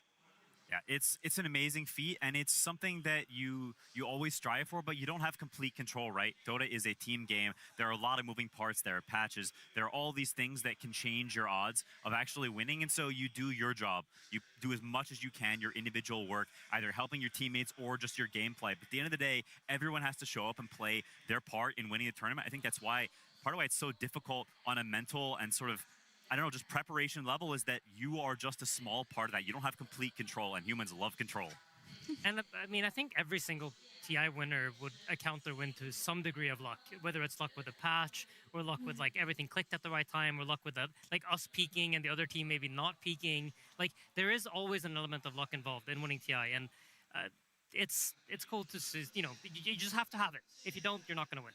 We were alluding to no one's perseverance, his resilience as well. I mean, how poetic would it feel for this to be the one that he finally lifts the Aegis with? For him we mentioned it so many times. He's come in on the favorite team. So many times favorite teams in general have come in and fallen just that little bit shy. Last year was one of those ones for them, and look how close they were. It was a top 3 finish. They were literally one game away from making it to a grand finals, and it ended there. This time around, going through the upper bracket, you don't have that pressure, but you still have to face the reality of a grand final of a best of 5. Yeah, I mean, especially the TI 2017s and 2018s, these are the ones that no one must really feel more than anything, because if we look at his history as a player, he was known as the most scary mid laner in the world in that duration of time. When he was VP No One, when he was playing on that dominant roster, he was crushing everybody. Even our most famous and popular mid laners did not want to face him. If you listen to Miracle or Samael talk about him in the past, they always say, I don't want to lane against the VP No One. There were jokes about Miracle forcing Matu to play mid. That's not jokes, it's true. I've heard Matu say it himself. He still says it. Yeah, every time they would play VP, he's like, yo, Matu, give me safe lane, please. But just the fact that he had this history as a mid laner but didn't have an Aegis to his name up until potentially today, we'll see, speaks a lot to his resilience, because a lot of players, they'll peak at a certain time and then we just don't hear from them again. They fall off. But he's brought himself back up and he kept competing, and he still has sights on his dream, and that's a beautiful thing to behold. Yeah, it's really amazing. And if you didn't play against it back then, it's hard to fully understand how disgustingly good this guy was. I don't think I won one single lane against him when we played them like 25 times. He was incredible, and those teams are incredible. And I think it's a testament to how hard it is to win this tournament, that they were dominant throughout those years. They were dominant last year on Team Vision, and now coming in again, getting another chance. I think it's something you really just try to be grateful for, that we have the opportunity. You get to play in this amazing grand final, surrounded by all these people that care so much, and they have, I don't know, they've done incredibly well on a lot of heroes as well. There are pieces to this puzzle that aren't just the players, but the heroes too. And if you look at the top of the leaderboard, it's 2 mid laners, right? It's Ember and it's Earth Spirit, and he's been absolutely amazing on both of these heroes. I feel like for Yandex, for example, we saw them kind of fall short because they were lacking a hero. And that's where having the experience of having played for such a long time comes in, because you know how to play almost all the mid laners, and no one is an incredible value for his team in that regard. And 2 of the standout heroes that Vision have been owning on to me are the offlane heroes that popped up, the Centaur and the Doom, and that brings me back to Noticed and how much she's provided for the team, because the archetype of these heroes is very different. With Centaur, sure, there is a lot of farming and a lot of creep dragging going on, but initially you're playing for team fights, you're playing around the Stampede, you're looking towards map control, whereas with Doom, you're playing for late game scaling, and Vision has done both very well. We've seen them take over tempo, we've seen them pop off and just completely crush the enemy, and we've seen them play slower paced games, take it to the very end and win off of their scaling. And the fact that they can do both makes them so difficult to play against. I think it's also just that we look towards the supports of both teams as well, because we talk about No One and his resurgence, how he's able to bring himself up to being on a team that is as dominant as Vision. It's his skill, but it's also the surrounding cast that's helping him. And when we're looking at 9class and Ducalis, they're names we've mentioned so often, time and time again over the last few seasons of Dota, but people might forget that this is only their second TI appearance. Their first one was also that top 3. Their second one is now a grand final. That's so crazy to think about, when they were these annoying terrors with techies and pubs, and now you're like, that is actually one of the biggest strengths of how you're playing as a support and how you're getting under the skin of your opponents. Yeah, to go from 3rd to 2nd like that in your first 2 TIs, they are so incredibly skilled, and I think they're not those players that were just instantly incredible at the game. I think they are where they are due to hard work and dedication. They're players that grinded pubs for years and years, and now they're finally getting the fruits of their labor. They are super hard workers, incredibly skilled. When you play with them, you can feel it. Every decision they make is crisp. Their item decisions, everything. They are immaculate players, and their cores would be nothing without the supports propping them up. I would say these are probably, even coming into TI, the 2 support duos that I would say were the strongest. And it seems to have been a major factor in the runs. Like, I think especially the Spirit supports, I personally have found to, like, ever since, like, I'd say like a month or 2 ago, even when Spirit wasn't doing so hot, I just kept feeling like they're outshining their cores. And to do that on Spirit says a lot about how well you're playing. I mean, it's the supports who got the Aegis steals on Team Spirit this TI, which normally is something we see Collapse doing. Yeah, it was on the Spirit side, it was not me and Rue. Both of them were able to get it. But we're seeing Nineclass and Ducalis, and I love that their support hero pools don't overlap, but you still have to think about the flexibility, because that Techies, whilst Ducalis is playing it, it could easily just as much be a Nineclass Ducalis, Nineclass Techies as well there. Yeah, it definitely could. They've got a little bit of overlap, but also a lot of uniqueness. You see a lot of heroes here that nobody else is playing. The Pudge, they really prioritize this Dark Willow. The Techies and the Ogre Magi from Ducalis, they just have so many strengths, and I think it just makes it very, very difficult to play against them, especially as how Dota's map has changed. It being bigger and the gates being added to the game, I think has added so much more importance on supports, because you have more options. Not only can you gank mid, but you can gank the other side lane. You can stack camps. There's a lot of choices on what to do in terms of moves and efficiency, and it's put so much importance on these two roles over time. I genuinely think they're some of the hardest roles in Dota right now. And that brings me back to an interview we had with Ducalis on Team Vision at Dream League, where we asked them, what's going on with you guys? Why are you playing so well? And he said, we're just taking a lot of personal responsibility. I think me and Nineclass are just playing better than we were at the start of the season. And he said ultimately that what takes you furthest in Dota is if you have the best players. And he thinks that they are the best players and they are the best supports in terms of technical skill. And I found that confidence very interesting. Yeah, I mean, for sure. And I think that confidence is backed up by hours and hours put into the game. If you pay attention, I feel like Ducalis, every time he picks any hero, it's at least Platinum tier on Dota Plus.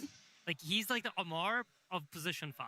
He has so many games on all these heroes, he has so many reps, and that's why I think he also, when you paid attention to the hero pools, has slightly bigger hero pool than Rue, right? He's had years to refine his position 5 gameplay, whereas Rue has kind of been thrown into it very recently.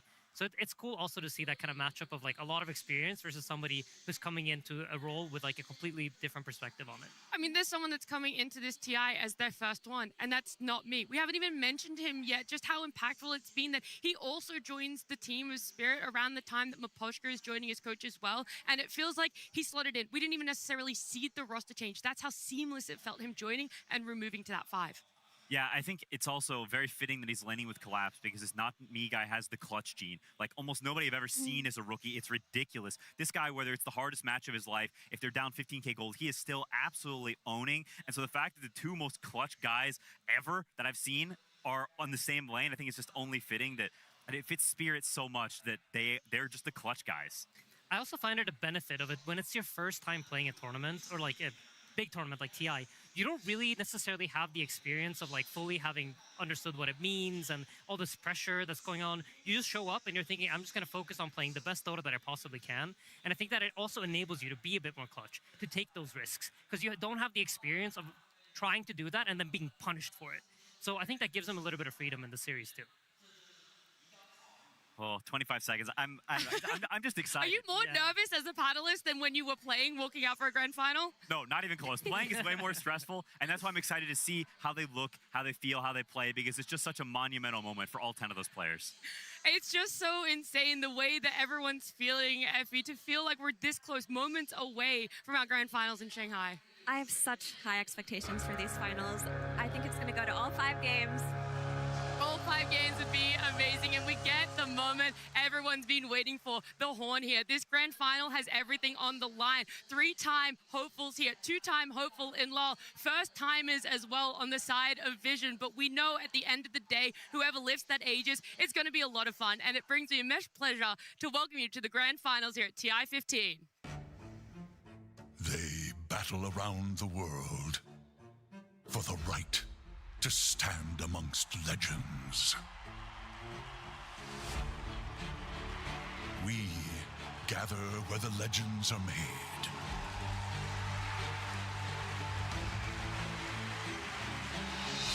They overcome every challenge that stands in their way. We witness the final ascent to Dota's greatest stage. They carve their names into the pantheon of legends.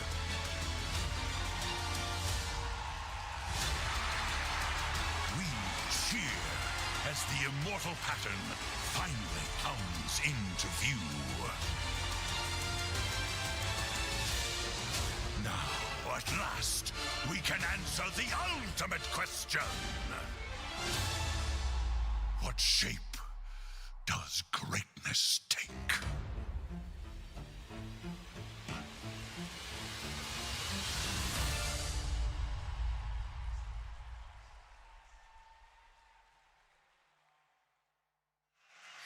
It has been 2 weeks leading up to this moment, down to 2 teams in Sania that are about to take to the stage and hopefully lift that Aegis for themselves. I mean, this gave me chills. This is honestly one of the most magical moments in any Dota player's career. I think, you know, on Spirit's side, they've been here before, they've experienced it before. For Vision, it's the first time, and I hope they really love this moment and enjoy their time. They've talked about enjoying the journey. Take in this moment and enjoy the walkout for a grand final taking to the stage.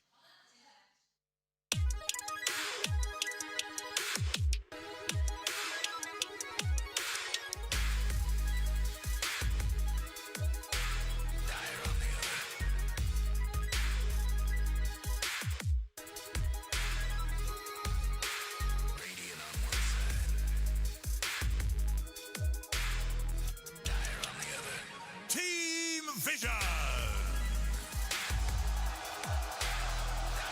Not a single series has been dropped by this team. They have proven they have what it takes to make it to the grand finals through the upper bracket. They have everything that they need when it comes to preparation, and for a lot of them, it is the first time walking out here on a grand final. But the moment of truth arrives now.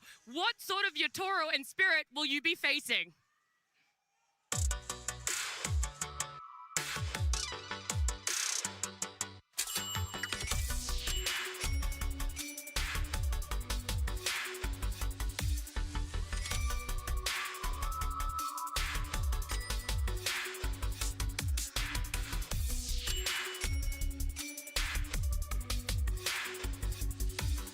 Team Spirit!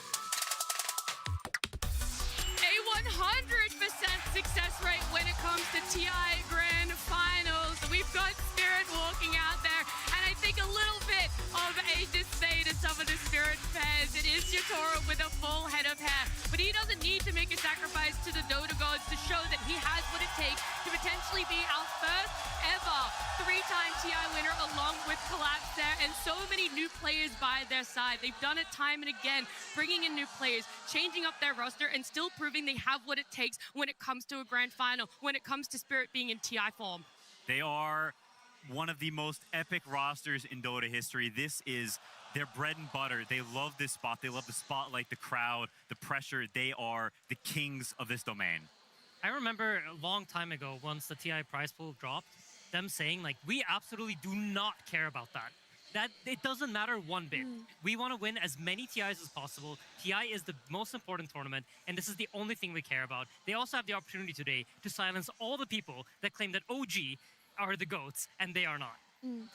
Team Spirit are extremely internally motivated players, and that's always stood out to me about this team, is that they don't measure their successes by whatever it means financially. They don't look at it by, I have X amount of wins, therefore I am done, I've succeeded. When you talk to Collapse or Yotaro, they don't even think about things like that. They just want to play Dota and they want to be better than everybody. And I think that's the biggest factor that's led them to have such a long career on this team and get so many of those wins. I remember back in TI 12, that Seattle TI, the amount of times Collapse and Yotaro talked about how much they wanted to do it for Lal, right? They wanted him to be able to lift that Aegis. And I think bringing on people like Rue and like Not Me, it gives them that extra bit of motivation again. Yotaro's out here fan servicing. I bet you it's going to get to a game 3 and Bro's going to shave his head. That's what he's waiting for. Yeah, Not Me shaved his beard instead. Little switcheroo.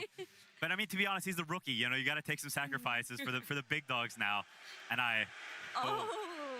we've got some spice in the crowd today. There is mixed reactions between the teams, to say the least, here when we're seeing our players show up on camera.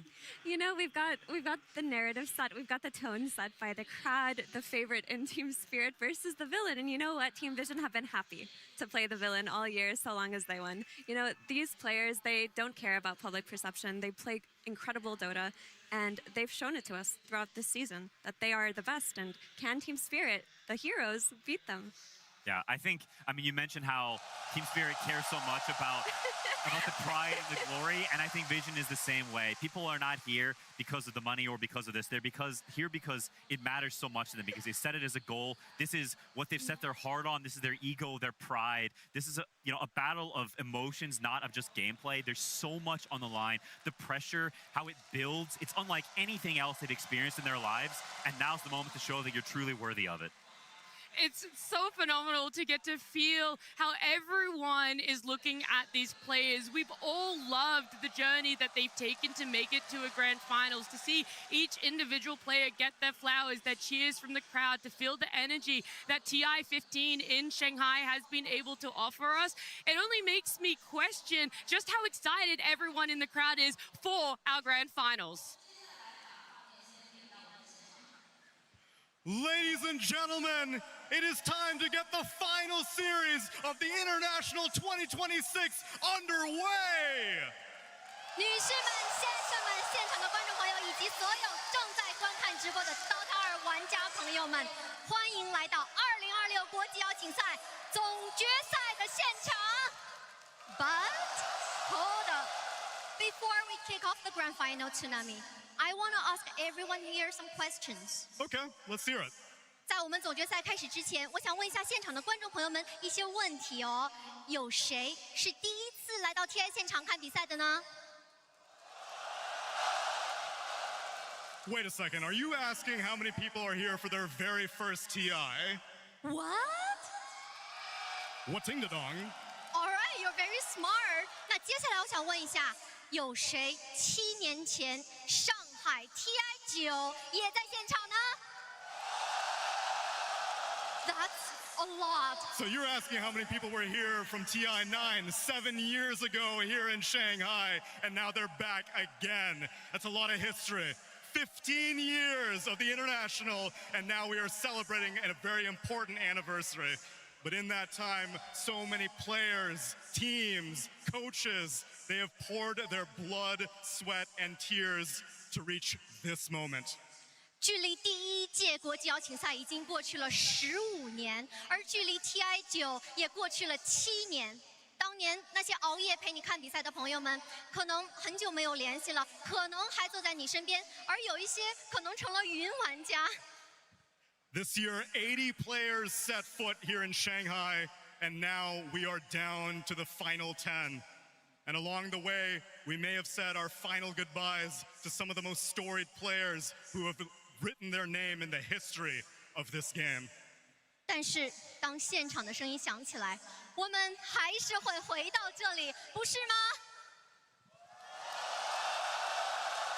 我们见证了太多太多的故事，我们熟悉了太多太多的选手 ID， 而我们也不停地在跟他们道别。比如今年的国际邀请赛，我们就跟 Smell 和 Crit 说了再见。Behind us are the 2 teams that remain, fighting for a chance that the greatest feat a Dota player can achieve, a chance to immortalize themselves on the aegis of champions. 而在我们身后，就是我们本次总决赛的最后2支战队，他们将为一名 Dota 选手所能触及的最高荣誉而战，他们想要将自己的名字镌刻在这枚冠军神盾上。On one side is Team Vision. They came so close to reaching this point just 1 year ago in Hamburg before their run was cut short at 3rd place by Xtreme Gaming. 一边是 Team Vision， 1年前的汉堡，他们距离这个舞台仅有1步之遥，但是他们被 XG 挡在了门外。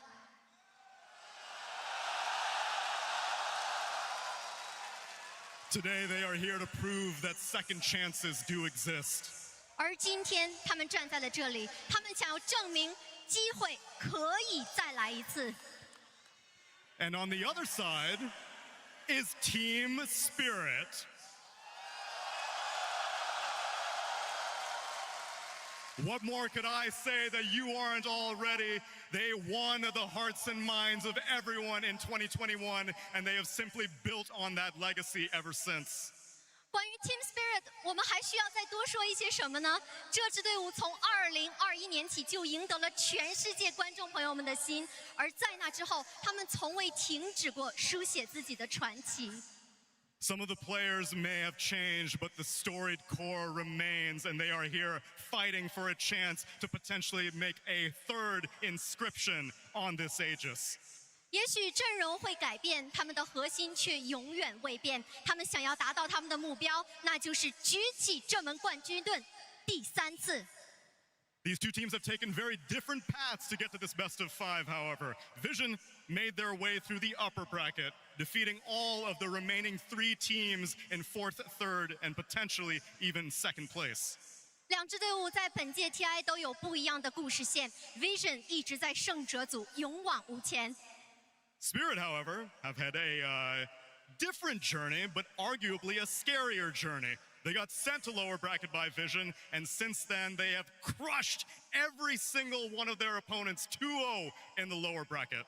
而另外一边 ，Spirit 虽然被 Vision 送到了败者组，但是他们的脚步却从未停下，他们依然是那支大魔王战队。Dove, I think I already have a feeling, but I want to check who the crowd is rooting for. Let's start with our upper bracket finalists. 话说到这里，我们想问一下现场的观众朋友们，你们是来支持谁的呢？ Who here is shooting for Team Vision?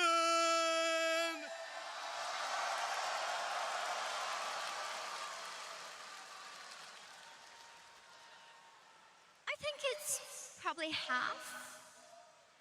There's only one way to find out. Who here is cheering for Team Spirit?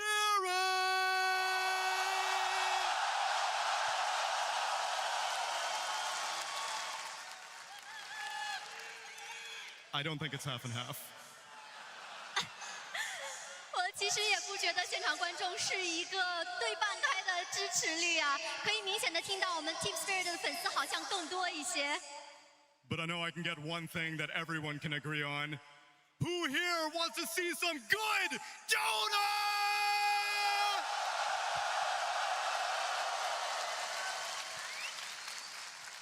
It has been a long journey to get to this point, Dove, and these two teams have been fighting all year long and even longer than that for many of the players. 没有错，我们本届邀请赛进行到今天，最初有80位选手来到了上海，而最终只有10位选手留在了我们总决赛的舞台上。It never ceases to amaze me the history of this game. 15 years of the international. An esport that has survived the test of time, and I'm looking around this crowd right now, and I do not see any empty seats. You all are amazing for showing your commitment to this game. 在这15年里，我们见证了无数的战队、选手和教练，为了站上今天的舞台，付出了很多的汗水，也流下过泪水。而我们所有 Dota 2玩家，坐在这里的每一位观众，感谢你们陪伴我们成长，感谢你们15年一直在这里。So then, without further ado, ladies and gentlemen, it is time for the prince to face the king. 话不多说，所有的观众朋友们，现在是时候让我们的王子 Satanic 去迎战国王 Yatoro。 It is time to see which legend can prove mastery of the game as a coach. 现在是2位传奇以教练的身份，再一次证明谁真正参透了 Dota 这款游戏。 And it is time for new names to inscribe their place in history. 也是新的名字将自己写进 Dota 历史的时刻。 Shanghai, are you ready?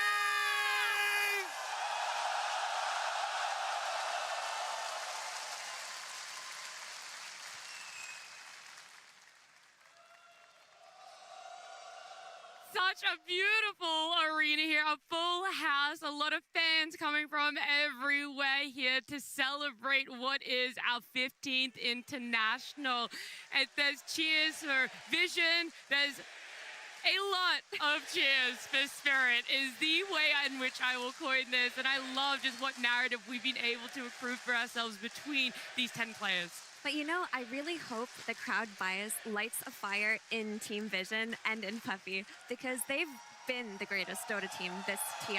They are the strongest players, and I would only hope that this gives them the need to rise to the occasion, to prove themselves even more, and I feel like these grand finals are going to be exceptional. I feel like starting out as a techies player for 9 class, like being the guy that used to place these mines, always annoy each other, I think there's nothing he wants more than to just silence all the haters. I think he loves this. I think it could be no better situation for him to be in than to have the crowd cheer against him and for him to end their fun. This is the stage you do it. Ducalis asked for it. He wanted the prince versus king, but if you come for the king, you best not miss. Team Vision versus Team Spirit. Grand Finals. Game 1. A lot rides on the line of a game number 1 here. You always want to be taking a best of 5 with your best foot forward here. And it's going to start off with hopefully a strong draft. It is going to be Vision that will have our first pick, which some teams love. Some teams thrive on it. Other teams, they want that second pick because they want to be able to have the overall gotcha pick here. And looking at our first phase bans, Bane, Clockwork, Wyvern, Coddle, Earth Spirit, Tree, and Bounty Hunter taken out with Vision not too worried about opening up with an Ember here, despite we know the threat of a Slark. The big 3 heroes for this series for me are going to be the Ember Spirit, the Lone Druid, and the Nature's Prophet. And to see Team Vision place the emphasis on the Ember Spirit, they did their homework. They don't want to give it to Laurel. They're saying that our opener in Nature's Prophet is not as important as taking away Ember from Spirit's mid laner. And this is very interesting. I think this is a sort of a calling of the bluff. Vision, I think, picked this because Laurel historically is not someone that wants to play these sort of more weird carry mid heroes. He wants to play the stuns, the space makers for Yatoro, who's the real star of the show. And so Vision is saying, hey, Slark is obviously super good against Ember, but we think he won't play it. And Laurel says, you sure, buddy? It's kind of cool because he also did say in his interview that I don't think this matchup is real. I don't think it works. But, you know, one humbling later, and you're on the train, you're like, oh, you know what? If they pick Ember, give me the Slark. I will cook him. And the humbling came from Vision themselves. That was the matchup in which it happened. We saw this just a couple of days ago where it was reversed. It was Spirit with the Ember and Vision with the Slark. And I think Vision will have considered the scenario that they would have picked Slark here. And if I know 9 class, I know that he is definitely considering to play this Ember 4. We saw the Ember carry as a potential flex from one of Liquid series. And I think flexing it to support may actually even be a better option. Ember 4 has been something we've seen in the past. It's not the worst thing ever. With the Distiller, playing up Slight Chains and actually not playing up the Flame Guard is definitely a viable playstyle. And if you want to swap lanes, I think it definitely could be an option. While I do think the 9 class of old would have absolutely loved to do that, I think the puppified version of 9 class will not be allowed to partake in such things. I mean, we heard from him at EWC that Puppy was vetoing so many of his hero suggestions that he asked him all that tournament if he could play his position 4 Juggernaut, and he never got it. I just somehow don't see them going down that route I will say, vetoing Juggernaut position 4 and Ember, I feel like it's a different situation, right? Because let's say we go down the hypothetical of the Ember Spirit is a position 4 in this game. Laurel is now playing Slark, and he doesn't want to be playing Slark, and now suddenly Vision has changed the dynamic of this game to be a game that they like. And I feel like when they look the best is when they make the game into their game. They take control of the draft in that way, right? They force Laurel onto a hero he doesn't want to be playing, in a matchup he doesn't really love. And when I remember personally playing Tinker, which was like one of my favorite heroes at the point, into 9 class TA. And I was like, I've never played this matchup in my entire life. I don't know what's going on. And I think that's one of the things that makes 9 class such a special player, that he can do that to you. I also love this Dark Willow pick from Spirit because it's been one of Vision's most picked and most successful 4 heroes. And to say, hey, this is a hero you rely on. You really like it in your drafts. We're going to ban your Coddle. We're going to take your Dark Willow. I think Spirit in finals is incredibly good at taking you out of your comfort zone, of understanding the heroes that you really want, especially in a final, right? You want to play the stuff you've been playing, the stuff you're comfortable on, and they're going to poke at that. They're going to poke holes and make you prove that you can play something you haven't been playing the whole tournament. It's really cool to see. I feel like right now we're in a position where both sides are like not letting go of the draft. You know, they're both trying to pull it in their direction, make you play our game, and neither team is really giving it up yet. There are still quite a few things left in the pool, though. The Lina, the Lone Druid, the Nature's Prophet. Nature's Prophet has been Team Vision's go-to this entire tournament. It's only lost 1 time in the hands of Satanic, and the only way to beat it has been to consistently run at it with heroes with tempo non-stop. And the mid Slark, while it's going to shut down Ember effectively, in that mid lane doesn't provide the same tempo. I also would just love to point out how interesting and how much the drafts change over the international. At the beginning of it, we have first pick, you know, Treants and Banes and sort of normal heroes we see. And now at the end, there is a first pick Slark. I think that evolution of Dota and how the meta changes and the counter picking, the creativity from the teams, I think is such a fascinating part to see that, you know, that journey that the draft goes through. We also talked about how impactful the supports have been coming into the series. For me, especially, I think about Rue, not me. And if you look at the bans that Vision decided to go with, as Mira points out, all the cores are in the pool. Why is that? Well, because you have some of the best support players in the world, and they're forcing out these bans. Wow. Yeah, and IO being let through, because it goes back to what you were referencing here, Quinn, where there is this massive cycle that is happening where IO wasn't looked at the start of our TI. It wasn't looked at in the group stages. It hit a peak where everyone was first phase banning it. You might be able to call the bluff of some teams, but ultimately you are afraid of what it can do either as a mid or a carry hero. Yeah, and it's a hero that Spirit does not really touch, and we haven't really seen Vision play as a core either. But they're pulling it out of the hat saying, hey, we've got this extra trump card up our sleeve that now you need to have answers for, because it's a hero we've seen, when played well on core, be borderline unbeatable. The question is, can Vision actually execute it to the level that maybe some of these other teams that have now fallen by the wayside can? It's quite heads up of them to take it, though, because while Spirit haven't run it, it would have been an excellent thing to combo with the Slark. And we have to mention, 9 class was playing position 4 IO for the last 2 months. While the hero did shift in priority to core and looks better as a core, this is still one of their more comfortable strategies if they flex it to support. And he's a greedy 4 IO player. He's not like GH playing the enabling role. He's farming those 2 camps, he's max leveling Wisps, and he's taking as much gold as he can. I also see a lot of the traditional heroes that you would want to play against the IO be banned out. You see Underlord, very good percentage damage, good roots, has a way to like counter the relocate. He relocates in, you can gate in. Nowadays the gate also has the root on top of it, so it's a tricky matchup for the IO. Same thing with the Doom, stops all healing. One of the drawbacks to IO is that you have no stuns, so Bane is quite effective. It's easy to get Fiend's Grip off, and the same thing for the Winter Wyvern with the Curse on the relocate. Yeah, I think this is definitely something planned. It's something they said, hey, we're going to consider this for second phase. We'll look at the first phase, see how it goes, and then potentially we can alter our bans, get out the Doom and the Underlord, and then we get what we deem to be a free IO in the second phase. And this is very much not something I think Spirit necessarily would have expected, because they haven't prioritized it up till this point. And so they need to respond on the fly, right? All your prep, some of it's out the window now. You're flying by the seat of your pants. Wow. And I think that's a testament to it. Disruptor is a classic combo to IO. You press the relocate, but you get glimpsed right back out, and it removes a lot of this early snowballing potential that IO has, where he can get involved in these kills, explode his GPM, and get online super quickly. A brand new hero at the TI Grand Finals. I love this so much. They've thought about this. They've gone through every single scenario, and at the end of the day, it's not necessarily a hero people have full faith in, but on paper and on execution, it should be able to give Spirit that slight advantage. I am so curious to see how this will unfold, because Disruptor isn't in the strongest state that he's been, but he does make a lot of sense, not just with the IO, but with the Slark.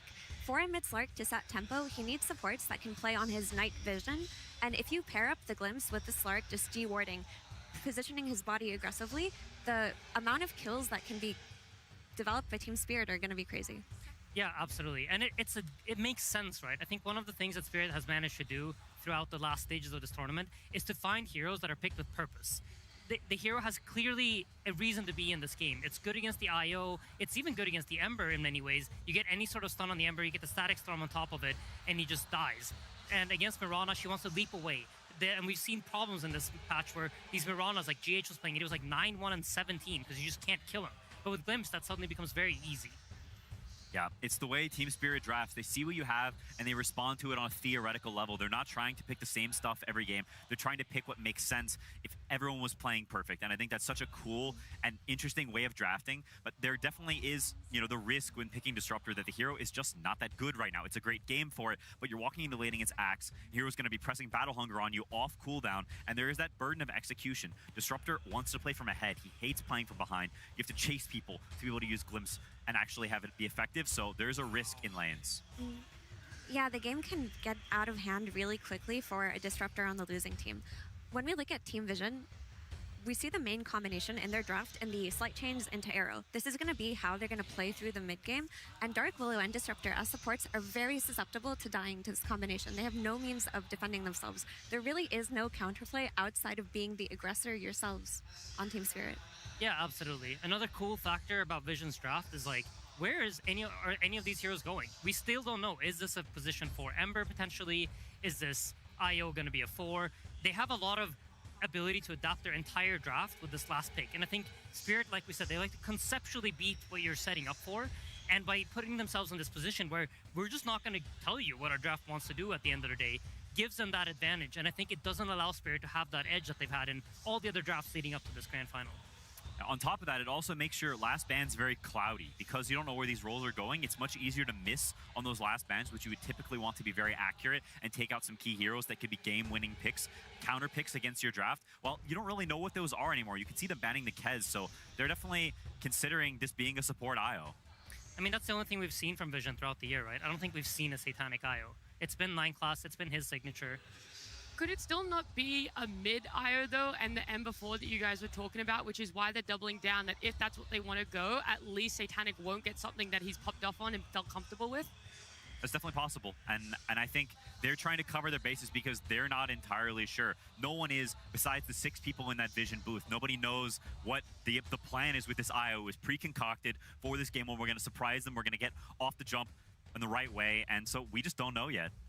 I mean, I think even for Vision, right, you have the option of like, because I think they're kind of team that will try to do everything they possibly can to get the setup correct from the start.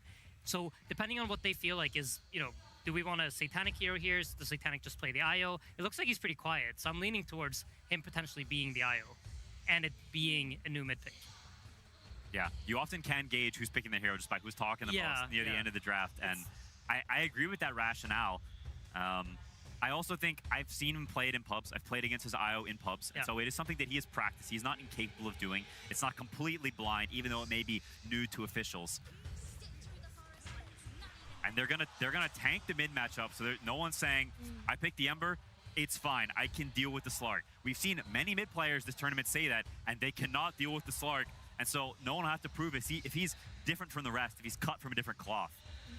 And Centaur is still in the pool. Like, now that you see this IO carry, you can just play for wave drags, farm on the Centaur, and just provide the stun for your team. It went ignored this draft. Yeah, it's solid. It's a hero that will really never be bad. It's just solid in lane, gives you that is a scary lane. Axe Hoodwink, that is a lot of early potential, a lot of kill threat. Undying, cool. Okay, I mean, I love the concept of just running at this carry IO with Decay non-stop as the offlane Undying and just trying to make it. Oh, it's mid IO. They actually swapped. Really? It's a Satanic Ember. Wow. So then how is an Ember Undying lane when you don't get to just run at an IO now? I honestly think this Undying is going to absolutely cause issues for this Ember. It is a really tricky lane. Ember on safe lane is already not quite as powerful as it is in mid. You don't get the bottle refills. You don't have that constant sustain coming out. And Undying creates a lot of pressure. And on top of that, there's a Dark Willow there. He doesn't really have nice escape mechanics. The support in Mirana doesn't super help him out in that regard either. So I think for Spirit, this ends up looking quite scary. It's also a situation, Vision, I think they're not going to be super comfortable on. Satanic, I'm sure he's capable of playing Ember, but it's certainly not his bread and butter. And same thing with no one on IO. So you're walking into the first game of the TI Finals, there's pressure, there's nerves, there's the weight of trying to lift the Aegis, and now you're on something that you're not quite used to. That can affect your gameplay in very negative ways. I would say it goes both ways, though, in their defense, because I don't think Laurel is, like, the happiest Slark player, and I would imagine this mid lane, IO is going to absolutely free farm. Slark doesn't really have a way to pressure, so this is going to be a free farming IO in the mid lane, and so for both teams, and this is something special about Grand Finals, right? They both understand each other so well that they've managed to take both sides out of their comfort zone. But that is where Spirit should depend on their side lanes. They've got SF on one side, they've got Core Undying on the other side, 2 with very good lanes. How far can they take them? Look, Vision held their cards close to their chest for that whole draft, and at the end we got a mid IO and a carry Ember Spirit, and if only there were a way in which we could get into their minds and understand more of their thinking. Well, we can't do that. It's Tsunami and Puppy. Thank you. Yes, I am joined by coach of Vision, Puppy.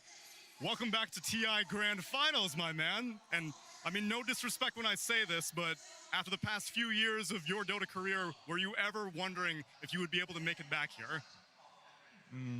I thought I would be here if I just had a better team, maybe. That's it.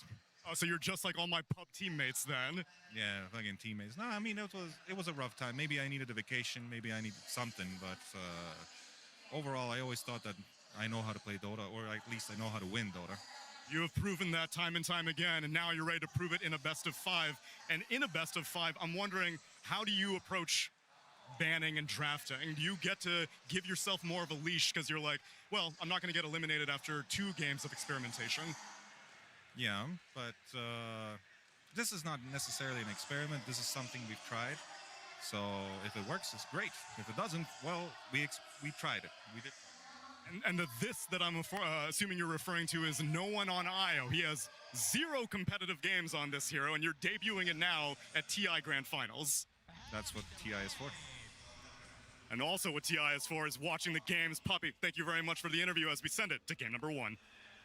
Thank you very much there, Tsunami and Puppy. Indeed, it's time, ladies and gentlemen, to get into the grand finals here of the International 2026. Team Spirit up against Team Vision. Folks, everybody around the world, they're just so excited to see these 2 teams play. Now we're getting them going head-to-head in this best of 5 for the Ages of Champions. You couldn't ask for anything more. The question is, what do we start to talk about, right? There's storylines, there's incredible different type of style hero picks, there's new heroes being picked in the grand finals. We've got a disruptor. I mean, I don't even know where to begin, right? So, yeah, Vision changing things up quite a bit here. Spirit with more, you can just look at it, right? A bit more of a normal approach, heavy team fight, strong carry pick. We have to talk about, you know, the young prodigy of Satanic playing something different on a very different. Ember, while Yotoro, the legend carry himself, playing something much more standard.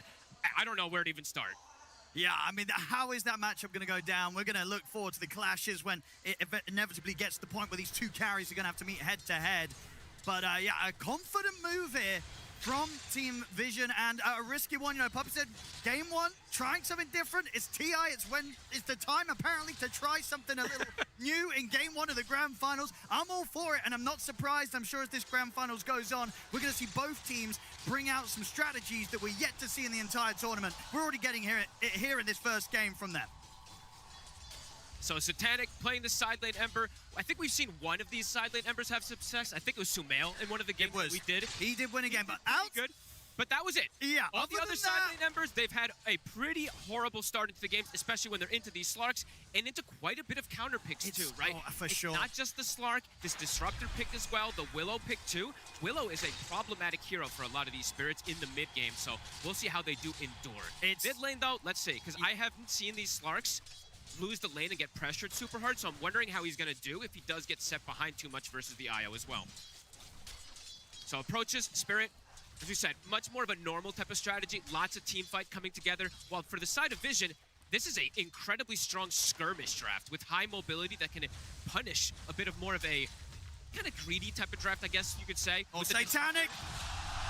It's not going to be an easy lane for him. It's early days, folks, but I've got concerns. Ember safe lane has looked so shaky in the majority of games that we've seen it tried, and it's just one of those things that conceptually has never been good, folks. We've never seen a meta where Ember safe lane's been the thing. We'll see bottom lane route. It's going to end up ticking out here to the damage from 9 class notice, so Vision will be able to get themselves a kill down on the other side of the map, but it's a huge risk. And obviously Vision, they've got their star player, the prodigy on this. It's so much pressure for Satanic, you know, to be put on his shoulders here in game 1 of the Grand Finals. 100%. In this game, right, you look at the Flame Guard, yes, he'll be able to farm with it, but they have lots of ways to be able to break through it with the SF, with the raises, either with the Soul Rip. They have so many different answers. It does feel, and I'm looking at the mid lane. This Slark's doing pretty damn good. 11-7, 11-1 at the moment. I gotta say, I think this is a little bit better than he should be getting away with. This is, in this matchup, they make the switch up, obviously, to take the Ember away from the Slark, but you'd imagine they would ideally do that in a situation where the Slark would suffer mid, and yeah, as you can see on the numbers, he's not suffering at all here, Lal.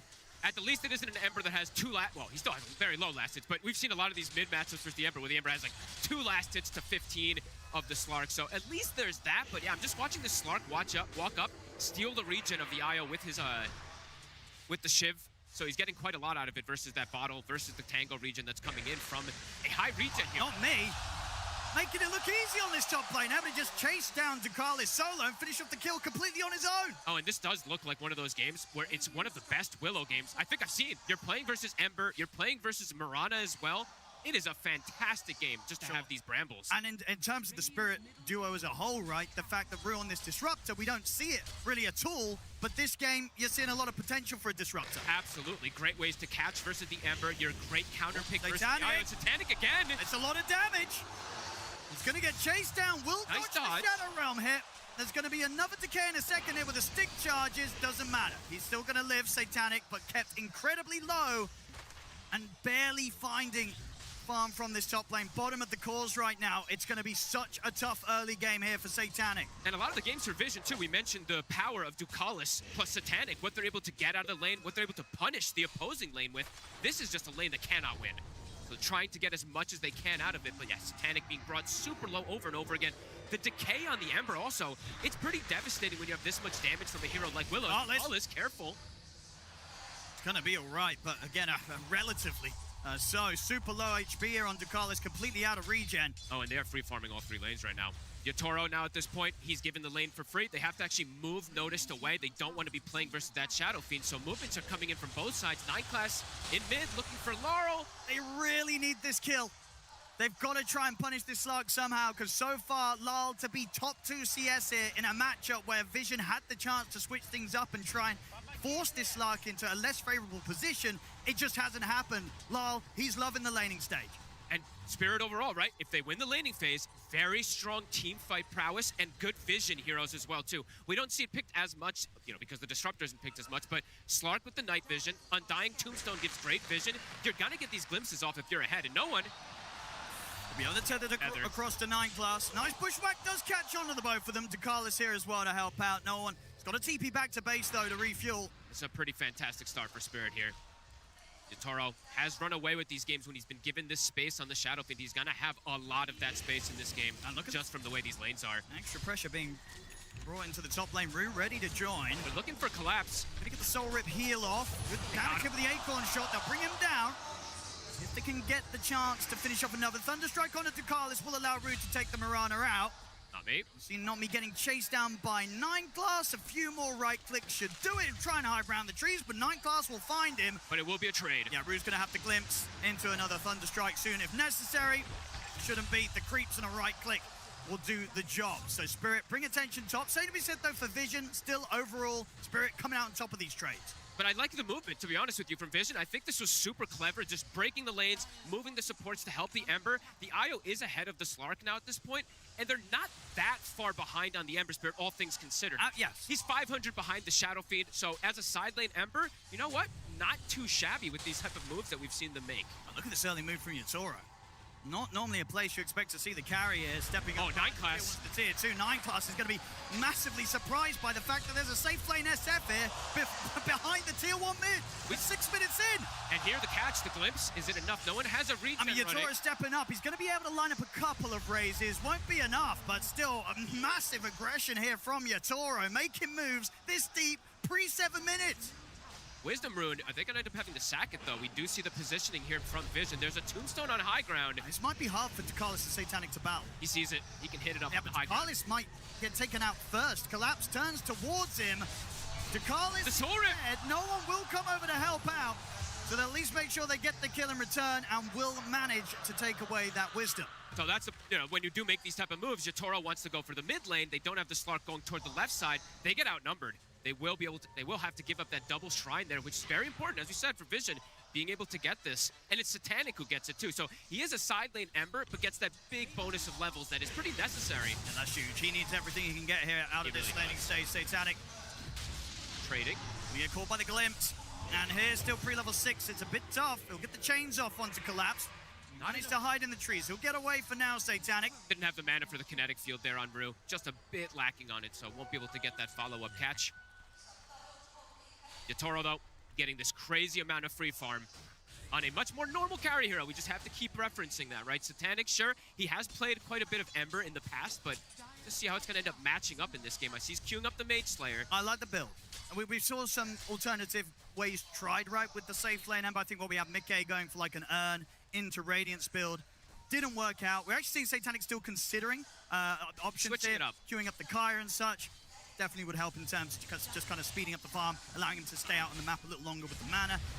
So yeah, it's probably one of those situations he hasn't been in a lot, considering what to buy as the carry Ember. So it's going to be very interesting to see what one of, if not the best carry in the world, does with this sort of position. I'm just wondering, you know, even though the lane, as we were saying, it didn't end up absolutely atrocious, it still wasn't great, how he's going to keep up in pace with something like a Shadow Fiend who just can double raise onto some neutral camps, push out lanes super easy. For this Ember, it's so much slower how he can farm, and it's rare to say this, where Satanic, he's been a number 1, number 2 net worth in 95% of their games. This is one of those games he's going to have to play a bottom core as in the game, so, and it's hard matchups.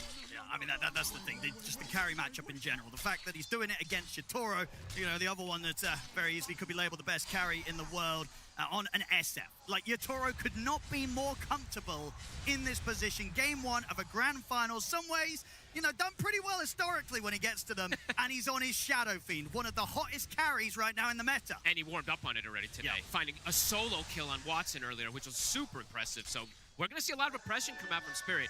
We talk about Disruptor in the past a lot when we used to see him is when you're ahead, you really can press your advantage. So they're looking for kills right now. In Night Class, they'll find him. A quick grab, set it up for Yatoro. He's going to be able to take down the tier 1. I mean, it just feels like Yatoro is going to be able to do so much. He is. While Satanic, he's just going to hope that there's going to be the time to get to a stage of the game where he can make plays. Top, they'll try and look to punish Collapse. He's turning on him. He's pretty scary. Collapse drops down the tombstone. Satanic, he has to just run. Can he run too? Brute Not Me is trying to close the gap. Oh, Satanic, he's going to go caught. down. Oh boy, oh, and it's early days, but this is devastating for Vision. It's... And even another glimpse, Brew is there. They're going to get another very likely. Carlos will try and leap away, just accepts his fate. He knows there's no further way to escape the reach of Collapse. Nice Spirit double. With a much more normal approach to the game, and it's just looking so much easier to play with this type of advantage, so many catches. The damage isn't there for Collapse at this point. He just walks up, he doesn't even have really that many HP items, just gets the ulti off. They are lacking in damage early on the side of Vision. And Yatoro is nearly double the net worth of Satanic. Oh boy, Owen. I'll tell you what, this is not doing wonders for the games where I like to pick some safe lane Ember at home. You know, I'm going to get reports as soon as the game starts now. They will find him. As we're seeing, this is not the position for this hero right now. They've got to do some heavy lifting with the IO and the 2 supports to get some space. Notice it's been quiet so far here, so maybe if you can get to that timing of the Blink Dagger and look to get involved, but really, when I'm looking at the damage, I'm looking at some lackluster approaches here for Vision. I can't find it. Their burst could come out if the sharpshooter's there, but is that going to be enough when the SF is starting to get this much of an advantage? And now notice... They're going to have the glimpse into the Requiem. Okay, the call does put a stop to the Requiem. Doesn't matter, though. Or maybe it will. It's close. Okay, he lives. He lives. All right. Raindrop actually protecting him. Gets to live, and I'll be honest, I think Notice, he's probably the one that you're looking at to try and save Team Vision from the state of the game that they're in. Yeah. And the mobility that can come in from the IO. See how much no one can connect with these relocates. He's halfway towards the Aghanim's. Okay. Said their skirmishing is strong on Vision, but if they fall too far behind, their team fight is very lackluster in comparison. They're falling pretty fast. They are. Another tower here taken by Yatoro. Okay, they're going to try to use the Moonlight Shadow to maybe sneak something in here, but it's still very difficult without Notice having the Blade Mail or the Blink. And stacks, and they're starting to be formed. So Spirit, on top of playing super oppressively here, they've got this backup condition to just make Yatoro continue to be this beast. And Ember, he can't farm stacks. He can farm small neutral camps with the stack, but not an ancient stack. And you can tell right from the item build-up. Oh, see in the mid, they do get the catch into the call. All right. Nice kill. Ball's gone. It's something for sure. I really do feel, as I say, this is a game where you're looking to Notice if you're Vision. He's got to do some big moves to get them out of this spot. Going for the Blade Mail, of course, into the Blink. I think, I like the Blade Mail first. I mean, Blink first is also very dangerous to do because you can just blink it and die and you don't have follow-up. The Blade Mail, it's going to provide that damage that they're kind of missing. You might kill the SF. You might be able to. Brew, positioned here for Notice. Okay. He did get himself out of this last time, Notice. There is an ulti this time, though, from Brew. Yeah, there'll be no hesitation. Dropping down the Static Storm. Yatoro's able to step up, lay down the raises. This time, reload. No chance of Notice running. No one's going to come in Can they get the catch? It's a tricky one, especially with Lyle around as well. Vision, they've got to be careful how they chase for this. Lyle ready to pounce aggressively straight towards them. Acorn shot in the bushwhack completely off the mark. Satanic. He steps up, he'll drop a remnant out, but he'll get another one away, so we'll still be able to jump out despite being glimpsed back. They bring the numbers forward on the side of Vision and can't go for any type of trade play here because our Spirit, they just react to the numbers themselves. They bring everybody over. They know how ahead they are right now. Playing with this Disruptor, Max Glimpse is online. They can keep bringing this number advantage. Even if the IO relocate comes in, they can just send him away. Night Class, a good connection here onto Collapse, so they have follow-up. It looks like it's coming. Backup's coming up for Collapse. It's all right. Now they'll get the glimpse. I mean, this is the dream sort of position, right, to be playing with this Disruptor. We don't get to see it a lot, but in these sort of games where you're starting to get this sort of momentum, this is where Rue absolutely controls every single play. You cannot run. He will bring you back, and what better carry to bring the enemy back over the wards than an SF? Yatoro's going to clean them up every time that Rue catches them. He's still continuing at almost double net worth of the Ember Spirit. As we said, Satanic, it's very rare that he's put in this bad of a position. Yes. So how is he going to really recover? I They're don't know. trying to bring numbers, but Spirit's reacting every single time. And yeah, this is, like you said, the Disruptor pick is looking incredible. They have all the vision tools with the Slark, with the Undying to be able to give him these glimpses over and over again. It's early, but it's a 5K lead, and it's about to jump to a 6K after these stacks get finished up here from Yatoro. Just a very tough road ahead for Satanic. If he's able to make this work, it's going to be unbelievable. Okay, notice this feeling like, okay, I can't actually go for the Greed Blame. I need a blink. We need a way to set up and slow the pace down. I don't mind it. I mean, it definitely shows, Vision, they realize the spot they're in ain't too great. Yeah. They got to do something drastic. Blink dagger timing with the smoke. They need something big. The dream catch, of course, would be Yatoro. Let's see if they can find Vision. Will they have the damage is the question, because I'm looking at the build from Collapse in this game also. He's maxed the Soul Rip. So there's quite a bit of sustain that can come in even if they do get the catch. And Yatoro has Mask of Madness. See, not me, but not me is not the one they want to go for. They want Yatoro. Yatoro is going to step up. Notice, he's thinking about it. He's going to make the jump in with the call into the arrow. Panic Storm. But then he'll get laid down. Yatoro will get hit by the sharpshooter. Please ever get off the rack. Too much heals. The notice is gone. No one to fall. Dekalis has to retreat, but Lyle chases him out. Yatoro throws out another raise. They cannot go on this SF right now. They hit the call, they hit the arrow, but it just doesn't matter every single time. Backup's going to be there, and they don't even get close to killing him. Even with multiple ults connecting, the sharpshooter comes in. Yatoro doesn't even get anywhere close to dying. Spirit, they're 1, 2, 3, maybe 4 steps ahead of the play. They've got double vision in the area. Thank you, Collapse, for the goals, of course. Double vision in the area to cover. They know exactly that move's going to happen. And Yatoro, he loves to play super aggressive on this Shadow Fiend. This team, it's insane how we've watched Spirit level up in just a couple months here. Not looking to play slow, late game type of potential. No, they're all about the aggression, especially with this lineup. They're not slowing down, Owen. No, which is of great concern for Vision. Yep, and another catch. He's just dead. I'm struggling to see the recovery. I mean, I think you can see the struggle in sort of working out how to recover in just the build that Satanic's got queued up. There's no other carry that you're going to be playing at all in this meta, right, where you go Kaya, BKB, Radiance. It's just, you know that Satanic himself, he feels how awkward of a spot that he's in, that he's been put in, having to play this Ember in the safe lane, that there seems to be very little way to kind of farm and build your way out of this hole. I don't think we're going to see this again. This, Slark type of thing with the Ember teams. It's been tried too many times in this tournament. It's just looking so hard to recover. No one, he's got the Ags. Let's see how much he can do with this one. He's going to farm very fast, but he's still so vulnerable going into these fights versus the SF and the Slark.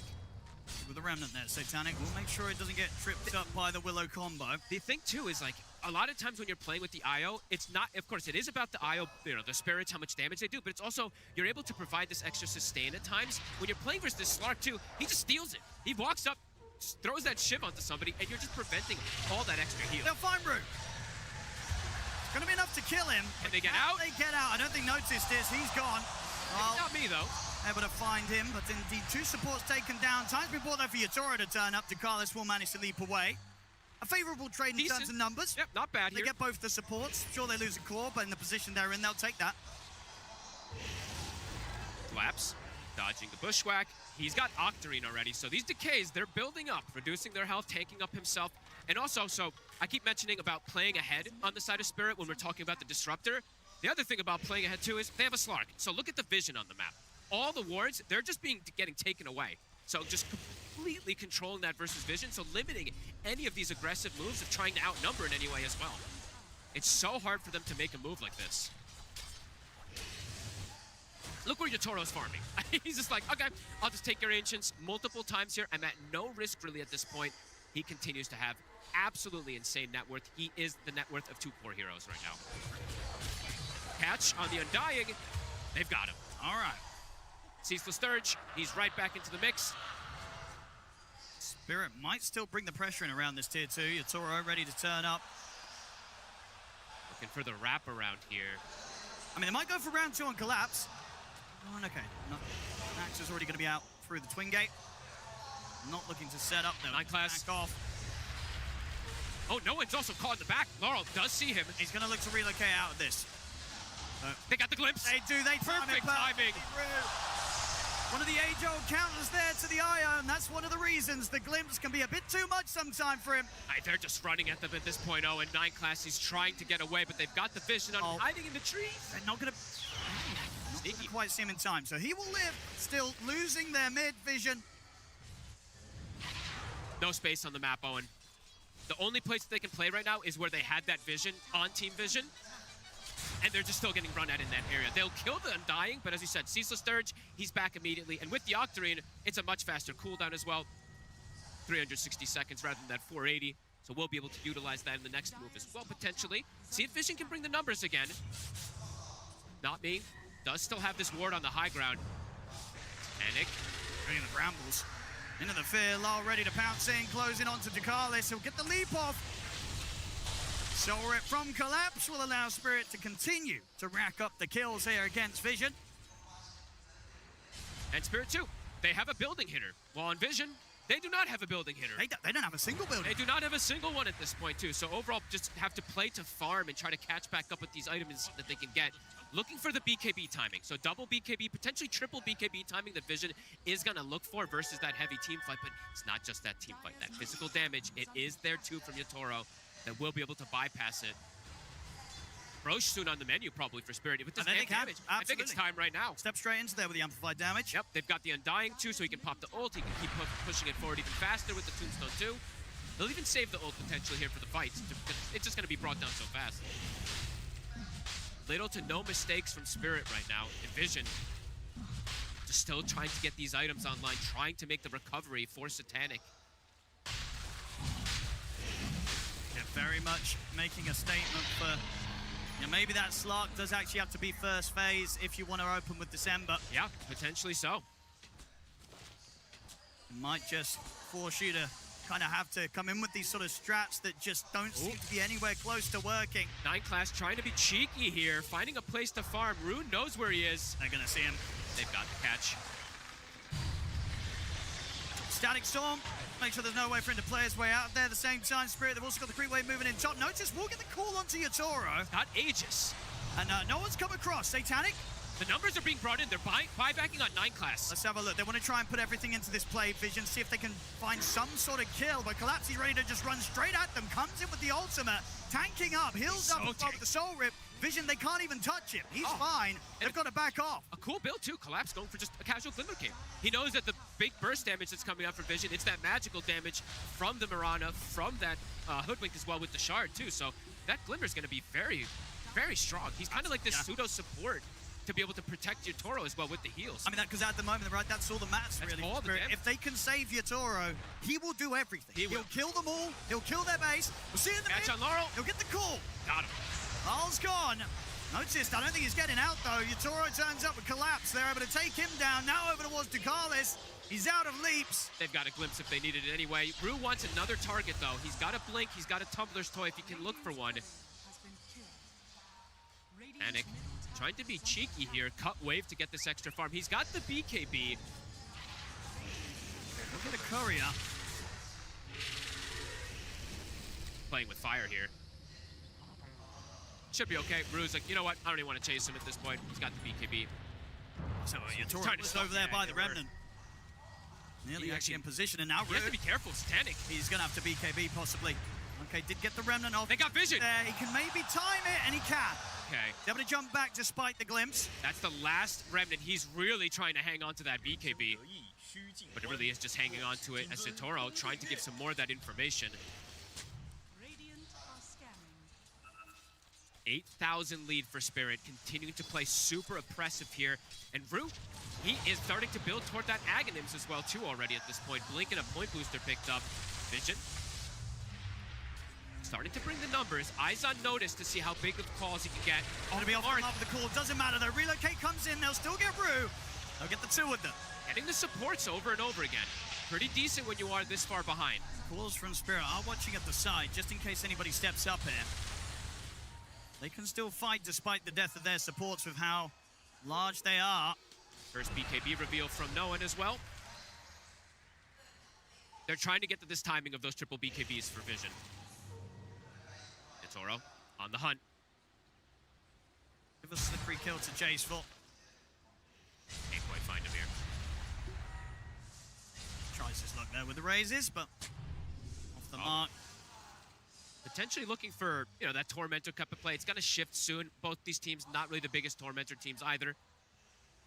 Vision just desperately trying to find these places to farm. You look where Satanic is, look where no one is. They just really want to get to this item timing and then look for that fight when the Aegis does go down. Probably their best option, because they still are super behind at this point. They need to get the BKBs to counter that heavy team fight. Spirit's just chasing them all over. Collapse just bullying Satanic, making sure that Satanic doesn't get the full freedom that he hoped for. Satanic has to be pretty careful here. Yatoro, does he have the damage? BTP. Ooh, one hit away from being close enough to kill him, I'll tell you that. Top, Ducalis. They also get noticed. Look at the glimpse back, straight into the fear. Very nicely timed. He gets the blade mail off, but it doesn't matter. Noticed is gone. Ducalis trapped by the kinetic field. Perfect timing with the glimpse into the fear there from the supports of Spirit. Two of the better heroes to punish. They're trying to split with Collapse. They're trying to make some sort of a play against Collapse with this relocate for Noah, but it's not going to happen. And now no one. He's probably in trouble. Okay, he has got the BKB. He's going to try and chase down Rue with the Spirits, but the Soul Reveal comes in. Nobody in Spirit going down in this mid lane. As Vision continue to hemorrhage these kills.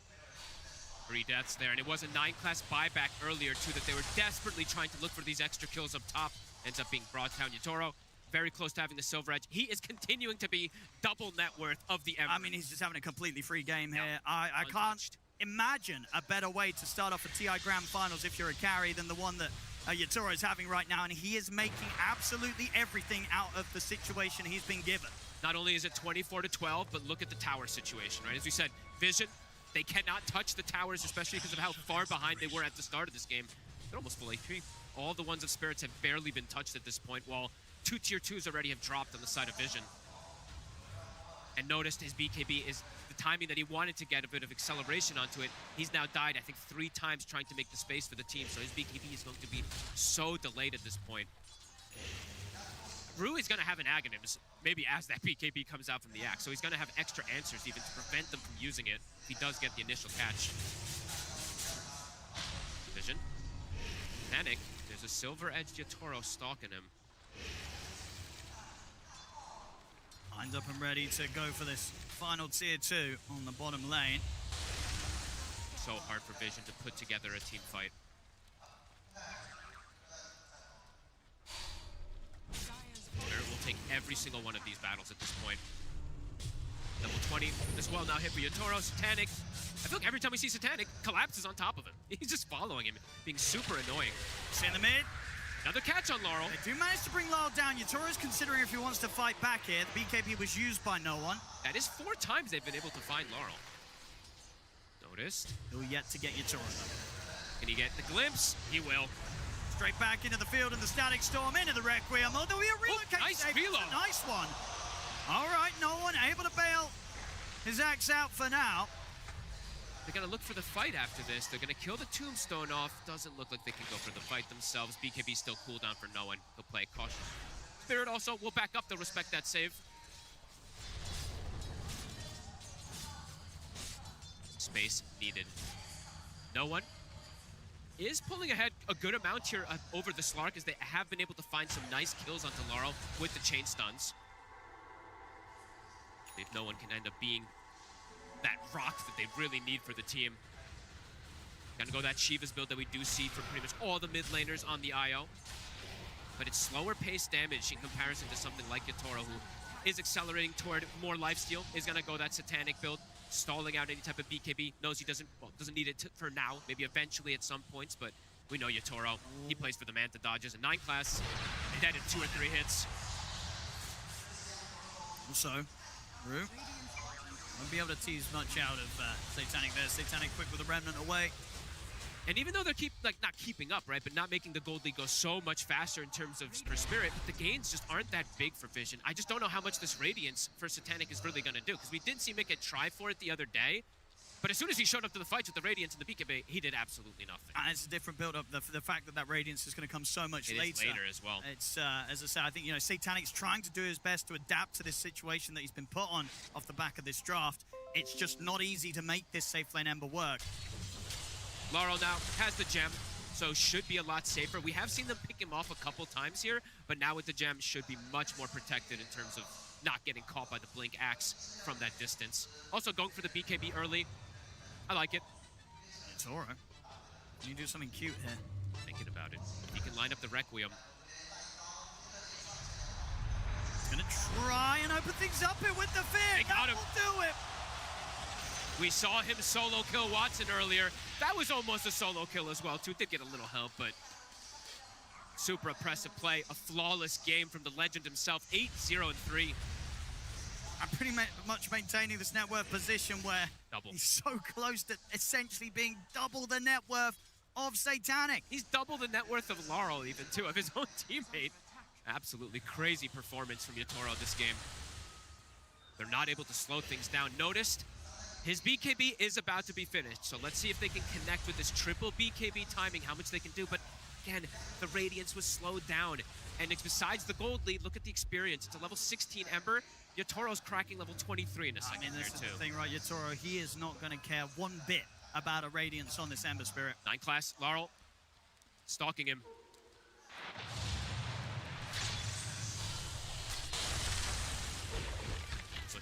Bit of a tricky kill to chase for. Forcing him away. Now, meanwhile, over towards the mid, we're seeing them grouped up and ready to try and make a move here. Vision, the smoke out. Trying to catch Spirit if they're split up in any way, but Spirit have been so careful in this game. The Satanic is going to be coming out very soon for Yatoro. They haven't had the damage to bring him down yet, and now they're going to have to somehow bypass the Satanic, which is one of the best answers versus the Blink Blade Mail Axe. Roche soon on the horizon too, something that Vision can't let Spirit get Roche. If they do, the game is going to be pretty much impossible for them. They're looking for Laurel again. They've got him a fair few times. Not going to be able to find that catch. All right, Radiance done. But at the same time, Yatoro gets a full Satanic. The damage isn't going to come out that fast from Vision. And there's heals. There's ways to protect. Collapse, as we said, he's playing this pseudo, the extra support in a way, right, with the build that he's gone for. He has Blink, he has Shard, so if they do get the catch, he even can get the saves as well. So again, just difficult to see how Vision approaches these fights. Well, we'll try and check out the situation and find 9 class. Yatoro steps in, a couple of right clicks, that's 9 class gone. Godlike. Vision needs every number too, so even if they lose one hero contesting that Roche, already was super hard, now impossible. So they're gonna have to just accept the fact that they're playing versus this Aegis. Push might come onto their high ground pretty soon here with the banner as well. Yatoro, super tanky, can probably just frontline. And how's Rue doing for his Aghanims too? He's got 3 components already finished up, so yes. That's pretty close. Vision's got some BKBs, but they might be put in a position where they can't even get them off too. Satanic, Oro. Satanic is not taking any chances this time. They're trying desperately to get any type of building damage. Got a decent amount bottom here, but it is just that tier 1.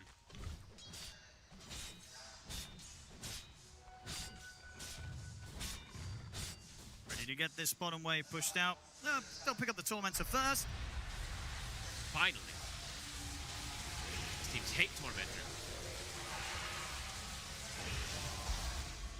Brew will get blessed with it as well. A nice one, too. The kinetic fence is quite good this game versus the Mirana, versus the Io, even versus the Ember in some situations. Can be quite annoying. Extra little bit of lockdown. Just, yeah, so much sustain, so much save at this point on Spirit. Vision, what's the next big gain they're getting? Okay, no one is going for something a bit different, too. Queuing up the Hex. So looking like they just want to get this chain control to not allow this, you know, Yatoro to just go absolutely crazy. But as you said, there's saves, there's heals, there's this tombstone. Toro ready to make quick work of this tier 2. Plenty of minutes left. They want to try and push up high ground with this Aegis. They've got a creep wave coming in. Radiant are scanning. Ags, it's done. Rue, he has it finished in 10 gold now. They're going to smoke up. Potentially look for the catch as a hero shows on the side of Vision. If anyone steps out of the base, they'll get quite a nasty surprise. They have the Slark Shard as well, too. So Tombstone, Slark Shard, Soul Rip, Glimmers, so many things to protect Yatoro. Gonna get the call. That's a heal. Soul Rip's there. They're keeping him healed up pretty nice. He'll get the man shot. The pushback comes out after, but there's gonna be the save from the Tombstone. Fear connects onto no one. Satanic to heal up. Yatoro will back away and respect the damage. They force everybody from Vision back. Can play it safe, work on sorting out the other lanes here. Spirit. They also, now they do have that Ags Disruptor, so Vision has to be so prepared to click those BKBs, but it's going to be difficult because the blink is there too for Rue, so can't just blink and drop that Static Storm. Just going to be ridiculous amounts of damage coming out from Yatoro. It's just over 1,000 gold away from having that Daedalus. And the wards just continue to get taken out. The gem that they picked up on the Slark with this advantage, constricting the map. Collapse. They saw someone outside for a quick second here. They want to get a glimpse. Can't quite find the angle here. Not letting Vision get outside. Talik's just trying to find some sort of corner of the map. 9 class is going to go for a very aggressive jump out of the base to try and set up onto Rue. Lol, he'll be able to punish that. Rue's perfectly fine. They've got the Depth Shroud as well, too. Just so many ways to cover and protect each other. Satanic desperately trying to find that Aghanims. The quietest game I think we've seen from him at this international. I think it is. Toro, arrow will connect. Takes a lot of damage. They've got so much sustain and so many ways to protect him. Keeping their cool, able to continue to hit the tier 3s, force out the fortification here in the mid.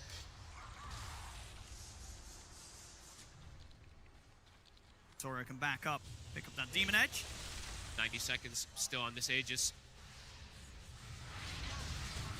This is an aggressive relocate positioning from no one here. Is this Disruptor could catch him? Quick jump. BKB got the BKB off. Okay. Make sure he gets that there before the Static Storm. They're gonna try the glimpse timing, but he still has the BKB active, so he will be safe. Good thing he clicks that BKB when he does, so he's dead. I think as soon as he saw people turn up, he knew that there was a high chance that that play would be looked towards by Rue. Yatoro standing strong by himself here. He still has the Aegis. 9 class! He's going to take it out in a couple of hits. They're going to try and battle Yatoro. He's too strong. These hits are going to hurt. Oh my god, so close to Satanic even getting brought down. Yatoro showing he can fight versus everybody with this advantage. No fear. Yeah, this is, especially in situations like that, I can only imagine, Fog, that Satanic is like, please let me play something else. I do not want to play this carry Ember. I really don't. It cannot be fun, Fogged. Not if Yatoro, especially not if Yatoro's getting to play Shadow Fiend, right? You're looking like, look at the difference in this guy. He gets the SF and I get this. It just doesn't feel fair. Really doesn't at this point. Now no glyph for Vision to stop this push. Can they get Yatoro off of the racks? No BKB for no one either for this push.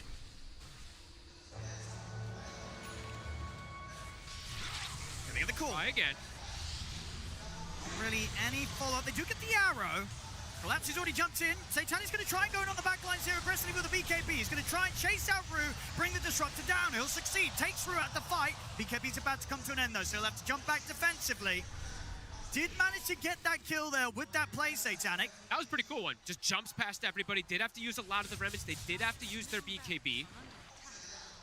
that was both the BKBs, right? Just to find a support kill. So it's something, but it's a very expensive commitment just to find a disruptor here at this point. But they have to do that, right? I think this is exactly how the Ember has to play. You cannot let Rue get his spells off because you will just get destroyed in the team fight if he gets a Static Storm on top of you. Even the bigger Static Storm, a Chasm Stone casually picked up from the Disruptor too, so even more massive to be able to get the connection onto them here. Some decent execution we're seeing, the attempts from Vision, right? Getting the call, pulling him back, getting that connection of the arrow too. But yeah, just still a bit too far behind to bring down Yatoro at all. How's no one's Hex looking? He does have the gold for it, but saving for the buyback for the moment. Yatoro. Notice sticks around, he might regret it, but the blink in time. Look at the build he has to go for unnoticed. He's like, yeah, armor isn't the solution, guys. I need to blink Blade Mail and Ghost Scepter so I don't just die to this. Against this SF, certainly so. No one forced to pop the BKB defensively again. Oh, he's going to try for the call, but Yalal, he was already up the BKB. There'll be no follow-up damage to threaten the Slark. The Ghost Scepter buys him a little bit of time, but as it comes to an end, Spirit will bring Notice down. Yatoro just running the show beyond godlike. And that was what BKB used from no one. Notice still has his for the potential for the defense. Satanic also, but not having the IO BKB, he can just get popped. Yatoro. Aggressive force staff. All right. Living the bushwhack. A little stunned, but the tombstone's there. Contender gonna have to use a lot of his BKB to just try and take that out. No They manage to do so in time. The call comes out. They get him. They've done it. They've killed Yatoro. For the first time this game. That's massive.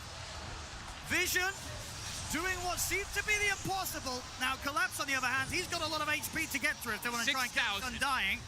Collapse is going to try and chase through out of the action. Collapse building the HP up. And Collapse, he's kind of cleaning them up. Satanic's gone. Double kill for Collapse. Got the blink. And he's ready for more. Jumps over to Notice. Notice trying to pop, and the decay comes in. Collapse, he don't need Yatoro now at this point. He's the new carry in town. They had to use everything to kill you. They executed it pretty beautifully to bring down this SF, but Collapse maybe even more. I have 52 strength. He wants more. Bounce forward from La. Won't quite be able to get slow onto either of them or the leash. Collapse, he still wants to get in. They finally defeat Yatoro. They kill him the once at least. Good. They synergized that pretty beautifully there too. I didn't see if they broke the tombstone. I think they did, right? Because he got stunned right afterwards from it. So it was pretty perfect that ends up happening, and they get the call right afterwards, so he doesn't get the satanic. So it can be done. It can be done, but they end up losing a lot out of it as well too. 9 class looking for a cheeky catch here onto Laurel. They've got backup. Well, listen, no one trying to come in to help out, but the BKB's up for Lal. Static Storm. See them get the grab onto no one. Lal falling low, but Collapse coming in with the save. Heals him up with the soul rip, keeps Lal strong. No one will relocate back out of there in time to survive, but the Carlis has been left out on the map. Laurel too tanky, too much regen. Gets to steal a lot here with the Shiv versus the IO over and over again, plus the healing from the Undying. Absolutely seeing that come into play there. Vision, they're trying their hardest. They're doing some really cool execution plays, but at this deficit, you can just see how hard it really is. It's just too much. Yatoro back onto the push. We're on it dead for 25 seconds. Vision needs absolutely every little thing they can put together here. Collapse now, level 25. He's gonna have like 10,000 HP when he pops that Flesh Golem. Set of ranks taken in the mid. Spirit, they can head over to the Roshan. Safest play possible. Refresher Shard. Some really good ones they can put that onto. Either the Disruptor, they can put it onto the Undying as well too. Some really good options that they can do. Even onto the Slug. I mean, everybody's a good option to get that Refresher Shard. They'll wait for a moment here though. We'll see it again. Yatoro had just died over there from that great chain stun that they were able to do, but yeah, Collapse. A different beast after they've expended so much. I mean, they sort of think about trying to do something about him, but not a lot that you can do about this Undying right now with that amount of HP built up on him. Just walking at them. Getting so much farm too. He's got the Cloak of Flames, he's got the Greedy. Yatoro, we'll give him a cheeky smile. He's like, you know, you got me. Exactly. Same to be said here from Collapse. He is absolutely loving it here on his Undying. Roshan time, 18k lead. Vision. I don't think they can contest in that area. high ground defenses, they can execute if they do at utmost perfection, but around the Roche, kind of suicide. Full disperser for Yatoro.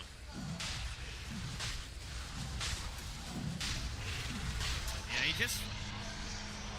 Pressure shard available here for Collapse. Oh god, Collapse has a full Hex now too. Oh my goodness. Just keeps flirting out the items. He's keeping up in farm with an IO core. Very impressive that he's been able to do. We see Satanic, his farm is pretty impressive too, but still, at that back foot. Even bigger rate. I mean, this static storm's gonna be massive. We don't see Disruptor very often. I actually forgot that was even a talent for him at 20. With that Chasm Stone too, this static storm's gonna be huge. So many things that they're gonna have to pre-BKB. Yeah, they either have to pre-BKB or if they have to jump the Disruptor and kill him at the start of the fight. So they're just gonna get decimated from that Ags. Push coming in toward the north side. Tora. The Aegis posing the question, do they have the answer? Collapse now finally switches his neutral item. And immediately Satanic has to put this BKB. He's so terrified about what they'll throw at him. A quick tombstone dodge off the arrow. I mean, he needs to use that. It's so scary. Otherwise, he's gonna get hexed. Well, 9 class outside of the base. Collapse is waiting from inside of the base. 9 class gonna get glimpsed back. I mean, they just can't do anything about the fact that Collapse is just standing there between them. He has 7,500 HP. Good luck bringing him down. I mean, put some Vessels onto him. Vessel's gonna do like 300 damage per tick. No Vessel charges remaining though on Ducalis, so unfortunate for him. Somebody's got to do something. Jumps in, the Tombstone jumps out. There's no BKB for Satanic. How does he commit into the fight? I don't know. They've got to try something. Arrow, just to try to push him off, but Yatoro. The racks are falling. Standing strong. Can they even get him the once now? Backup set up perfectly around Yatoro. Notice, as the Krellas now picked up, they spend their gold on the side of Vision, can't protect the racks. Smoke. Spirit, they're gonna continue in this area. Continue the push. If anyone steps out, if Rue sees them, he will just blink Static Storm, grab them. Vision, desperate move here. They're on the low ground. Notice he's going to try for the jump, but he doesn't find an angle to get the call off. The Static Storm's laid down into the fear from the Requiem. He used his gold, too, to buy the Krellas. He does not have buyback. Spirit should have what it takes here to finish off the final set of racks. Fear connects. The Satanic is going to try and jump the backlines. Maybe look to see if he can kill off the support. So put the BKB, look to chase down the Willow. Can he at least get that? There's going to be Ultimate save. No one's just getting shredded by the right clicks of Yatoro. No one's gone. He's out for 100. They're getting close to killing off Collapse. He'll heal up with the Soul Rip and the Decay. In his Tombstone. He's still alive. Satanic is trying to run. No one coming with the tether to bail him out of this. He'll be able to live, Satanic. They're just way too far ahead, Owen. They're all too tanky. Yatoro's damage, he shreds. I can't believe no one actually gets away. And the Collapse, he's back in with another jump. They get the Hex onto Ducalis. He's out. He'll buy back. Satanic's going to jump in with the slide chains over towards Yatoro, but it's a triple kill for Yatoro. This game is over. GG is called. And Team Spirit will take game one. Yatoro finishes with a rampage here in Shanghai. The legendary carry himself having a pretty free game this time around. Vision trying something here that we've said multiple teams have tried with this Ember to dodge this Slark. They put the IO mid, but the Slark was doing pretty fine. They did get some kills on Laurel, which was pretty impressive, but the biggest problem really was Yatoro is absolutely massive. Yep. Supports are getting a lot, and Collapse too. Love the build he goes for, knowing that he can play this pseudo kind of support-ish style, get these extra heals. They run this one over, Owen. They really do. I guess at the least for Team Vision, we did it from Puppy at the start, right? They're trying. They already knew they were trying something, so they should be able to easily move past this into game two. But as for this game one strat, it did not work out. It was a strat that we weren't necessarily sure how it was going to play out. We saw so many new things. Disruptor, it's its first pick here for TI-15. We're also seeing no one playing that IO for the first time, and Satanic playing an Ember Spirit carry for the first time himself. I know we've seen Ember carry so far in this tournament, but Satanic himself having their first competitive games on those heroes, and you're like, is it game one of a TI finals where you want to do it? And I give them full credit to having that confidence, but at the end of the day, what Spirit cooked, Quinn, was just another level. Yeah, I think the answer to your question, is this the place to do it, is no. I think You want to go back to your comfort. You want to go back to the solid strategies you played for the entirety of your career. We look at Satanic, you think of him as the hard carry that scales into the late game, that's going to put the team on the back. And how can you really do that with an Ember carry? It just wasn't the same level impact we're used to seeing from him. And I don't blame him. It's a very uncomfortable position to be in. Yeah, I mean, we heard from Puppy in the coach interview that they have tried it before and it wasn't unexpected for them. And he thinks that TI is for trying things and that's why they did it. But in practice, it didn't look that good. That IO mid didn't even manage to have a game against the Slark. The Ember lost to that Undying pick, which was brilliant because Team Spirit set up a situation where both side lanes would win and the mid flex didn't matter in Sania. Yeah, I mean, to me, it just comes back to what you brought up about how maybe Puppy is saying no to 9class's ideas. And for me personally, I feel like Satanic's been the player of the tournament, or the player of Team Vision at least. And put him in an Ember against Undying lane, you're not really setting him up for success. And I feel like you have a guy on 9class that could take that upon him. He could play that Ember. It's something he's done in the past. Their lane didn't go well anyway. It's not like he's a particularly strong hoodwink player. So for me, it's just a little bit questionable how they approach this game one. But to be honest, in a best of 5, you have a lot of room to do these kinds of things. And it doesn't matter for the next game. It's 0-0. Room for error, room for growth, whichever way you want to look at it here, but it definitely felt like a game of bluffs in some way as well, because whilst the execution was incredibly high from Spirit, it felt like that they were coming in almost as a continuation of the best of 3 that they had in their upper bracket 2 days ago, where it's, we actually know what you like, we know what you don't like, and so they try and put Lal on an uncomfortable slot that he hasn't necessarily shown or proven himself on the same way he has other heroes, and vice versa, again, where Vision are thinking, we've got this Ember that we can move to other roles. We've got this IO that we know is comfortable mid, but at the end of the day, Quinn, I'm not really sure how that mid matchup played out. You said that it should be something more favorable to IO, but we didn't see that in eventuality. Yeah, I think it probably should. It ended up being where Slark takes a relatively decent early CS advantage, and I think you can chalk a lot of that up to no one's inexperienced on the hero. It's quite a very player-specific hero. You need a lot of reps into how you move the spirits back and forth. It's a very finicky, I don't know, very IO-specific mechanic that not any other heroes have. And so I think I chalked it up to inexperience, and I think it's not just sort of a fault of Vision, but it's a skill that Spirit is really good at. And I think specifically in finals, I've felt this myself, that they are really good at taking you out of your comfort zone. It's not just Vision doing it to themselves. They're picking things and banning in a way that forces you to do that, or you feel compelled to it, almost like they're mind controlling you. On that topic of potential inexperience on the mid IO, that may very well be true, but watching it play out, I don't think IO has any inherent advantages against Slark. The way the hero functions in the mid lane is it just farms. You trade farm, and for mid heroes to punish melee heroes, they have to make it so that if the melee heroes walk up to hit a creep, that they take absurd amounts of damage, and that just doesn't happen with IO until later levels, and I think fundamentally the concept there was also wrong.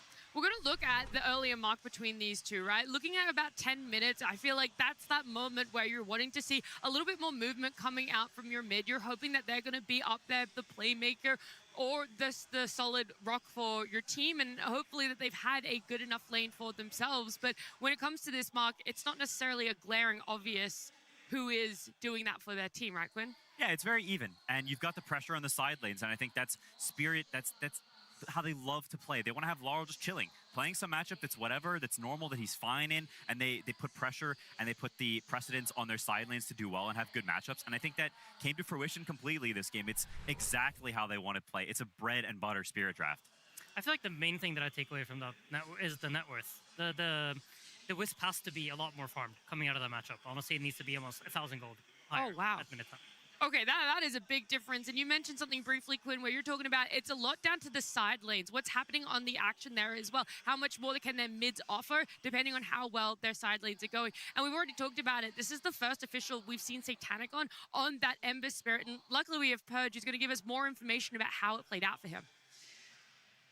Yeah, they tried out the Ember Spirit with the shift to the safe lane. They thought they could make it work. Last I saw was Team Liquid playing it, and it's definitely a little bit harder here. Satanic did his best in the lane. He did some nice little tricky things like dodging the Willow blasts here, but after a quick level 2 on Willow, she got a D-ward here. This really nice root is going to guarantee the kill on Satanic. That got him a first blood, and the lane didn't really get that much better for a bit here because that level 3 now for Undying is very, very fearsome. He did use Flame Guard to protect himself when he got gone on a bit, bit here, which is going to give him a little bit of protection. But the downside is they have a lot of nuke damage here, so they actually were just bursting through his Flame Guard and almost killing him. Here's his final death here that you would normally get successfully, but Satanic, of course, so he's going to slight dodge that one as well, even using another Fairy Fry to survive. He had a tough lane.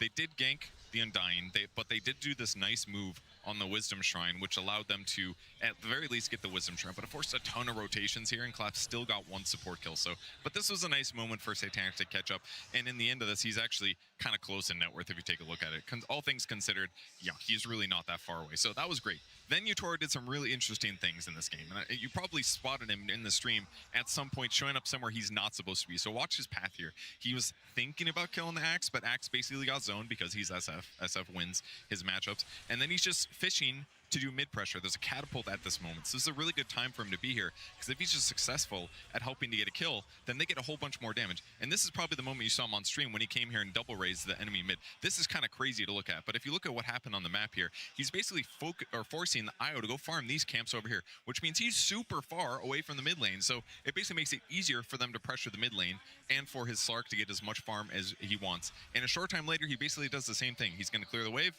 he's going to walk towards mid, he's going to take this nice little ancient stack, which is beautiful for him, and he's going to do the same thing, hiding behind the tower, looking for a hero. He ends up spotting out 9 class, which guarantees the vision, which guarantees the kill, and again, guarantees the tower. So this early pressure that Yatoro did to rotate, it didn't take a huge amount of him. He lost a little bit of gold, but he got some nice ganks, and that pressure really opened things up on the map. The mid was opened up, Collapse had this really sick play, getting the kill on Satanic, and as a whole, the lanes just went great for Team Spirit. Thank you so much, Pudge. We're seeing it play out in real time. The Yatoro of TI-10, that's what he was praised for time and time again, was how early he was willing to rotate to mid, how he was willing to help out other cores despite this more traditional viewpoint of a carry being the #1 farmer. You're supposed to always be farming if you're not out there in your lane. And at the end of the day, he goes, well, there's other means to get kills. There's other means to be able to shut down our opponents, and that is pushing the mid laner out as far as possible. Yeah, I love those clips. I think that it really shows some of the skills that the Yatoro doesn't always show, but somehow when it comes to TI, when it comes to the finals, he just builds this extra awareness of places he can be, places he can pressure. These are split-second decisions that you need to make in very specific moments, or you're just going to miss the opportunity, and he's so in the moment. He's so clutch in these finals. Almost no one else would make these moves, but Yatoro in zone is just a different beast. To add on to that, it's just Team Spirit's understanding of which lanes to focus on has always been some of the most impressive out of all the teams in Dota. But they had this knowledge that if IO doesn't have any kind of farm, they won't be able to make moves because both side lanes were shut down. So if they moved their emphasis to the mid lane and pushed no one into the jungle, then there really was no tempo or counterplay for a very long time. And I do have to give them props for how they set up the Disruptor. Playing Disruptor with Slark's night vision and an SF coming mid, you're just happy in that situation, aren't you, Insania? Yeah, I mean, I think when I played Disruptor, 2 of my favorite heroes to lane with were TB and SF, and it's just because they provide so much overwhelming damage. Whenever you glimpse someone back, they just immediately die.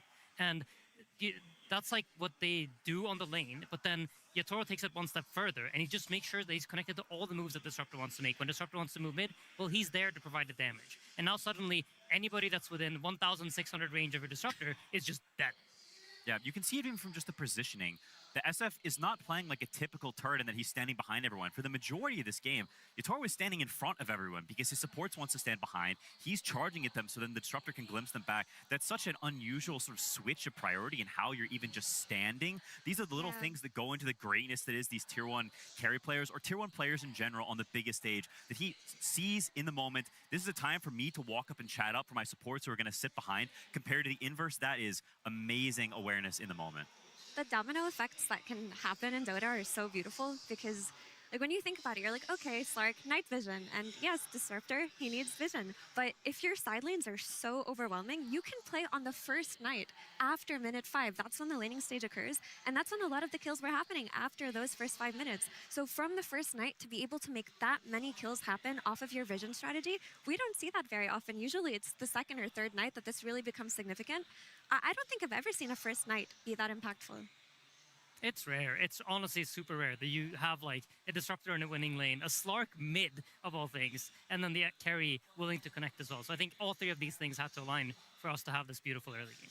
I just love it. The way that the draft played out, well, like, this is one of the biggest cooking sessions that we've seen Mipushka be able to do. A disruptor that hasn't been picked at all in this TI. Like, the fact that it goes 2 whole weeks completely overlooked, even though SF, even though Slark have been gaining traction. SF was definitely one of those things that in this patch coming in, people were first phase banning. And so we talk about this cycle. Now it's back in the hero pool. Now there is adjustments that need to be made. And more importantly, that pressure is on Vision. We've seen them lose games, but they're in best of 3s. And it's normally a game 2 that they're losing when they're already up. So now they're going to be starting the best of 5 on the back foot. Yeah, there's room for experimentation because you need to be able to have 3 games to win, but you've done your experimenting in a game number 1, and so when it comes to a game 2, even though that experimenting didn't work, do you still have faith that you need to go down that route? I feel like you mixed it up. I don't think they went for this Ember. The idea was Lard doesn't play Slark, and coming into the series, I would have said the same thing. Okay. So, you know, Spirit kind of catch them off guard. They got the Slark, they played the Ember, and now you're just going to shift priorities. You have so many other heroes in the Ember Spirit. You're not reliant on this hero. You know, there's a difference between a team like Vision and maybe Nigma that needed to play the Ember. These guys have a lot more up their sleeve. Yeah, you're here for a reason. You've proven throughout the entire tournament that you are one of the best teams, if not the best team in the tournament. That was not a fair showing of their true potential. They're playing extremely off comfort on multiple roles. Go back to what you're good at and show the world and show Spirit why you're in this final. You deserve to be here. This is not the moment where you push over and say, they're just better than us. This is where you steel yourself and you go back to this and say, we're here for a reason, and now we're going to show you. Yeah, that felt like a statement by Puppey that if they take Ember away from Team Spirit, then Laurel doesn't have heroes that they're uncomfortable dealing with in terms of tempo. Because if not the Ember, what have we seen Laurel play that pushed the Team Spirit supports forward on the map? I mean, another hero would be Pango, but it hasn't been that successful this tournament for him. And Puppey basically just said that our plan is to take it away. And if they do plan on taking it away again, it would just be with Slark being factored into the bans. I don't think it's a bad idea to go for Ember. Yeah, absolutely. But then you open up doors for potentially a Bane, potentially a Winter Wyvern, and we just honestly, I feel like we just got to see how they react to this. It's hard to make any sort of predictions about what their take from the game is, because for me, at least watching, I think you don't want Satanic on Ember. We want him on some sort of win condition. And if this is the plan B, then I don't like the plan. Yeah.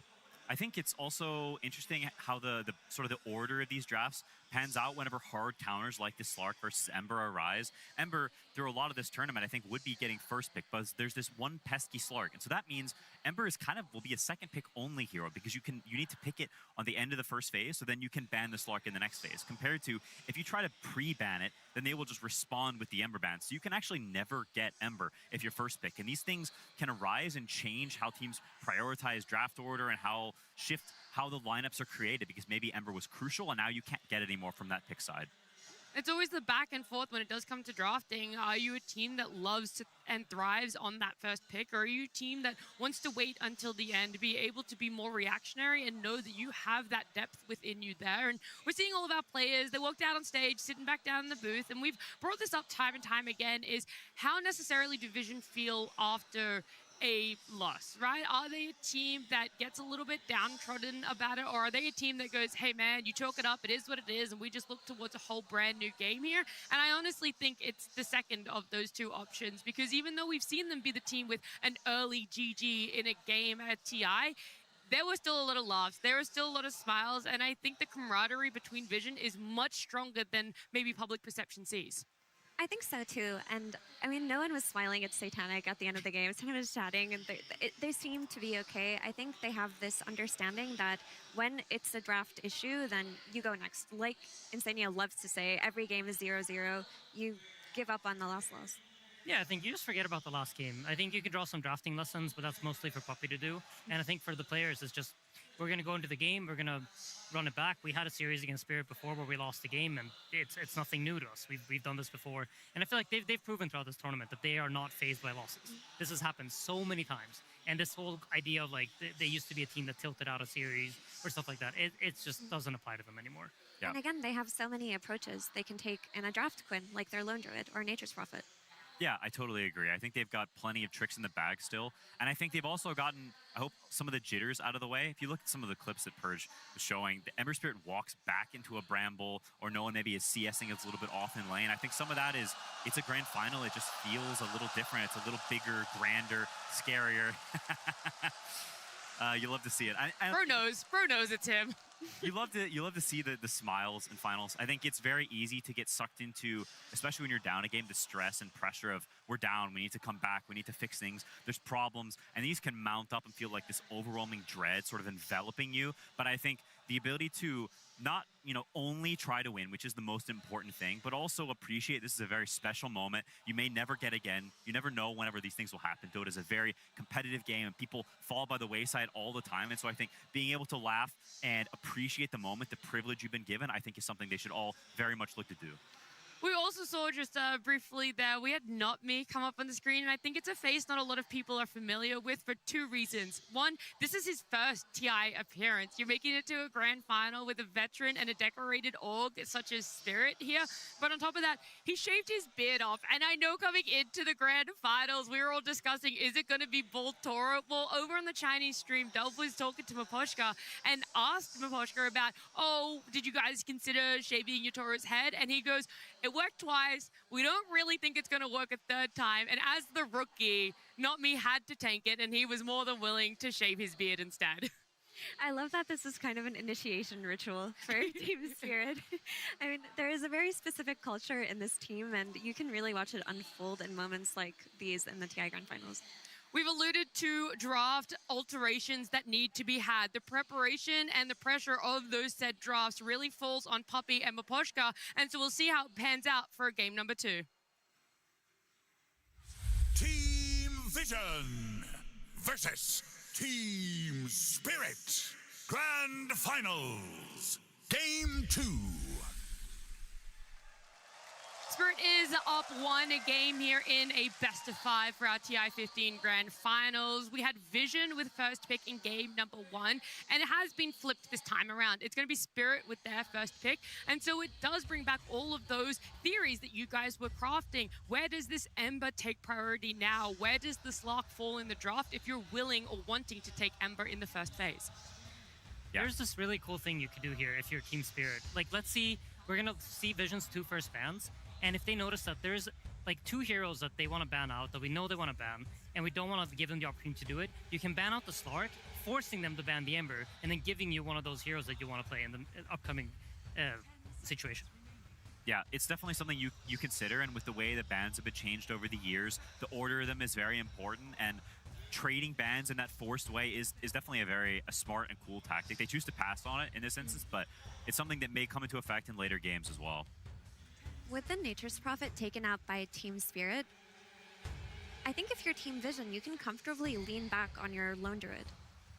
I mean, there's always the concern of the first pick Winter Wyvern coming out from Team Spirit, but you have 2 bans here. Instead, they ban the Vayne. Bane covers for Ember, it covers for Io. Yeah, I wonder if these will be the bans that they continue with throughout the series. I know in the finals we played that sometimes you're wrong about the first phase bans. It can be a bit tricky to actually get those right, and it's so much easier from a third eye perspective, or from after the series to feel like, oh, obviously we should have banned this instead. Nature's Prophet was too broken. But sometimes you get mixed up and you ban the wrong heroes in the moment, and I think considering those and really making sure, is this really integral to their draft? Is this what binds them together is such an important thing. Vision are looking at their final ban here, and what's been left in the pool from game number 1 is that Wyvern, it's also the Earth Spirit, and the Coddle. And now it feels like you're in a tricky situation, because at least 2 of those are getting through, along again with maybe that Ember. I mean, I think that you have a lot of things to consider here, right? If you ban the Slark, then Spirit picks Ember. Are you happy to play Earth Spirit into Ember? We've seen quite a lot of success in that matchup specifically. Winter Wyvern has been Spirit's go-to first pick. I feel like in every single game that we've seen them play, when it's there, they always go for it. So it's a tricky situation. You have to kind of look at the matchups that you get and what kind of trade you want to make here. They definitely could go for a Spirit trade. They've left Earth Spirit, a hero that's been very, very dominant. Laurel's very capable of. Ember is a classic response. It's not really a lane counter anymore, but in the game you buy Vessel and you buy Mage Slayer, and you can negate some of his fighting with your own fighting. So they could be saying, hey, you take one Spirit, we take the other. But Spirit declines the trade and says, Yatoro cooked so hard last game, we're just running it back because we don't think you have answers. I wonder if they think that Notice hero pool suffers very hard against the Shadow Fiend because there is always the potential of a Darkseer coming out to counter the SF, but maybe they think that that's very easy to deal with any kind of Dispel, any Enchantress, any Largo. I think the Darkseer against SF matchup is very much a laning, or not so much of a laning matchup, and I feel like the way that Team Spirit are playing right now, I feel like if they can guarantee that they have side lane pressure from Yatoro's SF, they're just going to go for the SF, looking at the matchup, seeing like nothing really pressures us. They might be counters us down the line, like we saw them earlier today run the TV themselves. So there are ways to deal with it, but they just want to get that pressure early on. They don't want to let the lanes snowball. And Team Vision go for the Earth Spirit. It's a very solid response. There's nothing wrong with this at all. And to be honest, I already like this opener more for Vision than I did last game. This Earth Spirit hero, it's just so good against all the turrets because you have a way to gap close. And so you get on top of the Shadow Fiend, you make him start running, and the whole advantage turrets have is they can hit you while you run into them. So if you close that gap immediately and you just roll on top of them, well, now suddenly he's running away, and those are valuable seconds that he's not hitting you and dealing DPS. Yeah, on the flip side of that is Earth Spirit, we've seen him kind of struggle when he rolls in and there's a turret hitting him. Like, if he misses his initial stun and he doesn't have backup, you're getting 5-shotted by the Shadow Fiend. So a lot of it is execution-based at later stages of the game, too. And Darkseer does get taken out. I think once the Earth Spirit shows you can't let Darkseer through, it just creates too strong of a combination. Yep, absolutely agree. I think, you know, if you have the opportunity to ban heroes, of course you should ban the heroes that counter you down the line, right? You don't need to give away the possible best matchups with your opponents. So good ban from Spirit here. I'm trying to think, because we've talked about how important the supports have been in this matchup, and I think, there you go, the Coddle's out. This was a hero that pairs very well with both Ember and the Earth Spirit, any sort of Spirit, really, Coddle's happy to play with. And 9 Class has proven to find opportunities to make moves with this hero that no other player has done at this tournament. Yeah, it's very impressive. I think also, I mean, like, the man on camera, he has been so impressive. And the fact that there's a clockwork first phase ban, a hero that no one else really cares about that much, but he is so terrifying with the accuracy of these cogs. They feel like they have to first phase ban it every game. That's so much value. That's why you're getting the Shadow Fiend, is because he's so proficient at that clockwork. These things add up like crazy. Rue is good too. I do think you have to account for a potential Ember still on Vision, like maybe an Enchantress for Ducalis or something, because it's still in the pool. We know Laurel's going to play it. Yeah, so there you go. You've got nice call, Mira. Dispels for the Flame Guard and the mid-pressure. I do wonder, though, if you're getting run at non-stop by an Enchantress as an Ember Spirit, like, what do you need from your supports, Quinn? I think you want pressure elsewhere. Yeah. Like, Enchantress, the biggest thing about this hero is if she's free to attack. She doesn't actually have any spells, and so it takes her a little bit of time to get the creep, to walk there, to get the right angle, to wait for Enchant to come off cooldown so you can slow with the creep. There's a lot of prerequisites that sort of have to be met, and if there's a ton of fighting and there's gate ganking and all these things, the pressure in the side lanes, well, she doesn't have the time and the freedom to go mid and make moves there. So I think you're kind of like, yo, team, can y'all put some pressure elsewhere and let me, like, do my thing here? And I think that is Spirit's MO, right? Like, they want to have that side lane pressure to prevent you from going mid, to prevent you from pressuring this Laurel potential Ember Spirit. We haven't even seen it yet, but of course we have to consider it here. I love this. Them moving the priority up on the Slaughter, because we saw it get banned out in the final phases of bans. And I know that they were going for more of a different trajectory when it came to Spirit, but to be able to have it so freely right now, I'm excited to see what it's going to bring in a grand final.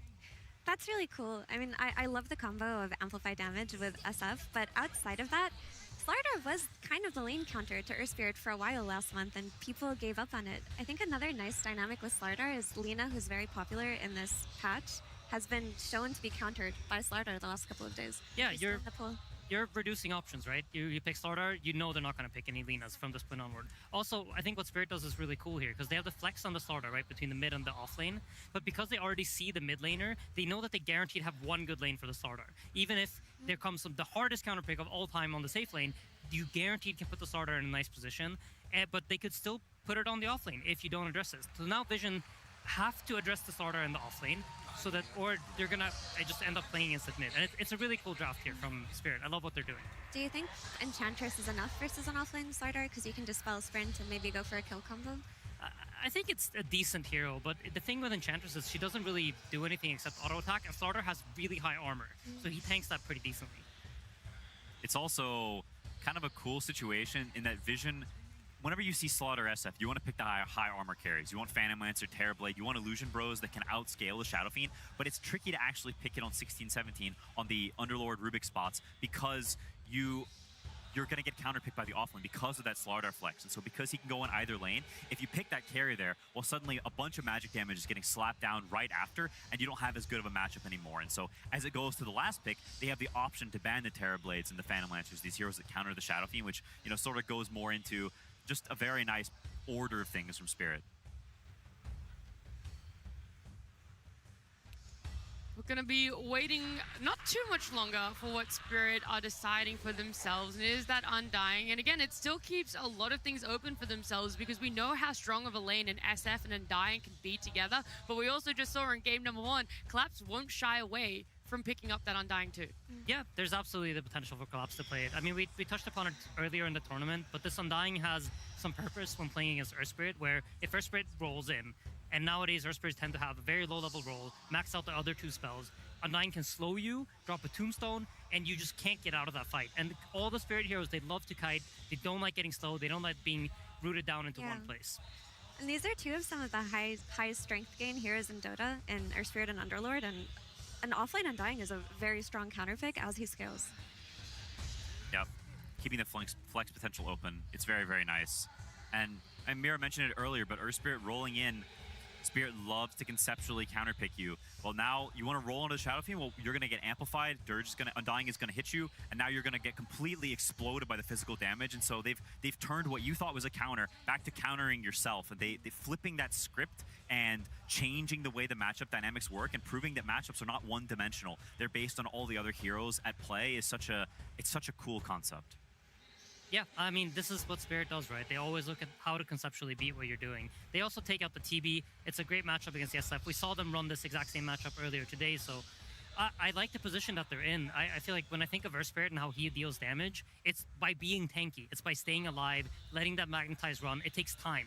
But when you don't have time to do that, suddenly this hero isn't that super high magic damage hero that we've seen throughout the rest of the tournament. What's another carry that Spirit might be looking at taking out then that also fits a similar sort of playstyle or item timing that TB does? I mean, you're looking for something with a lot of armor. You want heroes that naturally buy agility or buy ACs, buy like something that has a lot of natural armor. Yeah, we saw the Luna from Yandex earlier or yesterday, and I think that could definitely be something they look towards. It's some hero like that. It's a traditional Agi carry that, I mean, I love that for them, for Vision now, that they get Satanic to play what he wants to play. He gets to play the heroes he's practiced for his entire career. The anime protagonist hero, that's what Satanic is best at, and they've set him up for that compared to last game where he's playing the complete opposite. A lot of his go-tos are kind of uncomfortable in this position, though. I mean, I think the only one that looks decent is the Templar Assassin, but we did see her lose to Slardar yesterday. Yeah, I mean, the Tiny Ban, I think, makes a lot of sense, right? It's just his ultimate gives him armor. It's a tricky position to be a carry, I think. I'm trying to think of good options. To be honest, the TA, I personally only really liked it when we saw it against the Centaur the other day. It had a clear purpose. It's going to destroy its lane. It's going to abuse the minus armor. Here against Slardar, potentially, I feel like that is a draw-ish lane. It's not like a super dominant one. See the full lane now, have a little bit more information. It's a strong lane. It's not a lane that's easy to pick super hard carries into, and I think that may be a little bit of sort of a pre-countering. We're picking the Axe here that's going to Blink Blade Mill call you. So if you pick these traditional Agi heroes that are low HP, high armor, well, the Axe is going to be super good against that. And so it's a nice sort of preemptive, we know what you want, and we're going to make that a little bit more uncomfortable for you. Mm-hmm. And things like Lifestealer get solved by the Slardar that came early in Spirit's draft. I mean, Mipochka's kind of cooking today. Yep, and like any sort of TA routes against Axe are super scary because you one-shot yourself on that Blade Mail, so they deny that potential too. I think you can choose to just play tempo on Vision instead if you feel that you may fall trapped to lane counters or matchup counters, because you still do have the tempo of Earth Spirit. You have this Enchantress that's going to be running around taking towers. You have the Underlord who can connect on any kind of plays you make. Maybe go for a Luna. I mean, to be honest, I like Luna. I was thinking about Lone Druid for a bit, and then I looked at Spirit's heroes, and I'm like, okay, absolutely do not pick Lone Druid into this, because there's so many ways to deal with this bear. The bear won't be tanky. And to be honest, I like the Luna. Watson pulled it off. It looked pretty good. It buys the right items. It has a lot of armor. It even has damage reduction that it provides for itself. So it's a pretty cool pick here. Yeah. You want some building damage too. You've got a lot of guys who sit behind you. You're tanky. Okay. This is risky. Historically, Lifestealer is pretty bad against Slardar because when you press Rage, then he Amplify damages you and Shadow Fiend shreds you. You need to run into the fight. And while it does have a good lane, I think, and can get ahead early, you need to be quite farmed so you can actually get to the Manta, get to the AC eventually, and then the matchups can turn a little. Yeah, and we mentioned how this Earth Spirit needs to stay alive in order to be able to deal damage. Lifestealer is one of the few carries that can actually amplify his mid-hero in that way. So I think Vision are trying to then once again answer concepts, not focusing so much on individual hero matchups, but try to look at what does our draft actually need to be able to win this game. We need to keep our Earth Spirit alive, we need to get value out of Magnetize, and we need to make sure that Satanic is on a good lane and he's playing the game from ahead. In situations like this is where I look towards Enchantress as the X-Factor hero when you need to win your early game. This is where Decalis needs to put it upon himself to take the towers, to rotate, to go to that mid lane, do a couple of smokes, try to win as many lanes as possible, go through the gate. It's a collapse Undying, by the way, which does mean our Axe is position 5. Okay, so they flipped the script. That is, it's so on the fly, and I think it's really awesome from Rue, but I wonder if he'll be able to pull it off, not because I don't think he's capable, because Axe 5 is just not particularly good generally, and you're saying, Rue, you're going to have a much worse game, and Collapse is going to have a better game. They're trading, one of them has worse, and now the other one has better. Yeah, so forget what I said about Satanic having a good lane, right? They're deciding, like, we're not going to let that happen. And Spirit are prioritizing the things that they think are more important, right? They think Satanic being shut down is more important than Rue having the best lane possible, or like the most comfortable hero possible. So they just believe in his skill. What about it makes it so that a Lifestealer is having a more difficult lane? I mean, to be honest, you're just getting decayed. You're a strength hero, and so every time he presses his first spell, you're losing 4 damage. You're losing 4 damage, and that just keeps happening, and you're getting out-traded, and it's an 8 damage differential swing, right? Undying is getting 4, and you're losing 4, and so you keep getting out CS, and that keeps mounting over time, and it becomes a big problem. So you're either losing the damage or you're getting pushed out of lane, is essentially how we are going to see Satanic play this. Yeah, pick your poison. You're just going to get outlasted, unfortunately. I do want to comment that the 5 Axe, I think, will have a good lane too, because Ruvik Underlord aren't going to bother him so much. You're just going to press Throttle Hunger, SF's going to press Raises. It's not that difficult of a swing either. Yeah, I mean, the lane is really strong, and I think that's where he's going to be comfortable. The question more comes in, like, in the mid-game. He's been crucial in making moves, right? Does he know how to find those opportunities with Axe? Because sometimes seeing those things can be tricky if you're not really comfortable on a hero. But to be honest, I think from Spirit's perspective, this kind of switch, it shows that they're like really thinking about the game, and it's really impressive to see them do it. Well, we've loved getting to see that little switcheroo right at the end there, seeing the Axe go into position 5. But let's get a couple more details about it, because Tsunami has Miposhka standing by. That's exactly what was on my mind. Miposhka seems like quite the last-second pivot. Support Axe. What was the idea? Idea was like we picked Undying and Axe, so we can flex them between both roles. For example, they picked Axe, and we just decided that Undying would be much better at lineup against Lifestealer and Ange with Hooligan. So, but Axe is still just under Shadow Fiend. He anyway will be useful. He anyway will get his blink. He anyway will stun some heroes. I mean Agar, and he will do his impact anyway. But Undying will just kill them later. So you definitely planned this out quite a bit, and I'm wondering, you are now on a 7-game win streak right now at TI. Obviously from players, I hear what a hot streak feels like. You know, your clicks feel better. You always know where the enemy is. But as a drafter, do you also feel like, oh man, I feel hot right now? Maybe in that grand final, I would say yes, because I feel like also support from my players, like they believe in my ideas sometimes, like they trust me. For example, we let our Spirit enemies, but we choose to pick Shadow Fiends. That was my idea, and we just wants to like how to like play very tempo and just kill them until he gets his items, for example. And we can see how it will go. But they believe in me. I believe in my teammates, and we just has a very good synergy right now. And the harmony is working out great. Miposhka, good luck in game number 2 as we send it to our casters. Game 2 time, ladies and gentlemen, here between Team Vision and Team Spirit. And before we get into breaking down what's going on and what we're going to see, I believe we actually have some quick words from no one in the booth. Let's hear what he had to say. I mean, this guy play X5 in the TI finals. Good luck to him. What can I say? Oh, there we go. Good luck indeed. I mean, as we saw, you know, they know themselves, right? Team Vision, and according to Puppy, this is where you got to try the different stuff. Team Vision tried the different stuff in game 1. Didn't work too hot for them. So indeed, no one's like, well, Spirit, you could try something a bit different, putting Rue on this position 5. Let's see if it works for you. I mean, Spirit tried something different last game too, the Disruptor, and it was unbelievably good. I was shocked that it's the first Disruptor when we did see it start playing out versus Ember versus Io. It did seem like an that's a maybe that's what it is. Rue's like, I just want to play something different every game. Could be the case. No, I understand. Like, you know, this pivot very appropriate in the game. They saw how good of a game Collapse also had on that last one. As soon as they see that Lifestealer pick, it can be annoying for Satanic. You're already starting to see that damage differerential. Lifestealer's damage early isn't really so high in particular, just because you have very good attack speed that builds in that you can get these extra last hits. But yeah, you're just going to constantly get decay spammed. You're going to get hit also from the Hoodwink. Can be a bit annoying in the laning phase. So from what I see from Spirit is they're really looking to dominate these lanes. But I think overall, Vision's approach is much better this game. Oh, then game 1. Absolutely. Infinitely. No doubt about it. This game, we should get to see some back and forth. Oh, we yeah. should get to see Satanic be much more in his element. Sure, as you say, and as we heard from the panel, there are many ways that the Lifestealer can be pressured and can suffer in this game, but it's not a carry Ember. Satanic on the Lifestealer, it's going to be super comfortable, and even if they do bring in this challenge, he's going to be able to rise up and meet it when he's on something like the Lifestealer. Exactly. And the Axe pivot, right, to talk about it, Amira mentioned it there, this Axe lane, playing versus Rubik, you can trade pretty decently. Rubik doesn't really have that highest damage in particular in the laning phase. You get hungered.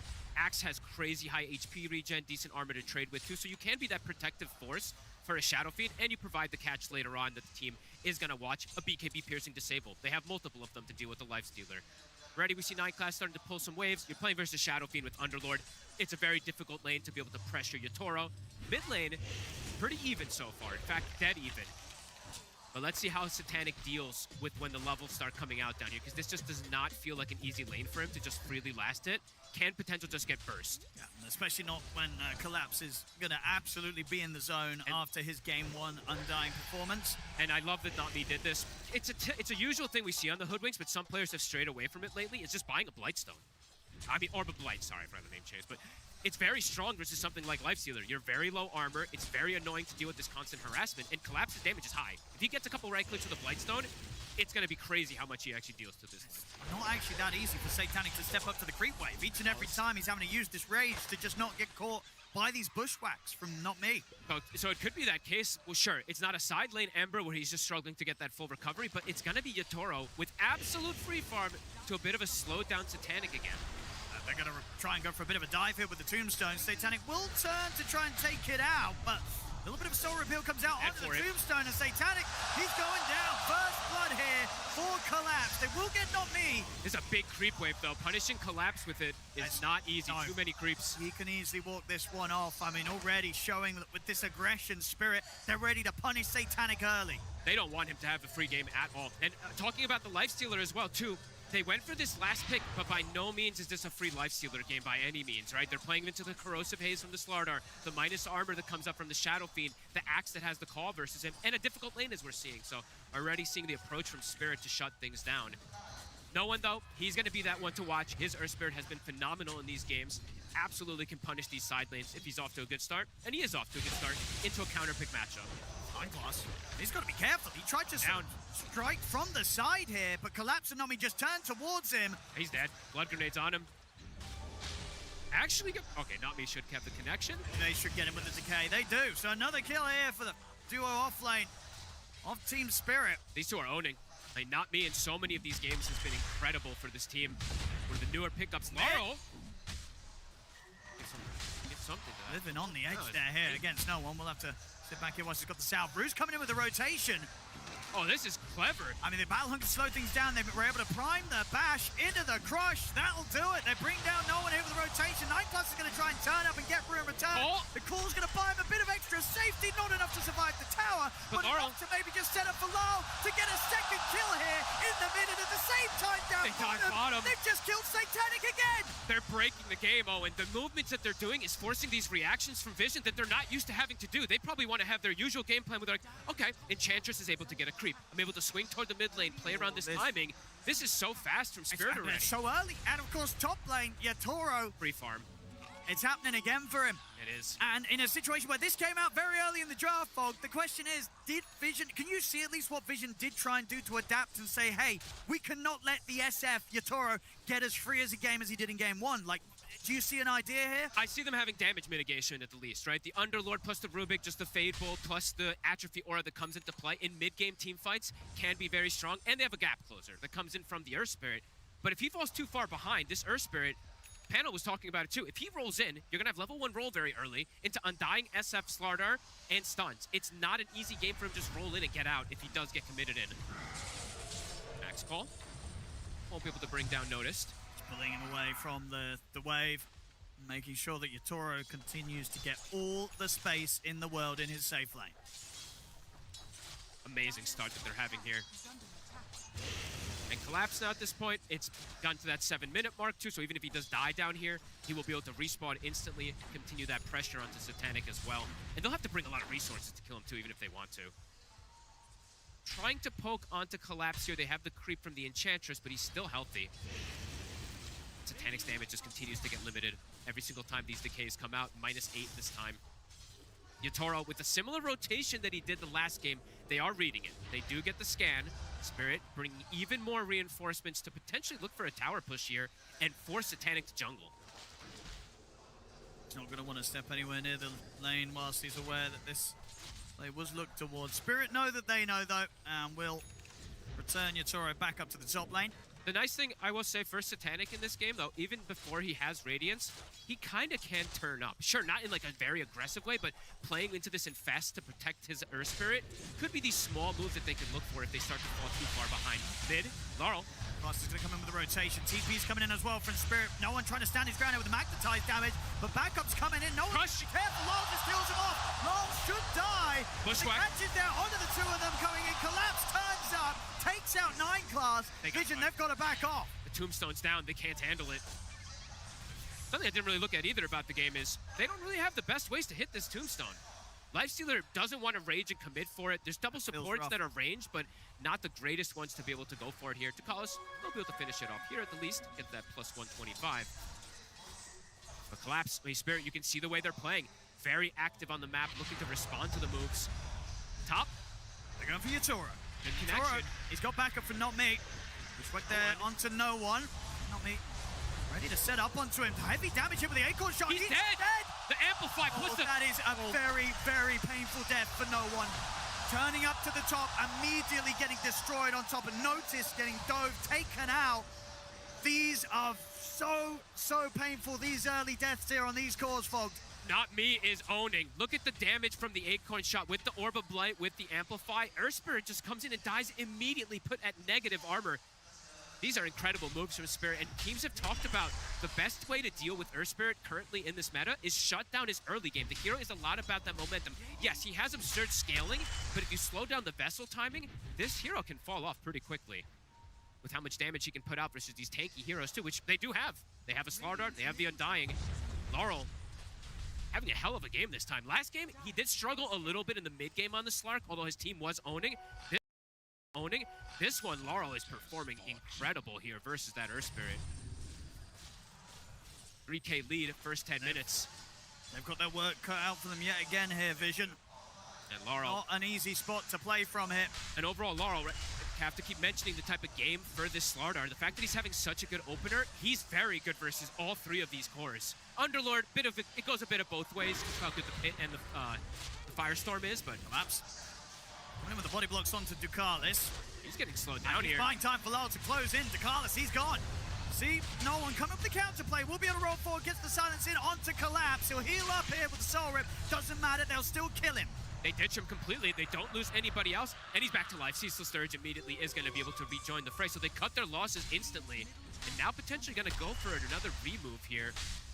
Not Me and Rue. I mean, they're preparing for No One returning to the mid. Has an Innovis on Not Me.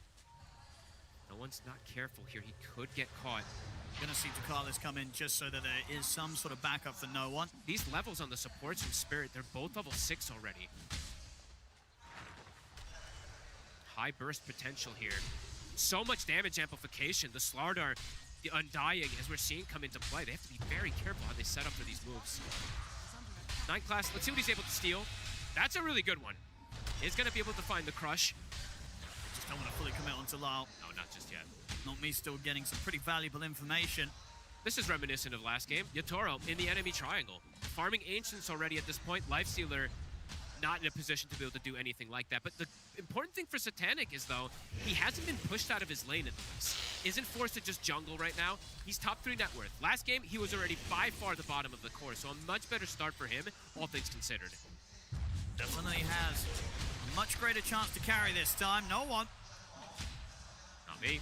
Tried to make a bit of a go for this. Oop, the innate.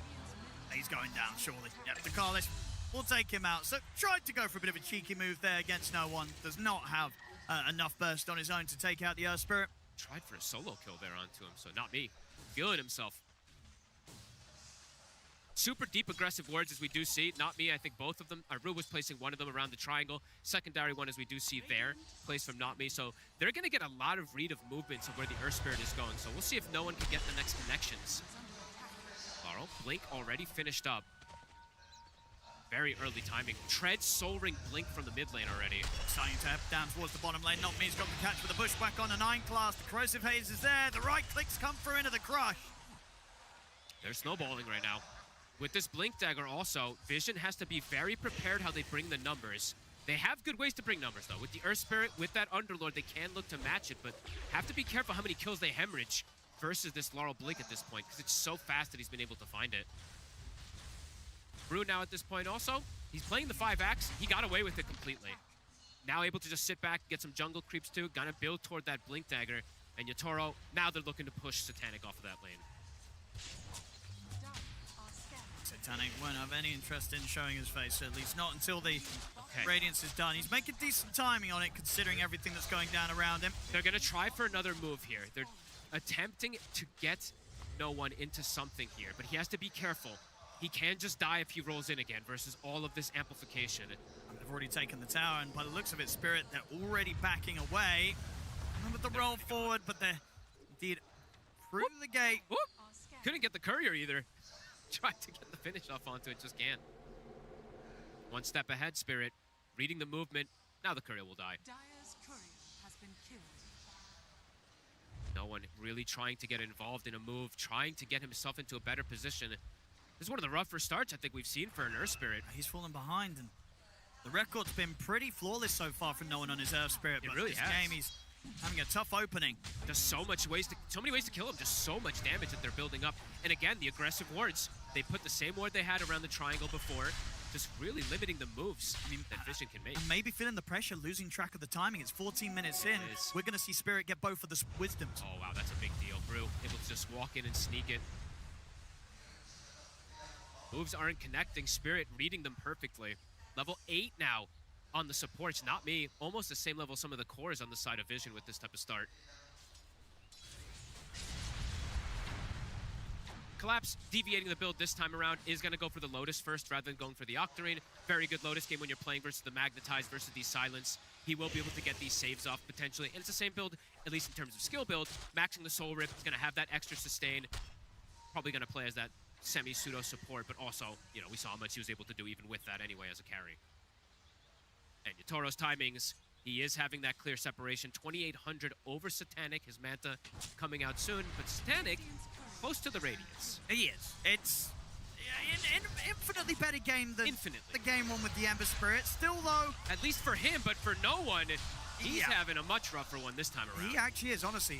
Even compared to the IO from game one, this one's actually feeling tougher with the fact that he's already died 4 times here on the Earth Spirit. They're seemingly having all the answers for it. Just the Undying plus the Slaughter feel like such great responses versus this hero, because he goes in and just dies. So much damage, they have so much control. Tower now. Can Vision protect this one here? Don't think so. He'll have the Radiance. Okay. See what he can do when he turns up to the fights with it. He's TPing over. Maybe see if they can do something with the Radiance timing, but Spirit, they're already away. No one, even though he died, one thing that he does gain from a death, he does get a Spirit Vessel charge. Sure, it's not that big of a positive, but it's something slight. So they're gonna look for a move here to connect. I don't think they can just let Spirit do whatever they want in this game. I actually see Noticed even running in the smoke. He buys the shard. This would be huge if they can get Yatoro. Something that it took them a long time to do in game one. They're just going to be off the mark. They didn't quite read the position that he was in, and Yatoro look at the not line. get found. Hey, look at the line drawn. That's Yatoro reading the move. He knows exactly where they are. Not going to get the connection. No one will at least get an Arcane Rune, but again, just continuing to get slowed down, not finding connections. Oh, and Rue's about to have a Blink Dagger on the axe. I mean, they're getting crazy farm on the supports and crazy levels. That makes it pretty hard for you to play this Lifestealer freely. Can still just get caught inside of these multiple BKB piercing disables. So Noticed, we do see a lot of these Underlords do this, buying that shard, but I was surprised he's running in with them with the smoke here. Laurel. Oh, he's got the blink up. He gets it before the blood grenade. Nicely done, Laurel. Can't catch them. Still going to try, no one. Rolls forward, they'll look to collapse. They'll get it with the silence. Notice comes through with the Fiend's Gate. They'll take the Undying out. Takes the full 5 of them, though. A needed move at this point to react in this type of manner. They won't be able to get Laurel, though, unfortunately, because he does get that blink out before the blood grenade hits. Brew now, that blink, it is done. So much easier for Spirit to make these moves around the map. But Vision, as you said, Satanic, it's eyes on him. With this Radiance, gonna go for the armlet. He's playing versus all this minus armor, and he's Lifestealer, just a great build for him, of course. See how much he could do. Yeah, I mean, because that's the difference, right? Last game, it was like, well, he's probably not going to be able to carry the game as an Ember Spirit. This game, there is a chance. There's absolutely a chance that Satanic can carry this. It's still incredibly hard. He might get caught here. They're going to get the jump with the Crush. Here comes the damage. They'll have the telekinesis, but Rue's waiting with the blink call. Gets the lockdown on a Satanic. Satanic trying to run over to the safety of 9 class. Will be able to jump in with the Infest. But the chase is going to continue. They're surrounded. He's going to blink up in a second. He'll get the corrosive phase on towards 9 class. 9 class is gone. Laurel blink in 2, 1. In a second. There's Rue with the jump. Gets the blink call. Dragging Satanic back. Lal jumps in. Bushwhack's there to look. No one's here. Come in to look to help out. Big connection. Will get the double with the help of Notice, but no one still dies. And Lal and Yatoro, they can continue the chase over to Notice. Notice tries to turn. The bash comes in. The neutrals do hold Yatoro back momentarily, but the Bushwhack for Nobby still reaches forward, sets up for the raise. Notice falls. They're able to at least bring a fair few of Spirit down with them, Vision, but still losing all 3 cores themselves and not being able to do anything about Yatoro. Couldn't protect Satanic, but the best trade they've gotten this game so far, this series in fact, getting these extra kills, no one getting the connection. The Radiance damage did start to build up, but just like Yatoro, just like last time, an amp damage spawns right outside the pit. Gonna be able to commit for this Roche. The scan will connect. They're a little scared. Well, not scared necessarily, maybe just looking to see if they can find a kill before they go for the Roche. Panic. Careful. The axe is in position for the call. Investors on cooldown for 10 seconds as well. Rue, he's got the setup into the Bushwhack. Satanic, he's got again. This amp damage. And Yatoro with the amp damage. A couple of right clicks. The uphill miss. Doesn't matter. Still gets the job done. Double kill for Yatoro. Even Gaben on Spirit's side here. That amp damage spawning down here. They're going to be able to commit for the Roche. Laurel has a medallion too that he got with his tier 2 neutral. Level 2 corrosive haze. This Roche is dead. Back-to-back deaths for Satanic. The last pick Lifestealer, even though he's having a much better entry into this game, still having those 4 deaths. They have a lot of answers for him.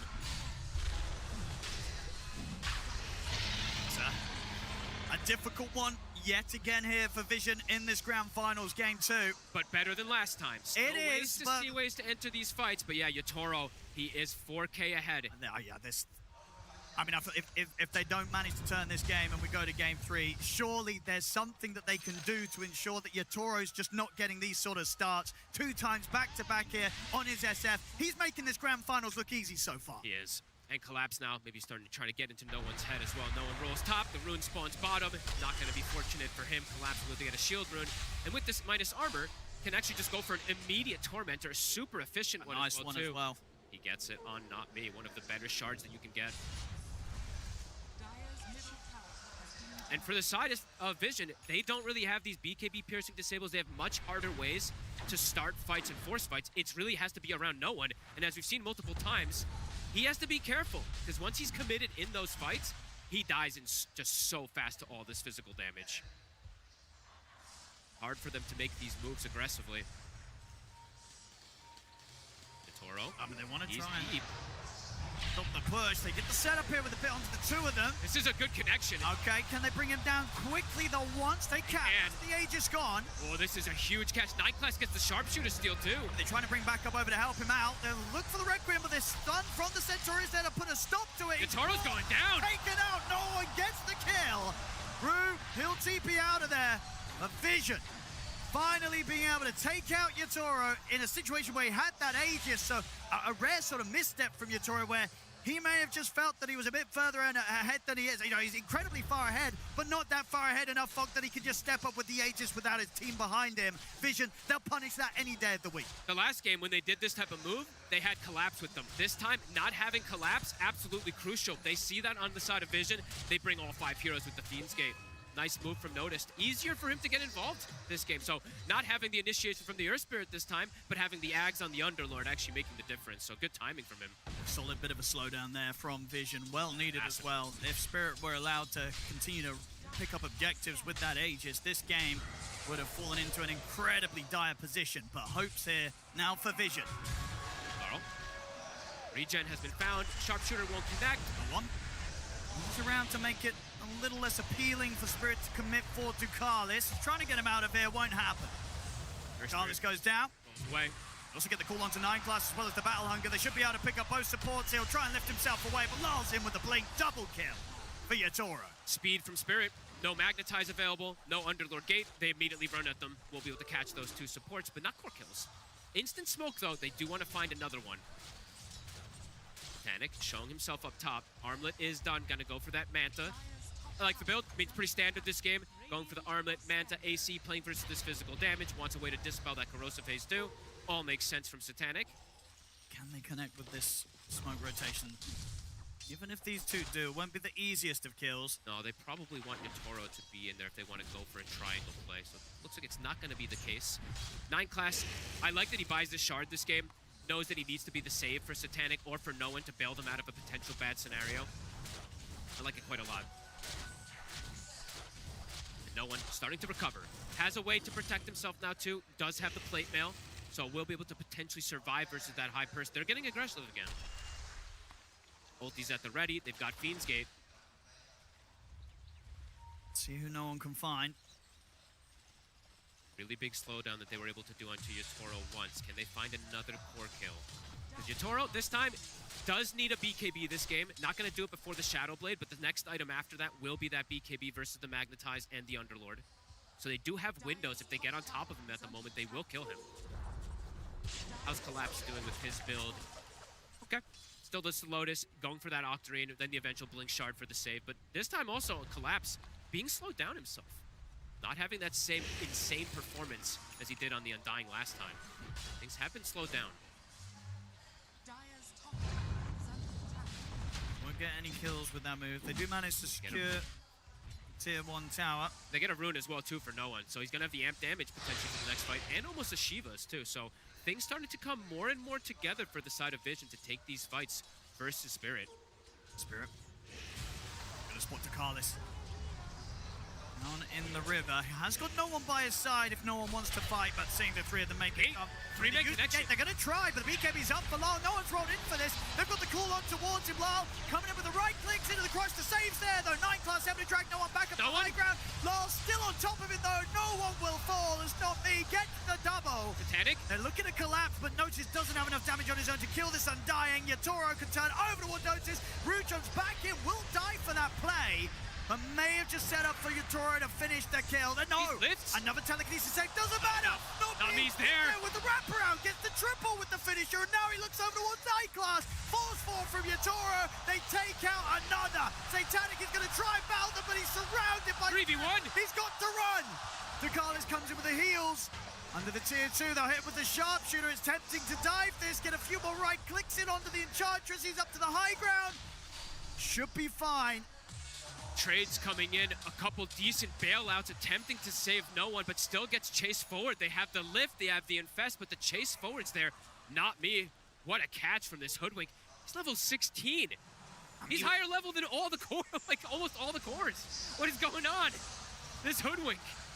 He was just in perfect position each and every time to react to what 9+ wanted to do. They're looking to line it up for him again here. They have the Requiem. It's tricky. That's the Rage off. Going to try and turn towards not me, into the trees with the Scurry. Rage is about to finish, so he has to start backing away. I mean, Not Me is level 16. He has 25 armor. Good luck hitting him with the Lifestealer. It's getting redirected to the trees. Super tanky as well.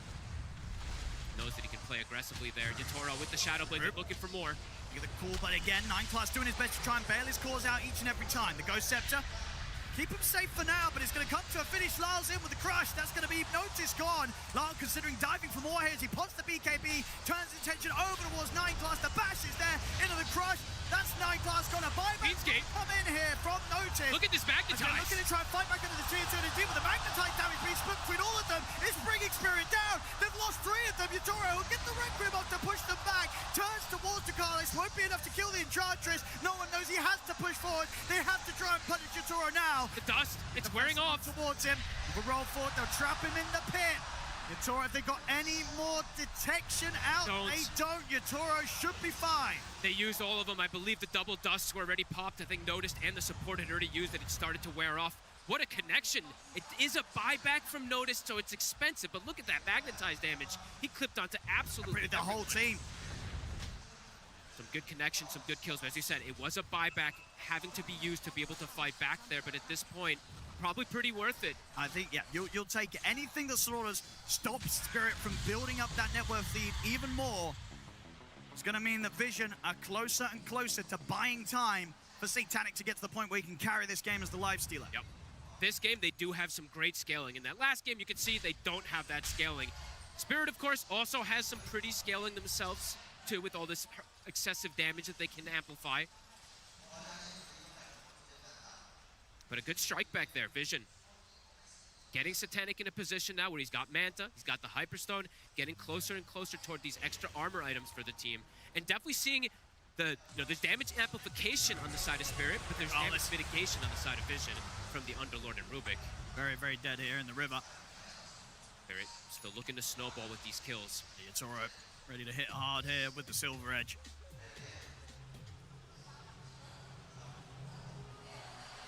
If they find anyone around the tower, Satanic. Oh, gonna get the Rage off, but still heavy damage through. Nice Manta dodge off the call, allows him to get the Infest off. He'll still get caught by the Bushwhack. Another big Magnetize comes out with the BKB's up for a while. The Ghost Scepter's buying some protection in for no one to notice, but not enough to keep no one alive, as no one will fall. They try so hard to protect Satanic, but Spirit, they know exactly where he is. And no one, even though he's got Shivas and Ghost Scepter, still vulnerable. There's so much mixed damage. I mean, it was a very cute attempt to try and survive there with the Manta dodge of the call, but still not enough to get away from Spirit. It's insane how aggressive they're playing, Owen. It's 29 minutes, 29 kills. They are not playing a farming series by any means. They want to put this pressure on as much as possible onto Vision, force them to play reactive. That's exactly what it is, right? A reactive game from Vision, which usually it's them on the aggression. No, and it just continues to get caught. 7 deaths now for this Earth Spirit. Bringing in the mid wave and the bottom wave. And it's for Yatoro, still only the 1 death is very impressive in this game. Having a lot of magical damage to go through him. Looks like he is going to go back for that BKB potentially here too, which is going to protect a lot versus the control. He's going to be pretty much invincible with the BKB. Yeah, he is. Inching forward. Double Shiva's being picked up here, so they have committed onto these. They want timing. They want to go with this. Yeah, they want to win these next fights before that BKB comes out from the SF. Vision. Time to try with the smoke. Rue. They'll catch him. Get a clean catch to start this one. Not a lot the Rue can do. Catch also looking for another one onto Not Me. Satanic's on top of him. All right, they'll get the chase down. Caught him in the pit. They'll get the 2 supports. I think that's the first aggressive move that we see Vision actually able to connect with. It is just the 2 supports again, but it's around a good timing. 20 seconds until Roche is going to be spawning, and they didn't commit the Magnetize. They did use Fiend's Gate, but they have Magnetize for the upcoming fight. They're going to buy Gem as well, looking to constrict some of that Vision. Yatoro. Oh, he's going to have the hit here with the Silver Edge. Descartes not standing any sort of chance there. Ooh, Not Me with a buyback coming in. I mean, they know Roche's coming up. Roche, yeah. Yeah, they do not want to let Vision get that opportunity. Oh, and Not Me also He has a greater healing Lotus. Something to always watch in these fights. We did see a crazy one the other day from Laurenov with that Enigma play. These Lotuses can be pretty massive in this game. Look how much he can heal. Right, 1,400 heal that he's going to be able to apply onto somebody, plus the soul rip they have. Doesn't end up getting them anything here, but they were afraid of the potential Roche play here. Getting big pickups. I mean, Lal, he's pretty much got this nullifier done. He can get that relic sent over. And they did commit for the double Ghost Scepters plus the Shiva, so those Ghost Scepters aren't going to be as good in these next upcoming moves either. No BKBs for Vision just yet. Quite vulnerable versus the Disables. Probably, yeah, Krella's going to come up for Underlord, BKB for no one eventually at some point.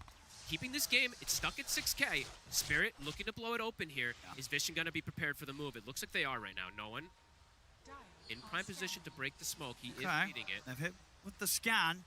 Spirit know that Vision's up here. For a different angle of approach here. They were maybe seeing if they could catch Satanic a little split from the rest of the team. I mean, they know they're up on this high ground. Not me. It's going to roll in first with the Shivas. Got Greaves. The Nullifier to take that Ghost Scepter off. The Fiend's Gate comes in now. The turn towards Not Me able to jump back with the Sharpshooter with a follow-up hits there. Tombstone save, buys Not Me a little bit of time, but they'll take the Tombstone out, kill the Hoodwink off. That's 90 seconds, no Hoodwink. That's a pretty massive kill that they find here. They're going to chase for more. Yatoro. Try for Tukalis. Still not getting nearly enough hits off. Yatoro going more greed. I like it. He's going MKB. It's a very Yatoro style, trying to stall out that BKB as long as possible. See if Vision can punish that. No one. He's ready to try and look for Lal. Get the silence onto him, but Lal does still have the BKB ready to press if he gets pressured, so it's not an easy hero to chase for. They have this 5v4 advantage at the moment. Really looking forward to get more catches. Take some of these wards out as well, too, at the gem. Fighting back nicely here, Vision. Gonna start that Roche. They have the stolen corrosive haze.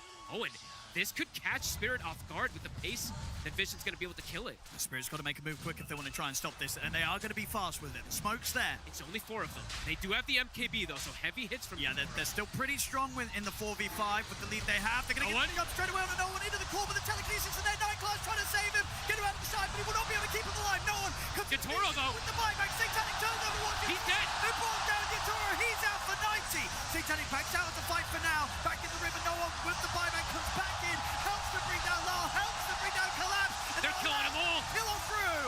Night Class, will he live? The zombies for the Tombstone kill him, but it doesn't matter. Vision, they take the fight. Will move into the Roche. This Aegis is there. They're doing it, Owen. Showing that they have a fighting chance in this series. Bringing it to Yatoro. Yatoro going for the greedy play. As soon as he gets got on top of, he is at risk. Yeah, I mean, I love, foregoing the BKB to get the big, hard-hitting items, but that is one of those moments where, absolutely feel your teammates probably pinging the lack of BKB, as indeed Yatoro gets completely surrounded, and they were so quick with that play right. No One immediately buying back, saying, hey guys, they're going to throw everything on me. You'll see it here, the buyback, there is no delay. As soon as he goes down, back in, he knows this fight is there for Vision to take. And Yatoro's just stuck inside that Fiend's Gate. He really can't move, has to just try to stand his ground. They'll give No One the Aegis since he did use that buyback before. I think Satanic is starting to feel like he's in a state where he doesn't need that second life either. He has the AC, HP pool is starting to build up also from all these V-stacks. Vision now. Here we go. With a clear advantage in this game. Finally getting some real good control in this matchup after a very tough game one and a rough kind of first 30 minutes, but now with that play, setting the score even on the net worth. And getting that kill, right? Not me, using the buyback earlier, dying. It causes this type of chain effect that comes in here for Vision.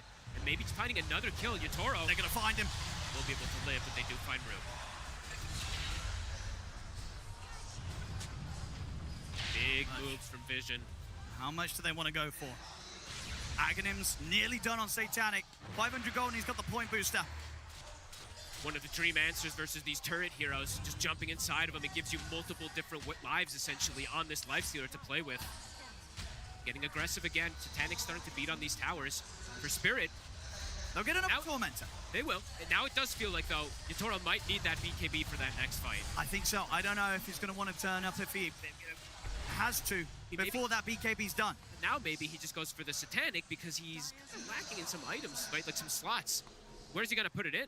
Is he just going to replace the Mask of Madness with the BKB? We'll have to see what the choice is from Yatoro. Great strike back here from Vision. Now having a gem for themselves. Ducalis also getting close to a BKB himself. Can't write off the Enchantress's scaling. Does have this Hurricane Pike. His damage is going to start to build up. Such an important moment for Vision to be able to find this connection. A Hex soon to be picked up also for Notice, so they're going to have these chain disables versus the Shadow Fiend. Yeah, they'll go for Yatoro every single time they see him in the fight. He is priority target number one. Laro's been able to sneak himself out because he does have that BKB, but as we said, Yatoro, he is stuck in the fights. Satanic, these items, they are quickly flurrying in. Like you said, that Ags is done. The Basher's starting to get queued up next. The victory. They found him around the mid. We'll try and jump away, but they're ready to drop the Fiend's Gate. Lock him down here. No one, not missing a spell at all. Everything's landing. Not me. He cannot escape notice, surely. There's the Acorn shot coming in. Satanic, ready to help finish the job. And for 70 again. A long time here to not have the full 5-man up on Spirit. Just on even footing, you're seeing how much stronger Vision is. Sure, there's no gold lead, but you can feel how much stronger their lineup is now at this point, and having this Aegis too. Gonna start beating on high ground with the banner. Yatoro has the Ogre, or the Mithril Hammer picked up here, so you can see he does need this BKB for that next upcoming fight. A Hex, though, is picked up, so he could get chain stunned before he gets it off as well. And Satanic, he's just taking the barracks. Posing the question to them, how do you push him off? Nami still dead for 35 seconds. They need their entire squad. Might just have to sit back and watch this mid-brax fall. Vision, get away with the objective. No interruption. Very good connections. Yatoro, BKB is done. He sells the Mask of Madness, why he doesn't have that lifesteal to stand his ground, but at least has the magic resistance versus this heavy disable that's coming in. We'll have that window in 30 seconds where the Aegis expires if they want to try and strike then. I think that's probably the biggest move they could do, right? You smoke, you look for the Earth Spirit, and if you kill him, you're going to have a massive number advantage since he's not going to have that buyback to rejoin into the fight. Initiation's still going to be crucial for both sides.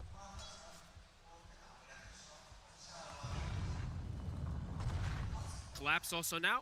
Switching the build again, right? Now he's got an Aghanims this game, so looking to build up in the longer team fights in particular with these decays. Vision. Catch again. They're ready with the setup. You look towards Lyle, force the BKB out of him immediately. Rue will get the cornerphone only onto 9 class. They'll take him out very quickly with the damage of Yatoro. Hex is onto Yatoro. Satanic turns towards the SF. Yatoro put the Manta back away. Now try and stand his ground. The Infest comes in to try and save Ducalis. Allows Ducalis to get the BKB off. Rue comes in with Yatoro's getting hit. No one. They've got the call control onto no one. They bring him down. No one's gone. But they've lost Rue and they've lost Lyle. Can Yatoro get out? It looks like he can. And Collapse is building up a lot of HP in this fight. They're buying back on Rue. Satanic's kind of chomping through that HP though. Collapse starting to fall. Rue's going to be able to come in and keep him coming in with a big call, but he had to buy back for this. Yatoro? Yatoro tries with the Requiem, but the range was up, and now with the Infest, he's in trouble. Straight into Yatoro. Yatoro will slide. He's alive? Yatoro able to separate himself just in time from Satanic. Satanic tries to continue the chase, but Lyle comes in with the crush. Lyle will have to be so careful. They bought back for this. Yatoro? Tried out. Yatoro? Yatoro? Still alive. They take down the 4 of them. Only Notice left alive. Holy crap! As well. What is this outplay? Insane plays from Spirit coming in with the buybacks, and Yatoro turning back up to the fight on barely even 10% HP. I think he gets saved from a soul rip in the midst of things. I don't know how he survives this, just dancing on the fray of the fight. What a play from Yatoro and the buybacks from his team. Oh, he pushed it to the limit yet there, Yatoro, and it pays off. And confidence from the team to rejoin Collapse, because Collapse is just building up that strength with the decays. And this is insane outplay. Yatoro literally playing with, what, 10% HP? Even less. For what? For 50% of the fight as well, watch him in this fight. This is insane. It's literally all eyes on Yatoro of how he's playing on the outskirts and allowing his tanky cores to give him that information. I mean, that's the thing. He trusts so much in his teammates here. Even at the start with Lyle and Rue going down, Lyle and Rue with these buybacks say, hey, the fight is not over. We're getting back in there. And Yatoro, he says, okay, he's ready to turn, continue to fight. He does not run. We'll see it here. Absolutely insane. Look at him just standing his ground. Satanic, he gets the invest onto him, right? But I think this is Soul Rip, right, that saves him here? It is. So the last second Soul Rip at the same time the damage was coming in. Absolutely crazy. And Yatoro says, well, if you save me like that, I've got to save the state of the game. Ready to find the angle to get back in, very much knowing that Lal and Rue are going to be able to live long enough to provide Yatoro the chance to get the damage out and allow Spirit to find the team wipe. There's a reason these two teams are in the grand finals. You're seeing the display from them. And you have to feel, I mean, Satanic's like, you got to be kidding me. I mean, how is he alive? It's like, what can you do? What can you That's a what can you do kind of situation. Yatoro's doing this. Unbelievable stuff. Satanic now finished up for Yatoro, so he does have that secondary life collapse. Surviving that whole fight, too, has the BKB. Wow. That was, I mean, I could rewatch that replay 15 times because what an absurd team fight. I mean from both sides in particular, but my God, Yatoro. Yeah, those are the kind of moves you've got to be making as a carry to win an international. Truly. He knows this, Yatoro. Absolutely, Owen. Level 26 now for him, back up to this 4K lead. Oh, that's a bit interesting, too. Don't see that one get picked up too often. Doesn't take the Shadow Rays, applies attack. I don't mind it. And I'll tell you why, because that little bit of a change can sort of catch you off guard. When you're trying to kind of hold back on the Rage and the Infest, it might surprise you. That's that true. Little bit of a difference on the Requiem timing, it can trip up even the best of carries. I don't think I've seen anybody take this talent It's big break. The other one as a carry. And these are the sort of moments again in the international grand finals to do stuff that's going to be just that little bit of a difference in feel and vibe that catches the enemy cores off guard. This is such an amazing game. Best game of the tournament so far here for me.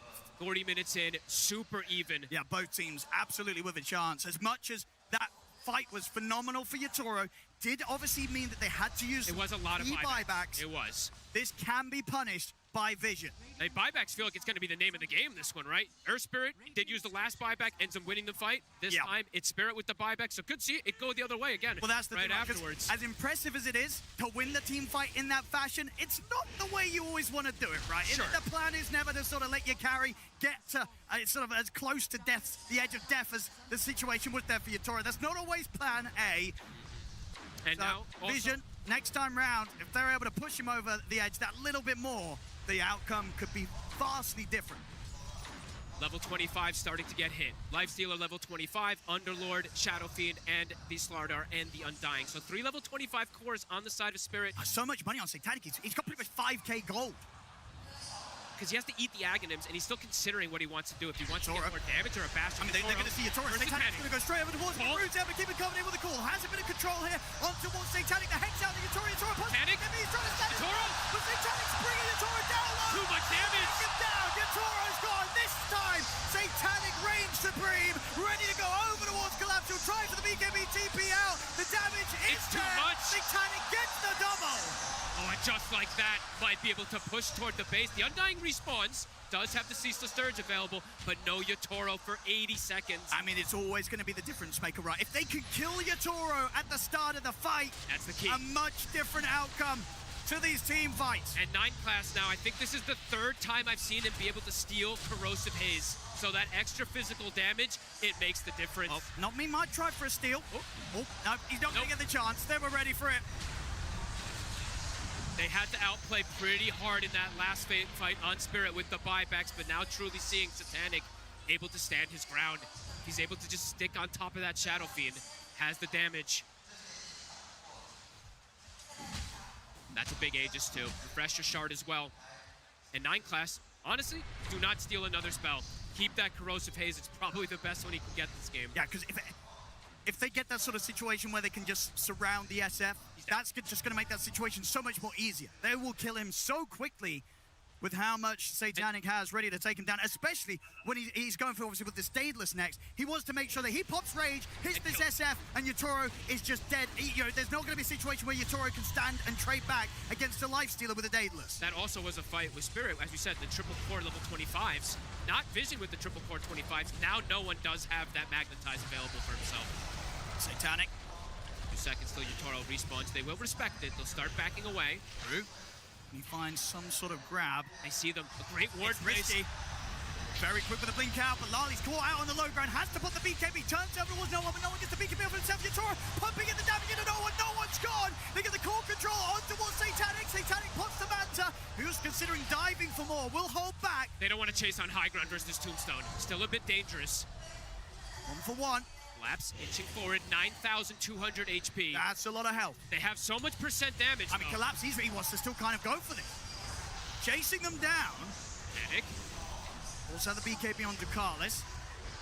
Not me. He tries to get the grab on the Satanic, but Satanic's ready to turn straight away. Healing back up the full. He'll infest over towards not me.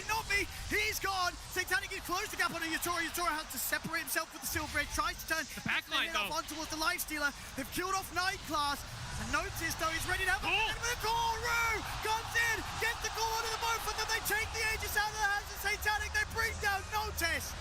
Can they deal with Satanic a second time though? 9 Class ready to reach back in to help out so Satanic can bring Collapse down. They may have got the Aegis, but again, Satanic comes out on top. Buybacks after buybacks after buybacks. They've got the numbers to go for it here. Collapse is actually going to go for it himself. I mean, Vision going to buy back and force the issue. They could do big damage. There's 3 heroes dead on Spirit without the buybacks. Panic. Inching forward with the catapults. They won't be able to retrieve that gem. Does get picked up from the courier. Do they want to try and push for the 3rd set? They don't know that the buyback... Okay, the buyback's actually back up here for Rue on the axe. Okay. But no buyback on Lal. Go back up, get the Daedalus finished, take the outpost, take a second here to consider their options. They can look for the aggressive play. No one is respawning. Might just look for the jump onto Yotaro. He's got BKB at the ready.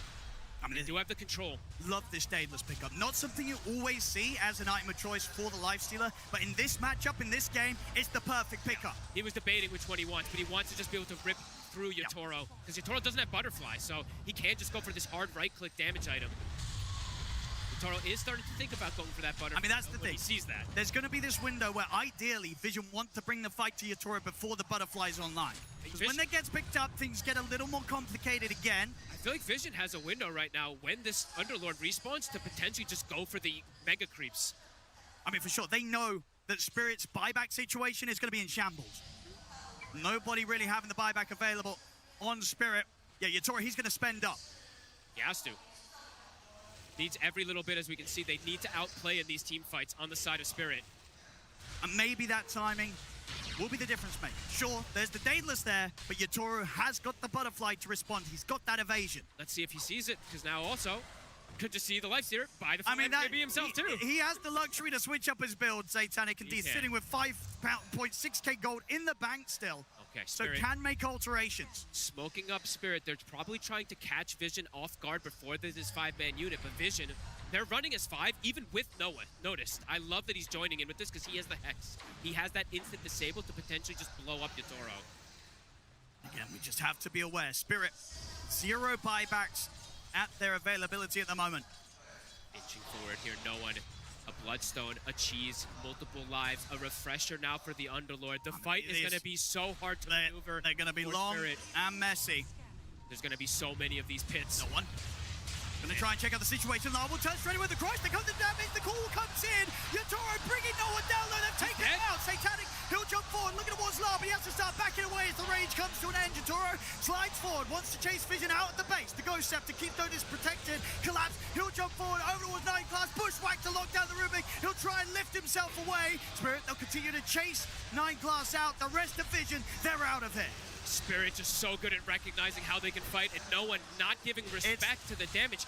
I think he thought, because, I have Infest, I have Cheese, I have Bloodstone, I have enough to be able to take through all of this.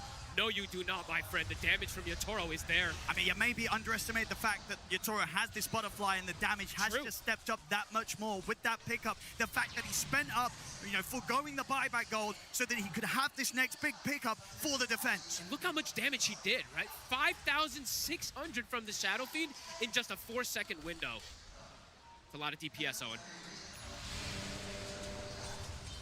Game continuing to deliver. 50 minutes in, just a 7k lead for the side of Vision. Spirit showing they can fight even without the buybacks in that fight. Do they want to go for more? full minute without 9 class. It's up to Yotoro. Might look for the jump. I mean, if a hero does show, they can pop them. Satanic, a little bit harder to grab, but the other heroes for sure. And you do see Satanic. He queues up the MKB immediately. It's going to be needed. And what's it going to be? What, arm it out for the MKB?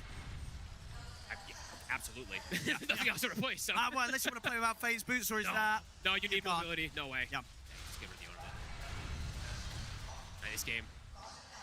So close here. Both teams playing so beautiful.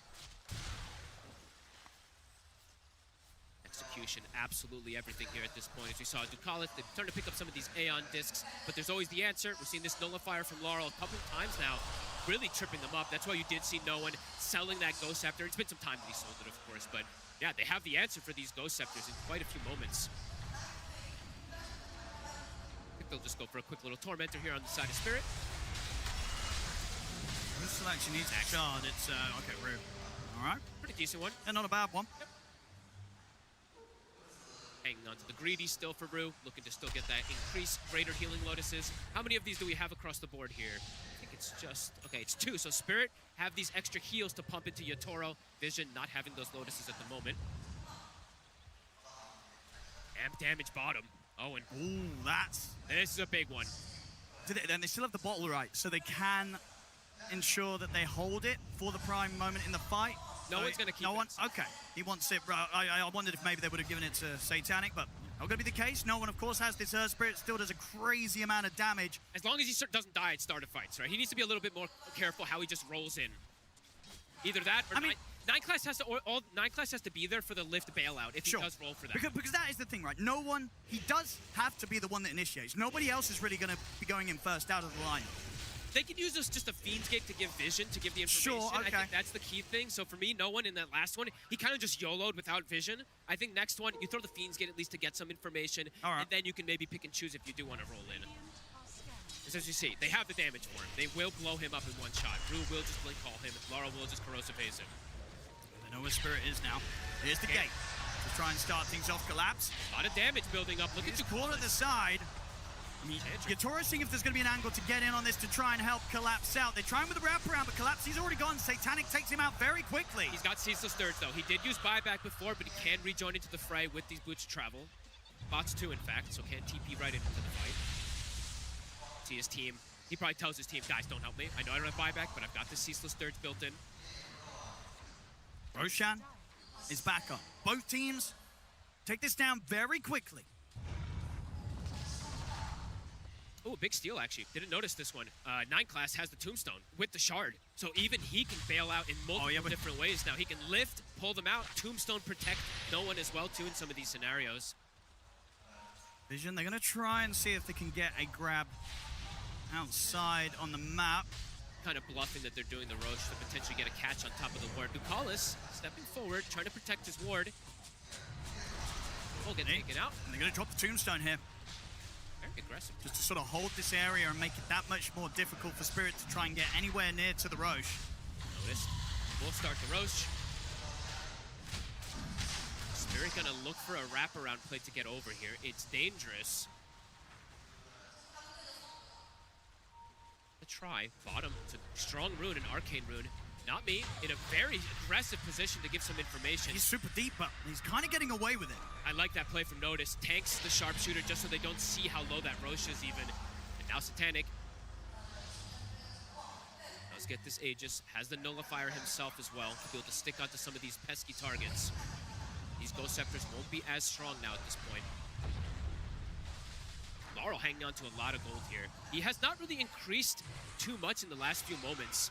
I mean, what is the item? He's thinking about it. I saw him queue up like 2 different things, so.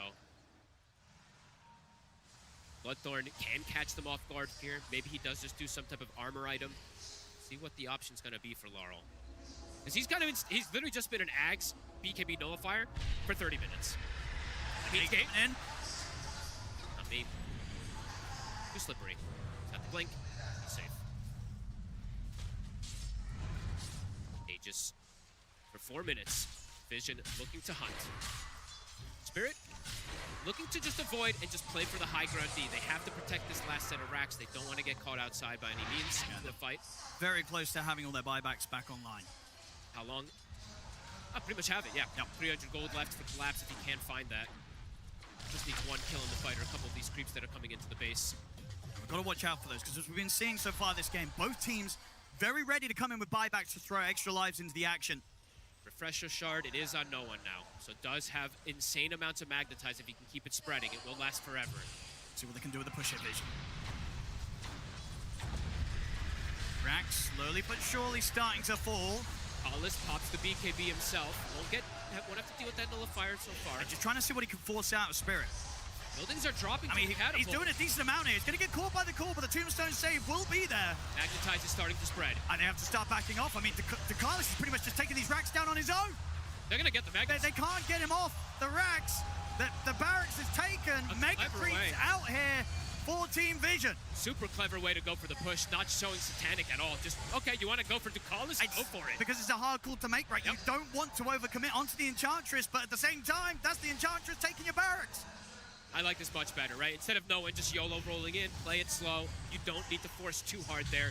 Spirit, let's see if they can come back from Megas. We saw one in this tournament. I think that's the only time it was done right. And I want in a long time. I was talking backstage. They were actually saying in multiple TIs we have not seen many Mega Creep comebacks. So if Spirit can do this in this type of way, especially nowadays when it seems harder than ever. Oh yeah. Hydra Breath now starting to get picked up. Yatoro looking for that extra bit of damage to go through these tanky cores. 25s across the board, even the support's starting to get it. We're getting towards these later stages, Owen. 3 minutes until tier 5 neutrals. Vision still has Aegis for 2 minutes. They want to take advantage of it. 9 class hanging onto this Tombstone. That's even with the Mega Creeps. It's going to be hard to sort of push this game over the edge because of all the buybacks that Spirit have available. Lal, BKB to run.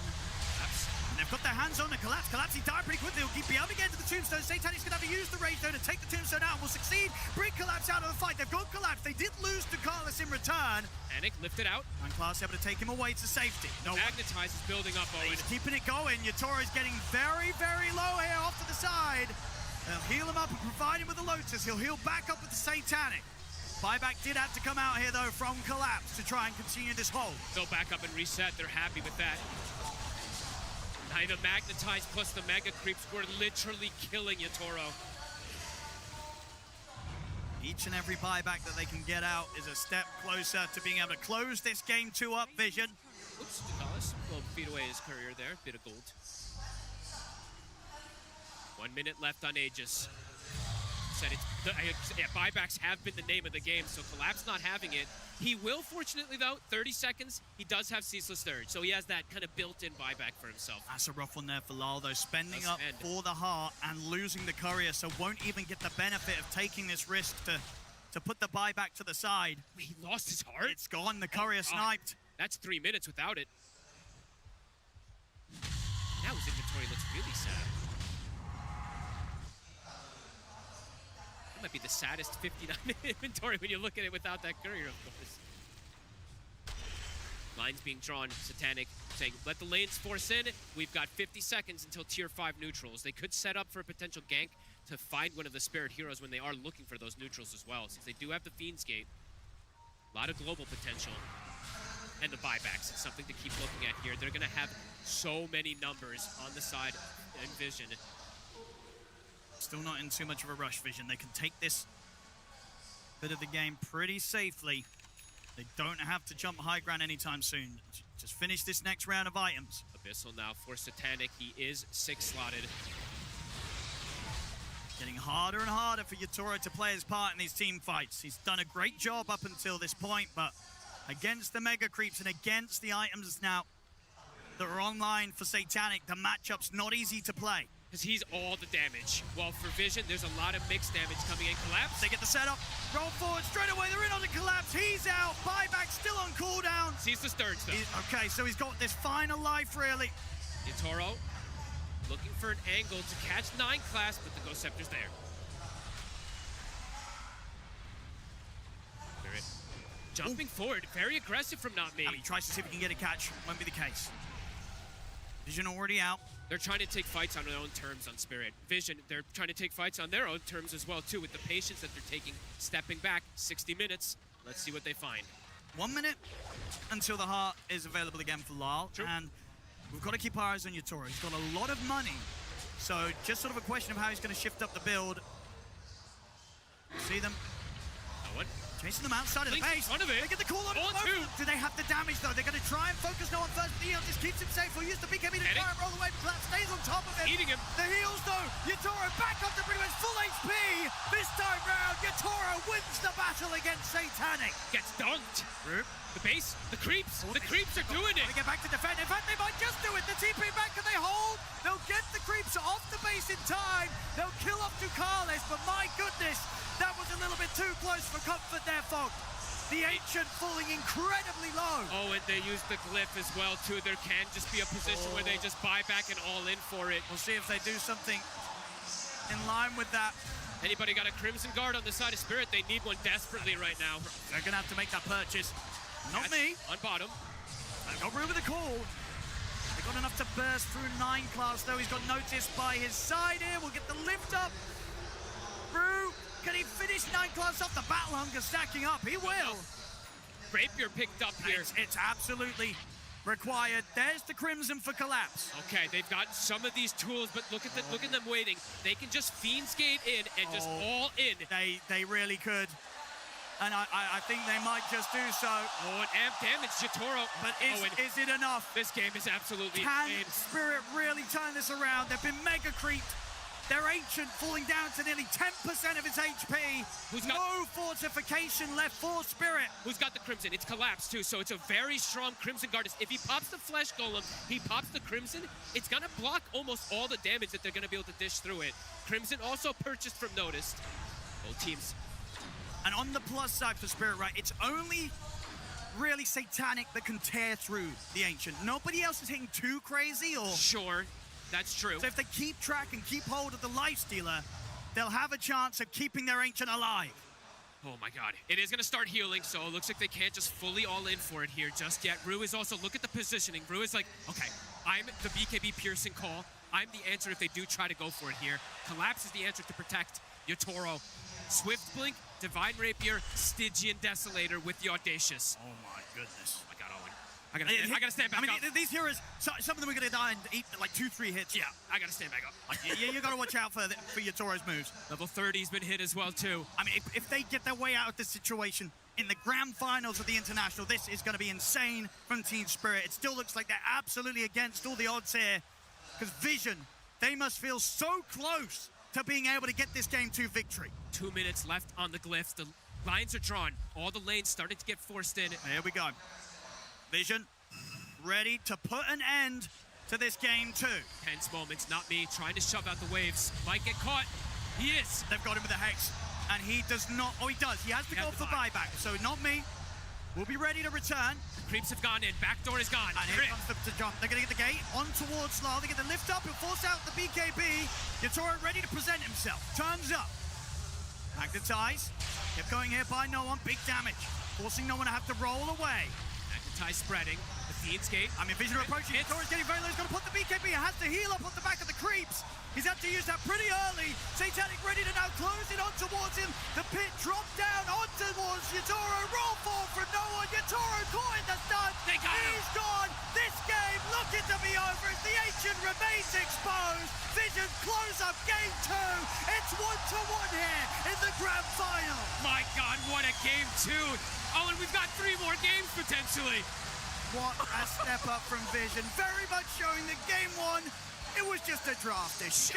Hell yeah. With the strategy. This game 2, they turn up, they come to play. Sure, at the start, we see Spirit popping off again. Yatoro's SF looking to get out of control, and still the very impressive KDA, but it doesn't matter. Team Vision with the itemization, with the plays this time around, and the recovery. No one was having a very slow start on his Earth Spirit, but at the end, he had to be the one to go in. Him and Notice very much making the calls of when to start the fights, and they chose the right times. They made the right progression.